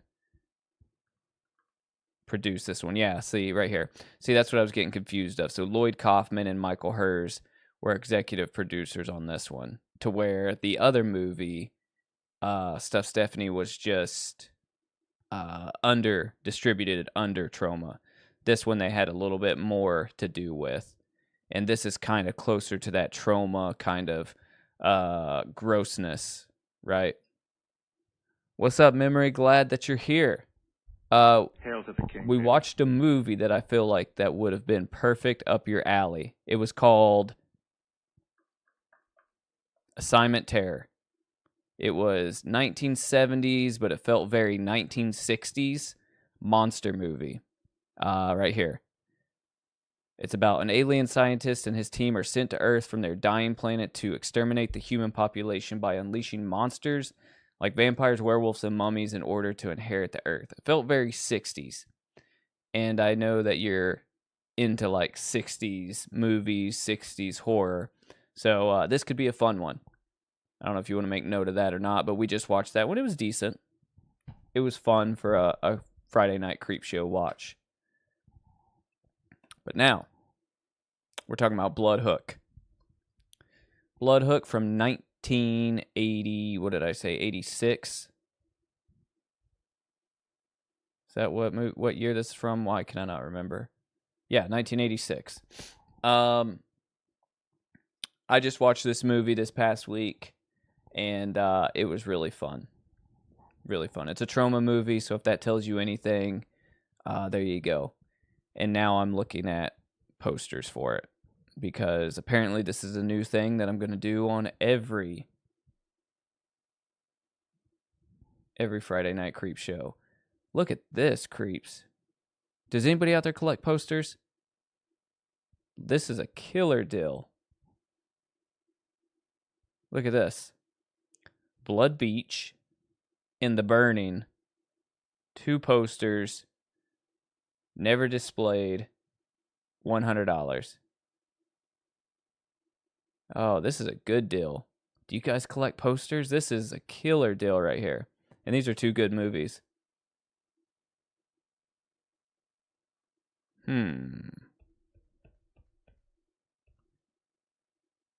So these are originals. Guaranteed original, 27 by 41. Guys, I'm just saying. This is a killer deal. I feel like I need to not buy posters anymore right now, but these would be 2 awesome ones to have in the collection. So if you're looking for posters, there you go. But the Bloodhook poster, that's what I'm looking at. Frank, you better stop with that. Just straight up silly putty it. Yeah, so you definitely should have, especially if they're in decent condition. You know, memory, I'm sure you know this, that I collect horror movie original vintage posters, and this is the one I'm looking at now that I want. I think this is a reprint. But it's like you spend $70 for this one, or you could spend $100 and get 2.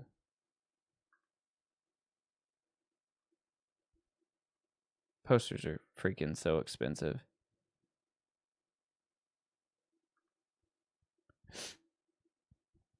Blood Beach is on Plex. Nice. I have Blood Beach on VHS.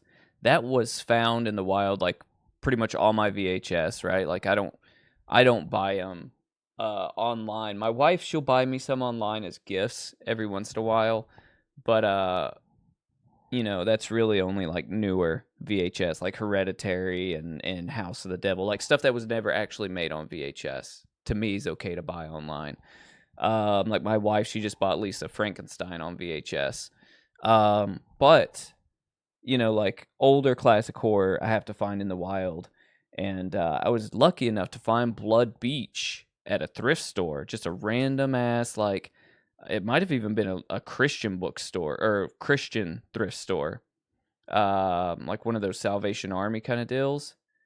And it's in good condition, no mold on the tape, and it goes for pretty high on eBay. Blood Beach, $75 right here. This is the exact one I have, the media release. That one's red. Roadshow home video, $125. Look, there's Bloodhook, $105. Blood Diner, $45.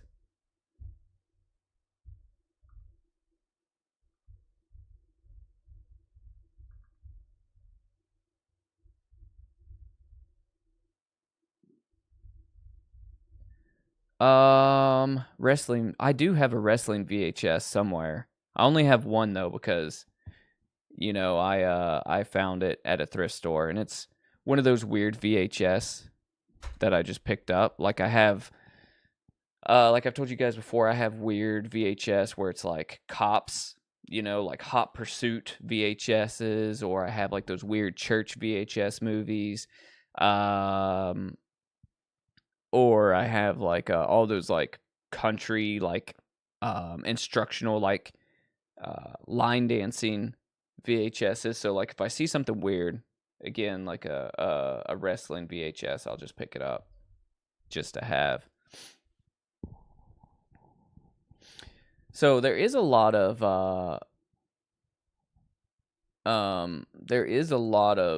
DVDs out there, right? DVDs are kind of filling the void of VHS. And DVDs are cool to collect too. You know, DVDs and Blu-rays if that's your thing. But to me it's harder. It's harder to get VHS. Yeah, you can't forget the Dancing Grannies. Can't forget it.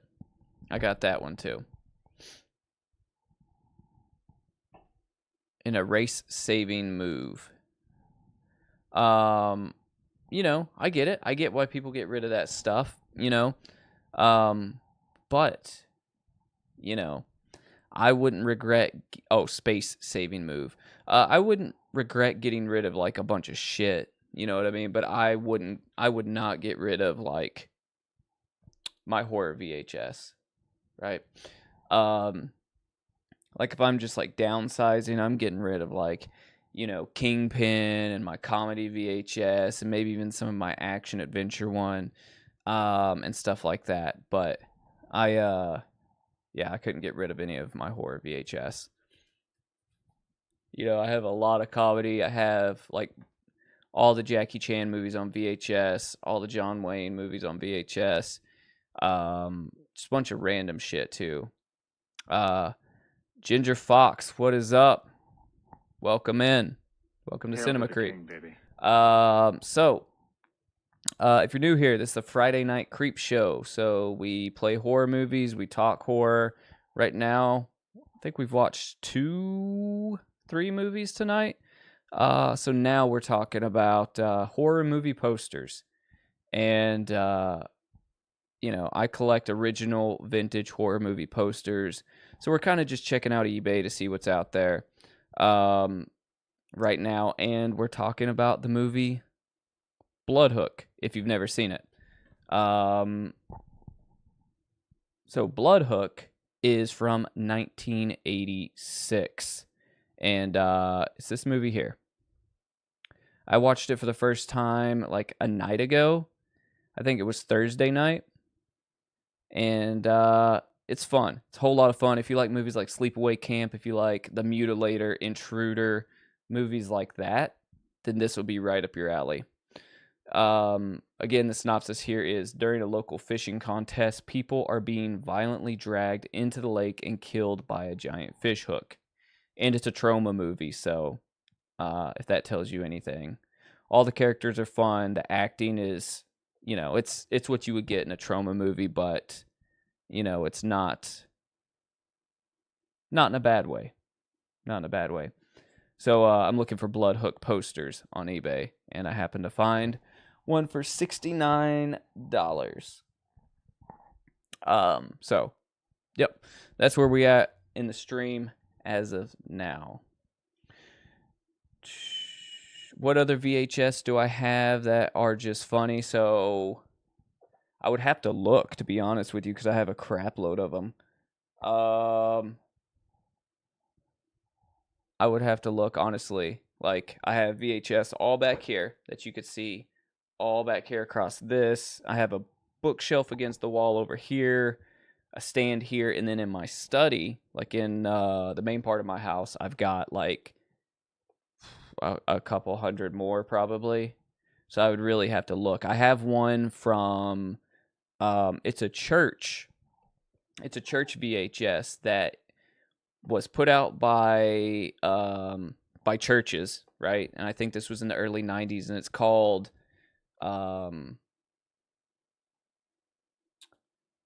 crap, I can't remember what it's called, but it's something to the effect of selling baby body parts on the black market, right? And it is an anti-abortion tape, right? But it's basically saying that abortion clinics are selling baby body parts on the black market. So the tape is all about that, right? It's sort of like a fear-mongering tape put out by the church. And I don't know how. I got it from a thrift store. And I was like, I gotta have that. That's crazy. You know, and then like the Satanic Panic VHS that the police stations put out in the 90s. It's kind of like that. It's in the same vein. But yeah, apparently, like, I have Garth Brooks in concert from like 1990. I have like NASCAR VHS tapes. Like, I just get random stuff. And that is literally me looking, you know, digging through horror and being like, oh, or looking through tapes to find horror on VHS and just finding, like, you know, something weird or something fun and like picking it up for the collection because why not? You know? Why not? I could put together a really weird, like, VHS rental store. I think it would be, you know, a lot of fun to do that.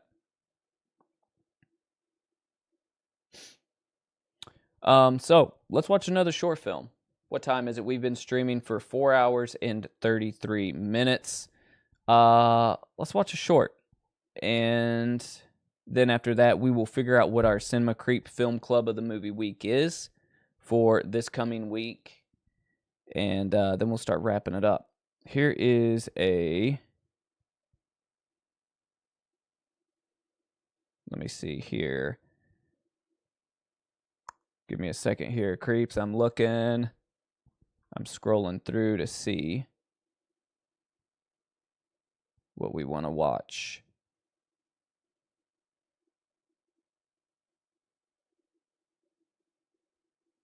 This looks kind of sick. Just in the screenshot here. So this is called Dead Enders.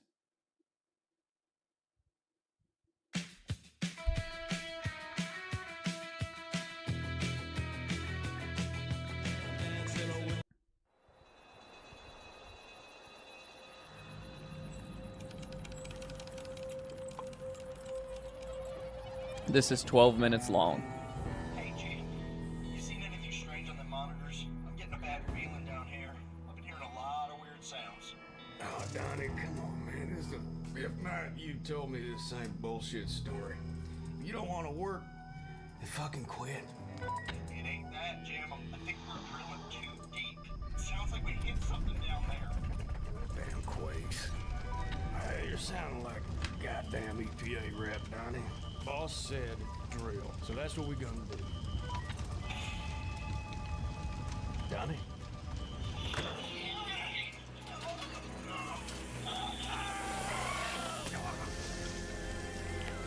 All right.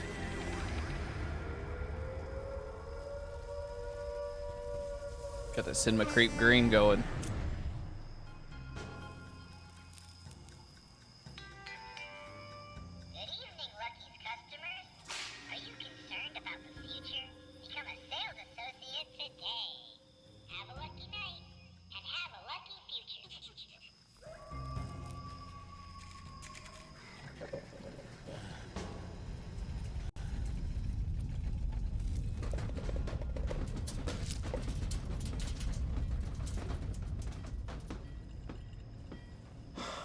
Damn quakes. Wow. Maya! Maya! Maya!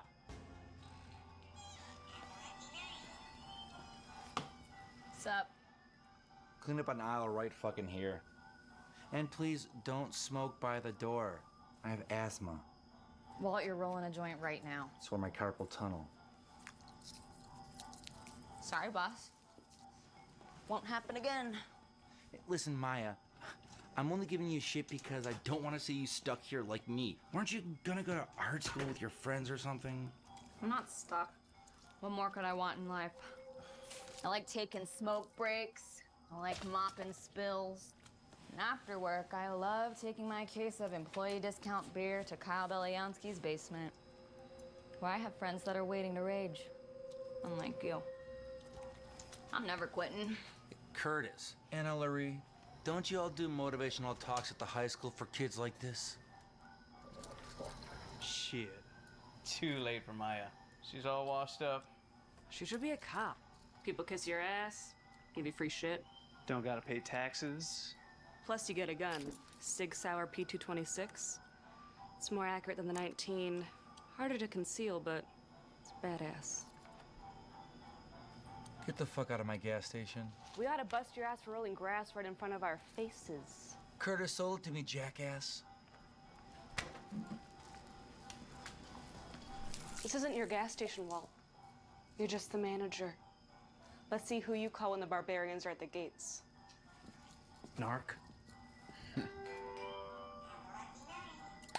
All officers report this is an emergency. There are reports of giant murderous bugs jumping on people's... All right, be honest. You ever use those handcuffs off the job? Not answering that question. Come on. Fine. I have an offer. You can leave, and I'll keep you clocked in. Just walk straight out. You're gonna let me walk out of here? With beer. But you have to admit I'm right. This job sucks. Nah, I'm good. Why are you doing this? Why? Cause Not gonna lie, I could go for a cup of noodles right now. Oh my God. You don't have anywhere to go tonight, do you? That's it. Am I your only friend? Wow. You're all alone. All your friends went to college without you. There are the keys. Do with them what you want. Instant promotion. You are the key holder for the night. Give me a break. No.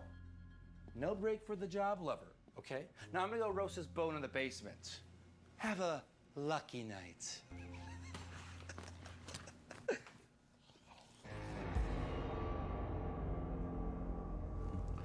Cal Belyansky's basement, my ass.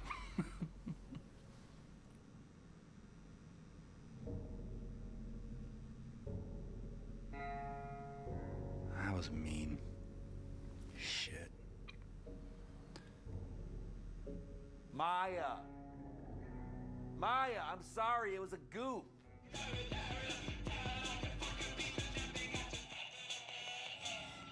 I'm starving, Frank.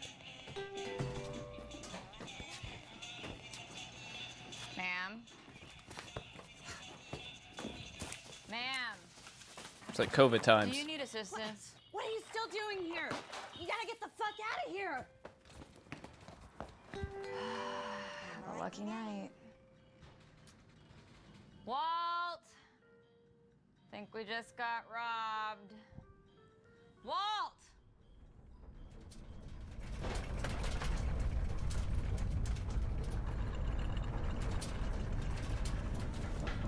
Yeah, this place rules.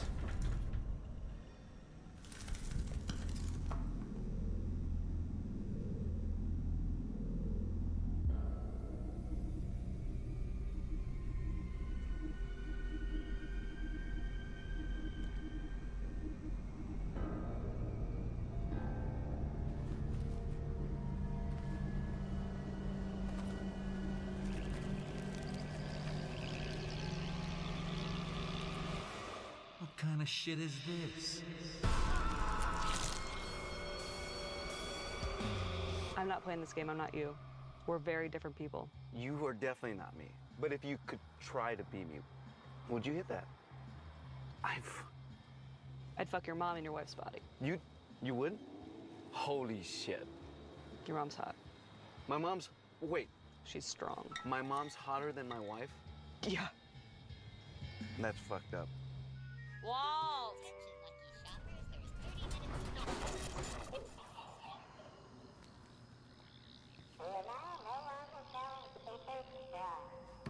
Walt!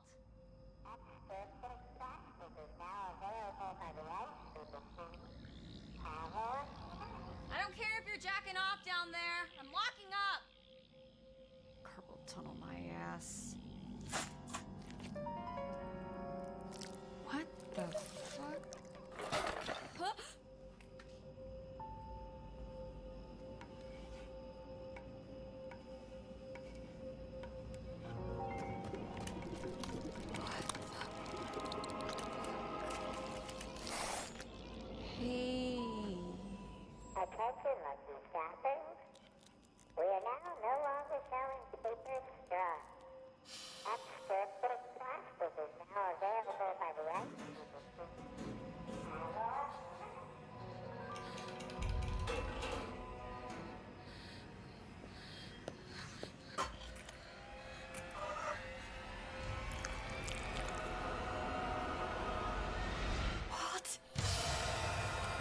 Not Walt.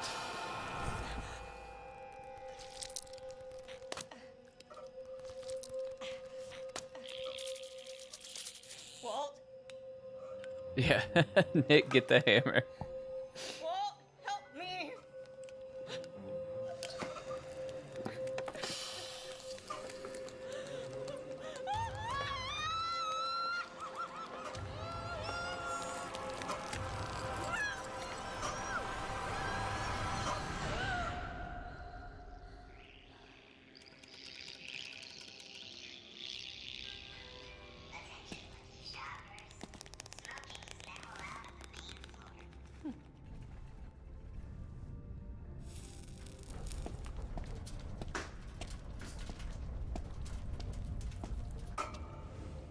Oh, hey, Maya.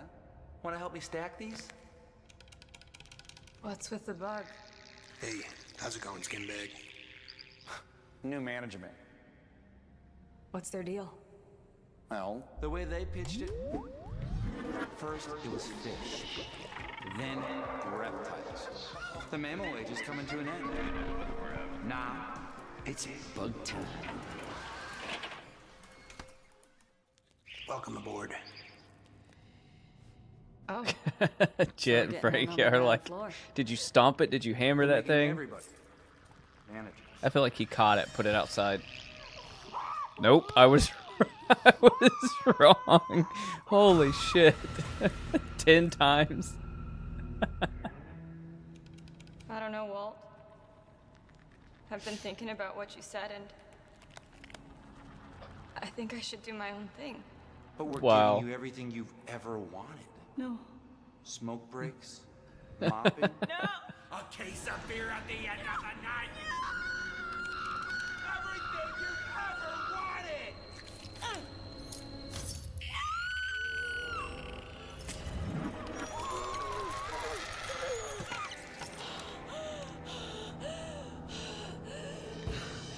Frank, Nick is Sledgehammer guy from that movie. Scorpion King. I love it.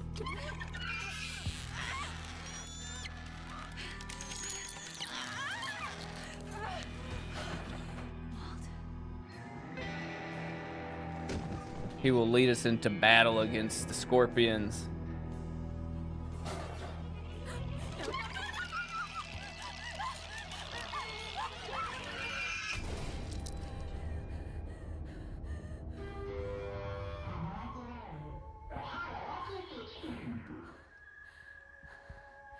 I gotta get out of here.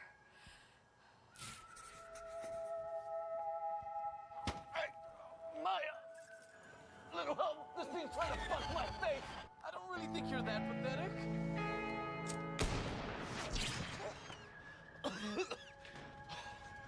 Thank God.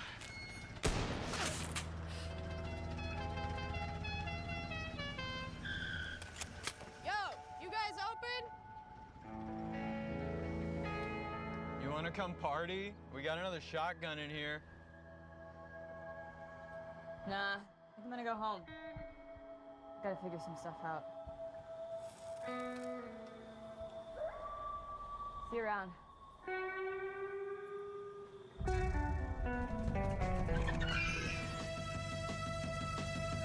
Is that SpongeBob SquarePants font?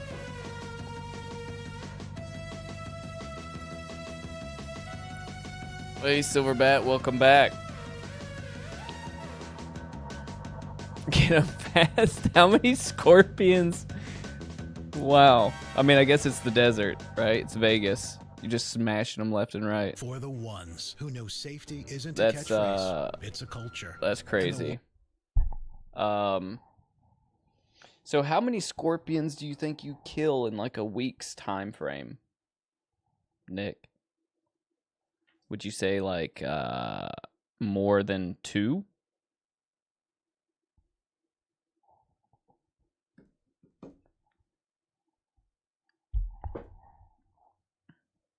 Got to be inspired by Half-Life, yeah. It's that was a strange little short. It was good though. You know, it was fun.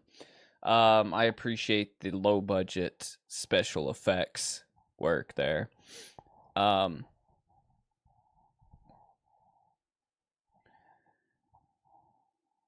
Yeah, that's the Scorpion King. You've killed about 20, like, oh man. So how many do you kill like throughout the year? Like just a handful of them, like maybe one or two. Like you've killed 20. That's 20 that's 20 more scorpions than I've killed my entire life. I've never killed a scorpion. And if I saw one, I don't know what I would do. I guess smash it with a hammer. I know that's the best way to kill them. He got hit by a scorpion in his testicles. I imagine that would not feel good. I couldn't imagine what a scorpion bite would feel like, but getting bit in the testicles by a scorpion does not sound like a good time by any means. Yeah, I see him at the zoo, and that's about the only place I see him. They say that they're in the woods. Like we've talked about this on a previous Creepshow, but they say they're in the woods around where I live. But we hike a lot, and we never see them. You know, thank God, because, you know,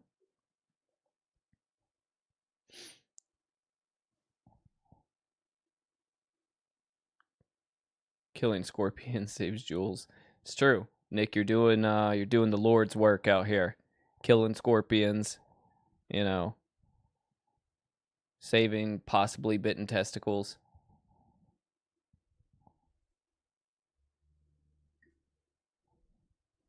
That's crazy.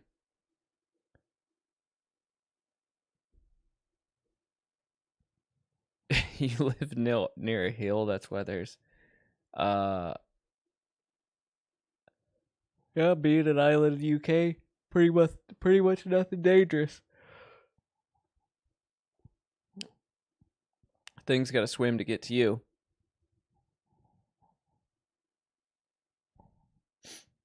That's funny. So I take it scorpions like hilly terrain.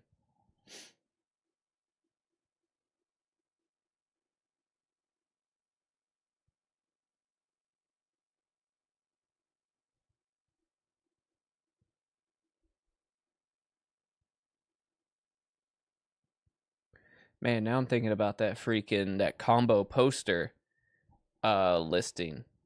Creeps. This thing, God, I'm gonna be thinking about this for a while. This 110. It'd be $10 shipping. It's in Massapequa, New York. Is that how you say that? How do you say this word? Where's that at? How do you pronounce that? Massapequa? How do you pronounce that? Who knows?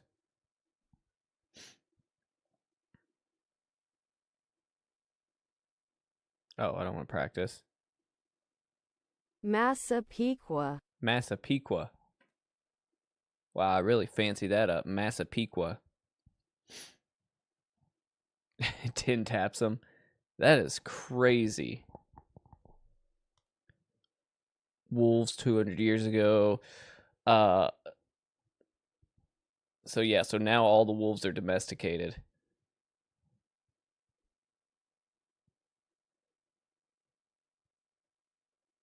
Three miles from Vegas.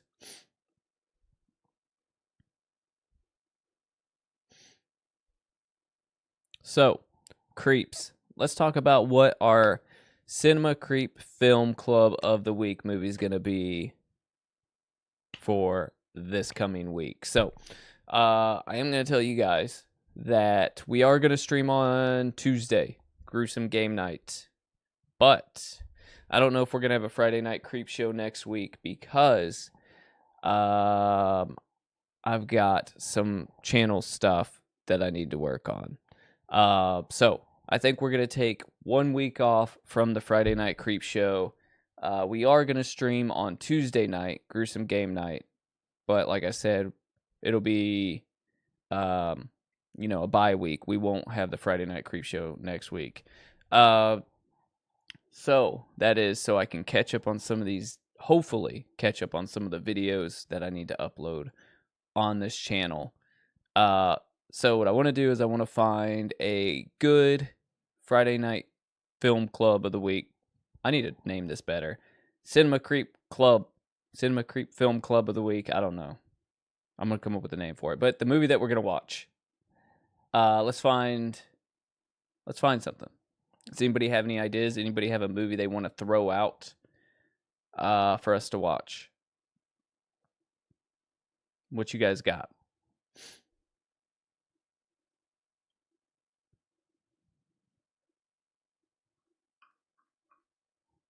Because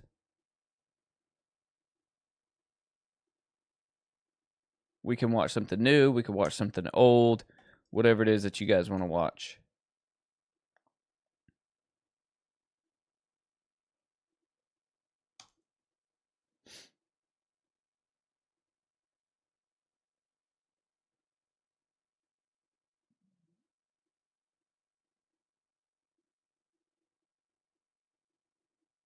Let me see. I'm going to bring up Tubi and see what is out there. All right. Horror genre on Tubi. Let's scroll down. So Nick is saying Blob from 1950s.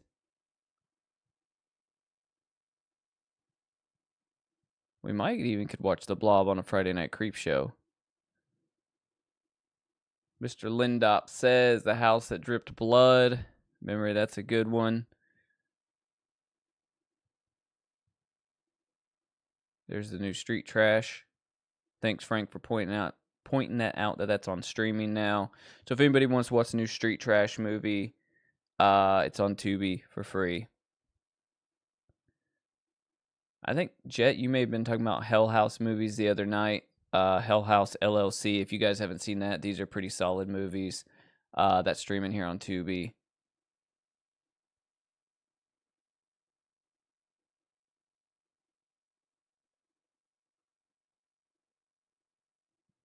Let me see if The Blob 1950 is public domain. If it is, that's something that we could just watch on the Creepshow. So I got a question for you guys as well. I started working on a updated intro for the Friday Night Creep Show.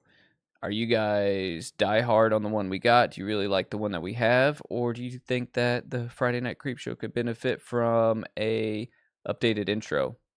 Let me know. Because I'm kind of going down a rabbit hole of creating a new one. But if you guys are like old as gold on that and just keep what we got, I'm just going to keep what we have. Do you guys think it could stand an update?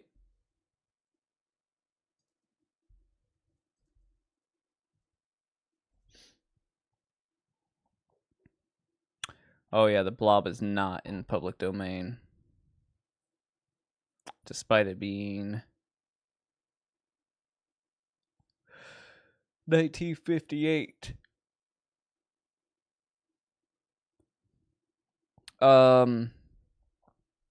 Let's see. Let's go back to Tubi.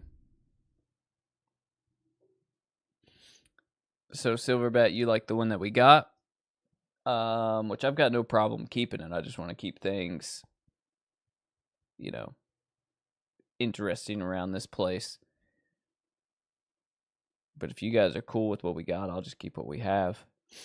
You still watch even if it's a couple kittens fighting? Cockneys versus zombies. Did I see that? Did I pass by that?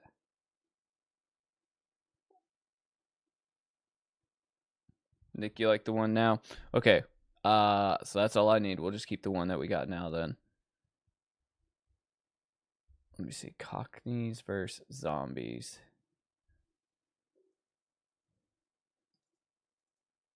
It's 2012 film. I don't know why I said 2012.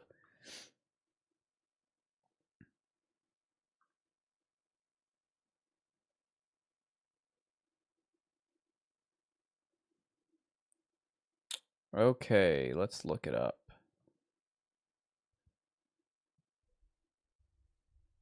That's the way I feel too. Movies older than me should be public domain. Really, YouTube should just let me play whatever I want. That's how I feel. If it's free online, I should be able to play it. You know, if it's something you have to pay for or something that's in theaters, I shouldn't be allowed to play it.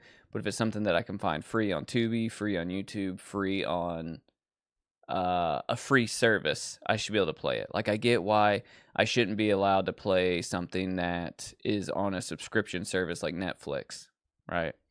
But if it's on Tubi and it's free, I should be able to play it, in my opinion.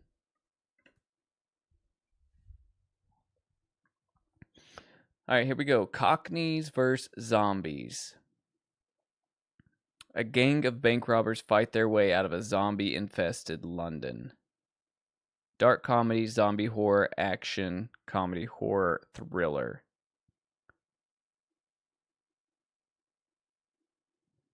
Everything, everywhere, all at once. So I started watching that before, but I've never gotten through it.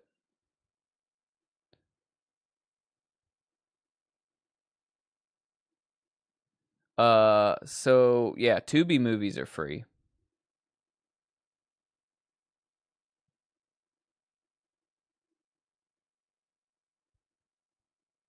I mean, this could be fun, right?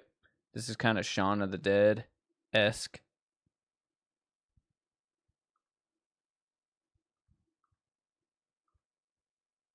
Nice and funny zombie film.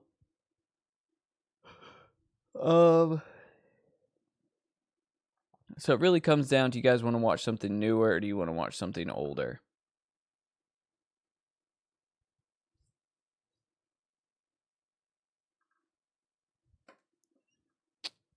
Because we could watch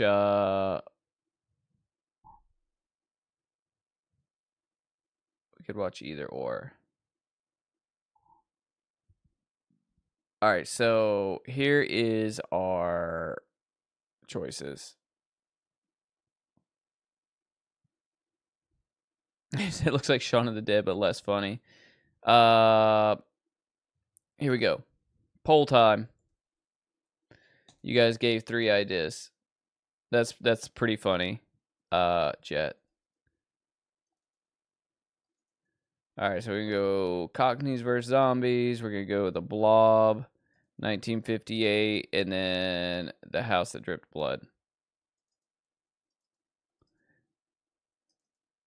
All right, so you guys select one of those. The House That Dripped Blood, I'll show you, is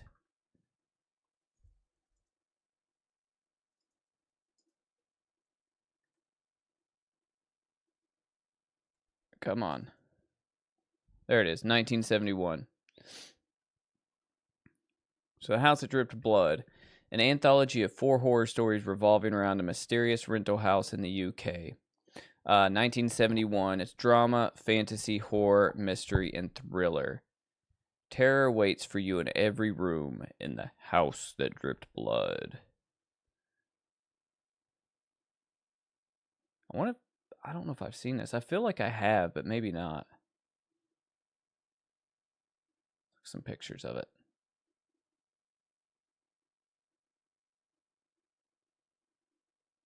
Looks over the top. I don't guess I've seen this. Looks fun. I love that old kind of like font there when it's like red and yellow, those title cards. Like old Dracula movies or like Blackula and stuff. It's very 70s.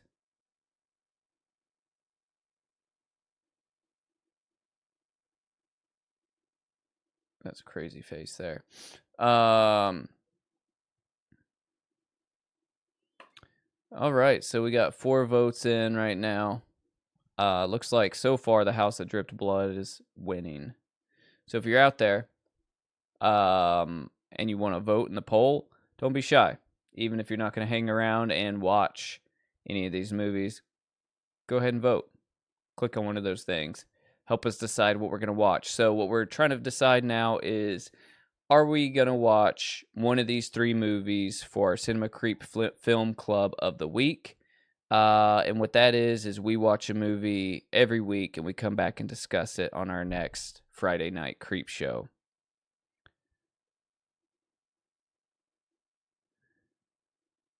So, memory, Mr. Lindop. Best way for you to do that, in my opinion, is to use Film Convert Nitro. So we're gonna side quest real quick before we get off here. So this is a plugin that I've had forever, and Film Convert Nitro. Right here. So basically, this software right here does it. This is what I would use when I was trying to make something look like film. I don't know how much it is. I can't remember. I think it's kind of expensive. Maybe. Let's look. No, not really. $120 for the DaVinci Resolve plugin, right? And basically what it is instead of just being like a LUT or something like that, these guys have gone through and they've actually recreated film stocks. So you got Kodak, you've got Fuji, you've got well, here's all their different ones. So, all right, so check this out. So you got Kodak, Kodak Vision, 250D, 527, 2007, and 5207. You've got all these Fujifilm. You've got more Fujifilm here.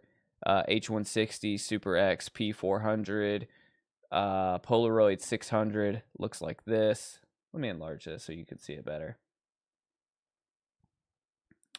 Let's go back to here. All right, so you've got these. I'm going to click through them real quick.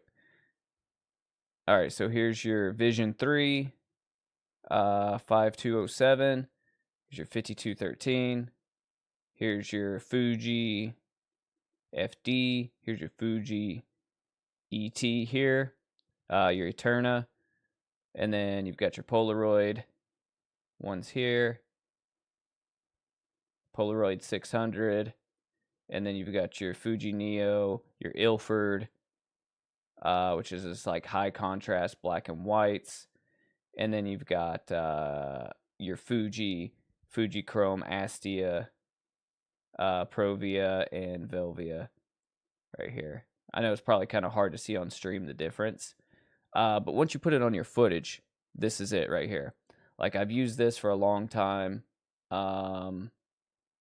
And the cool thing about this product is they make certain okay, so I'm trying to figure out how to say this. So what they do is when you have this in your software, they camera match the emulations for your camera. So if you're shooting with a Sony A7 III, right? If you're shooting with a Sony A7 III, when you bring up this plugin in your footage or in your software, it's going to tell you to put in your camera type, and you're going to put in Sony A7 III. Or if you're using your DJI Mavic 3 or Mavic 4, I don't know which one you have, you're going to put in DJI, right? And they have made emulation specifically for the DJI sensors, specifically for the Sony A7 III sensor, specifically for the Blackmagic sensors, so on and so forth, right? So when you buy the software, you have to also download your specific camera profile, and it accurately matches those emulations to your camera profile to give you the best film emulation look according to how your camera reproduces colors. So you could shoot in like S-Log if you're Sony, or C-Log if you're Canon, or B-RAW if you're Blackmagic or whatever, and you're going to get a killer look with this. You know, you can even adjust the grain a little bit. If I was on my Mac, I would just bring it up and show you, but I'm on my PC. I only have it on my Mac, so I can't switch between the two midstream. But this right here is the way, and this is what I recommend everybody. I think they have Let me see. Look, so you can go here. They have free trials. So you could go try a free trial. I'm going to throw this in the comment section, so it's just easy. Now, obviously not horror film related, but if you are a filmmaker or you just shoot videos for fun, here you go. This is a little pro tip. Works great. I love it. You can also use it with like Rec 709, or you can use it with, like HLG. I think that's what I use on my Sony's, like HLG 3, maybe 2. Those are just picture profiles. Anyways, so what is our poll saying? So we're tied right now. The House That Dripped Blood and The Blob, 1958. So,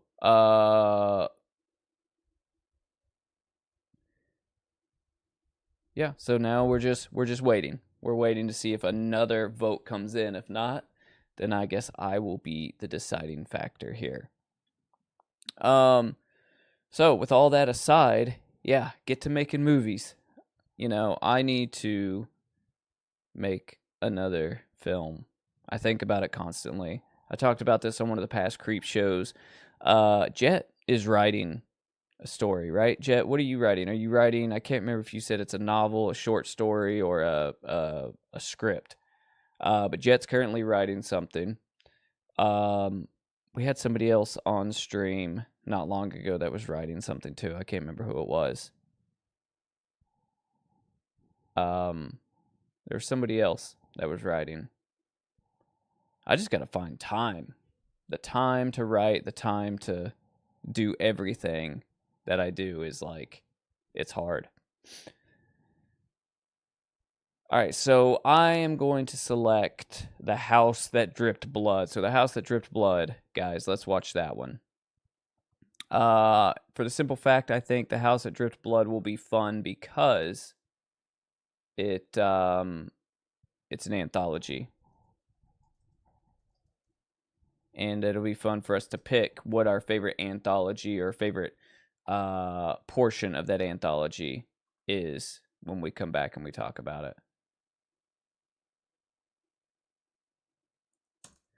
Yeah, I think about writing something new constantly. I just don't know what. I have the Incisor script fully written, ready to go. I have 2 or 3 other ideas. I have that anthology thing I was writing.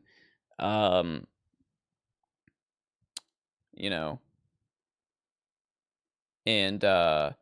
do you remember yeah, Silverbat, let me see if I can find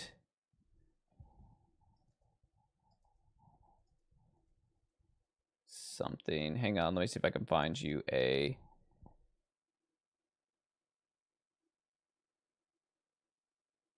All right, it's on YouTube. Sweet. Okay, cool. Let me send you this link. All right, yeah, so this is on YouTube for free. The House That Dripped Blood. We're going to watch.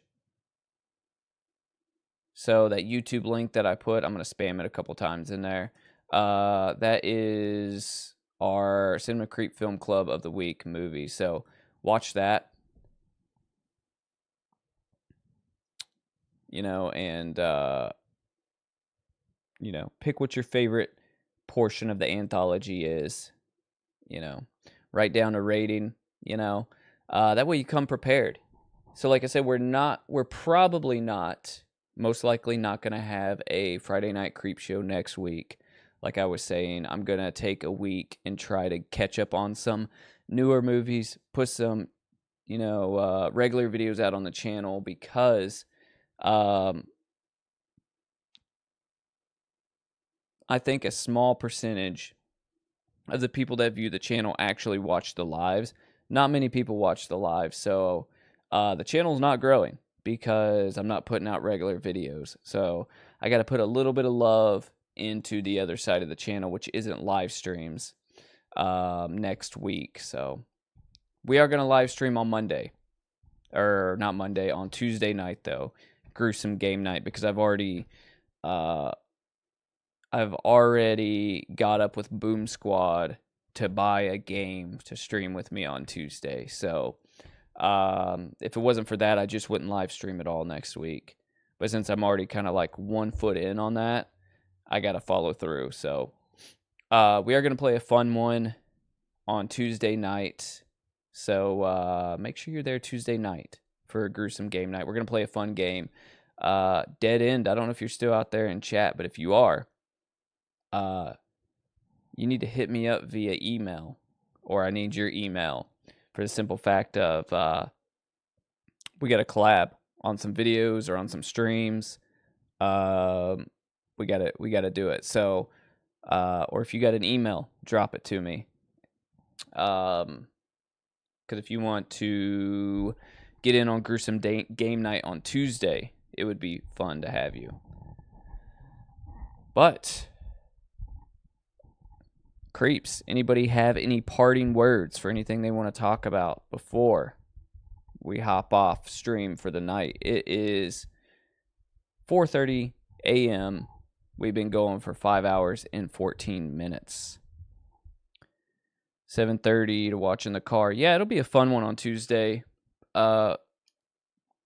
Memory, if you're there, you know, like I know it's hard for you guys that are overseas. Silverbat, Yaz, and you, Memory, you guys that are overseas, it's hard to catch up, you know, and nail down the time because I do stream awfully late. I wish I could stream earlier, but it just doesn't work out like that. 8:30 in the morning there, that's wild. In Silverbat, I imagine it's like, what time is it there? Like 8 p.m.? Like 10 p.m. at night? It's crazy. I don't even know how far Australia is ahead. Let's look it up.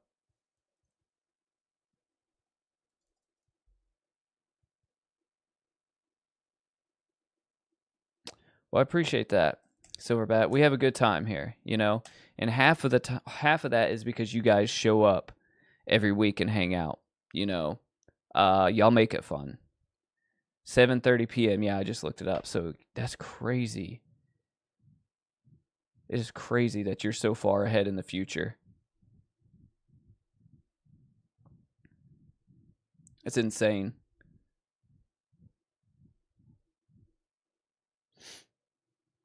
Yeah, but you know, I enjoy doing live streams a lot, almost more than making regular videos, which is something that I never thought I would get to a point of doing, because it was always, I love the creativeness of making a video, writing the script, editing the video, but like the immediate engagement when it comes to live streams is the best, you know?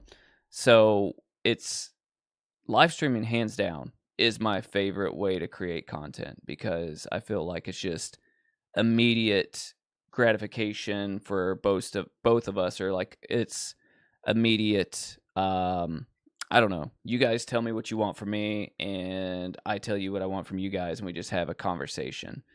So it's to me, it's the best way. But if I could only figure out a way to like live stream my movie reviews and keep them like an hour long, instead of like every live stream being, 12 hours long, which is fine for the Creepshow and the game night. But if I was to stream like movie reviews, I wish I could just turn on the camera like Wednesday at noon and just like fire off a movie review and then just turn it off. But I don't know. Maybe that's the way forward.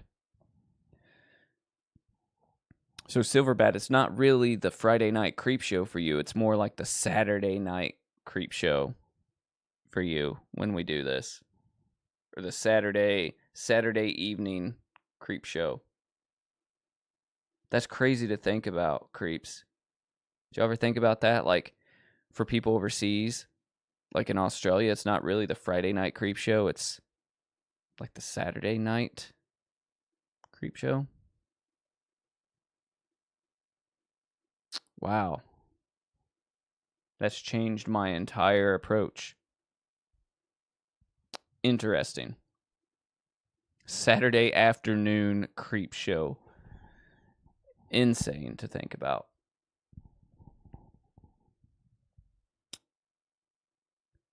That's crazy. Yeah, you guys are from the future. Start around 2 p.m.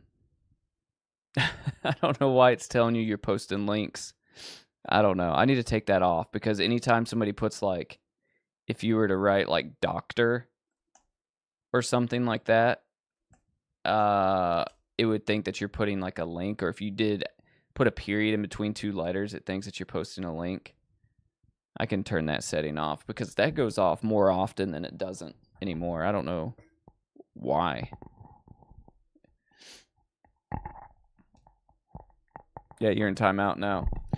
All right, so that's it, guys. I think that's where we're going to wrap this one up. So don't forget to watch The House That Dripped Blood. And I'll let you guys know if we're going to stream for some reason next week, next Friday night. Like I said, we're going to skip probably next Friday night. So,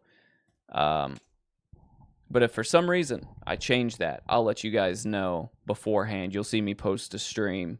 So if I post a stream, feel free to be there because if I'm posting it, I'm going to be there.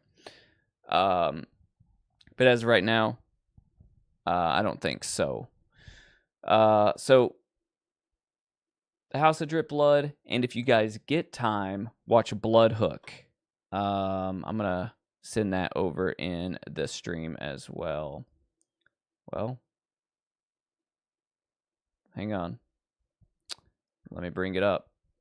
Blood Hook from 1986. Don't forget about that one. That one was fun. It's not our film club movie of the week, but it is a good one. So check this out if you can. I would love to hear your thoughts on it. So check that one out. Silverbat, as always, appreciate you coming out and staying so long. Have a great Saturday over there in Australia.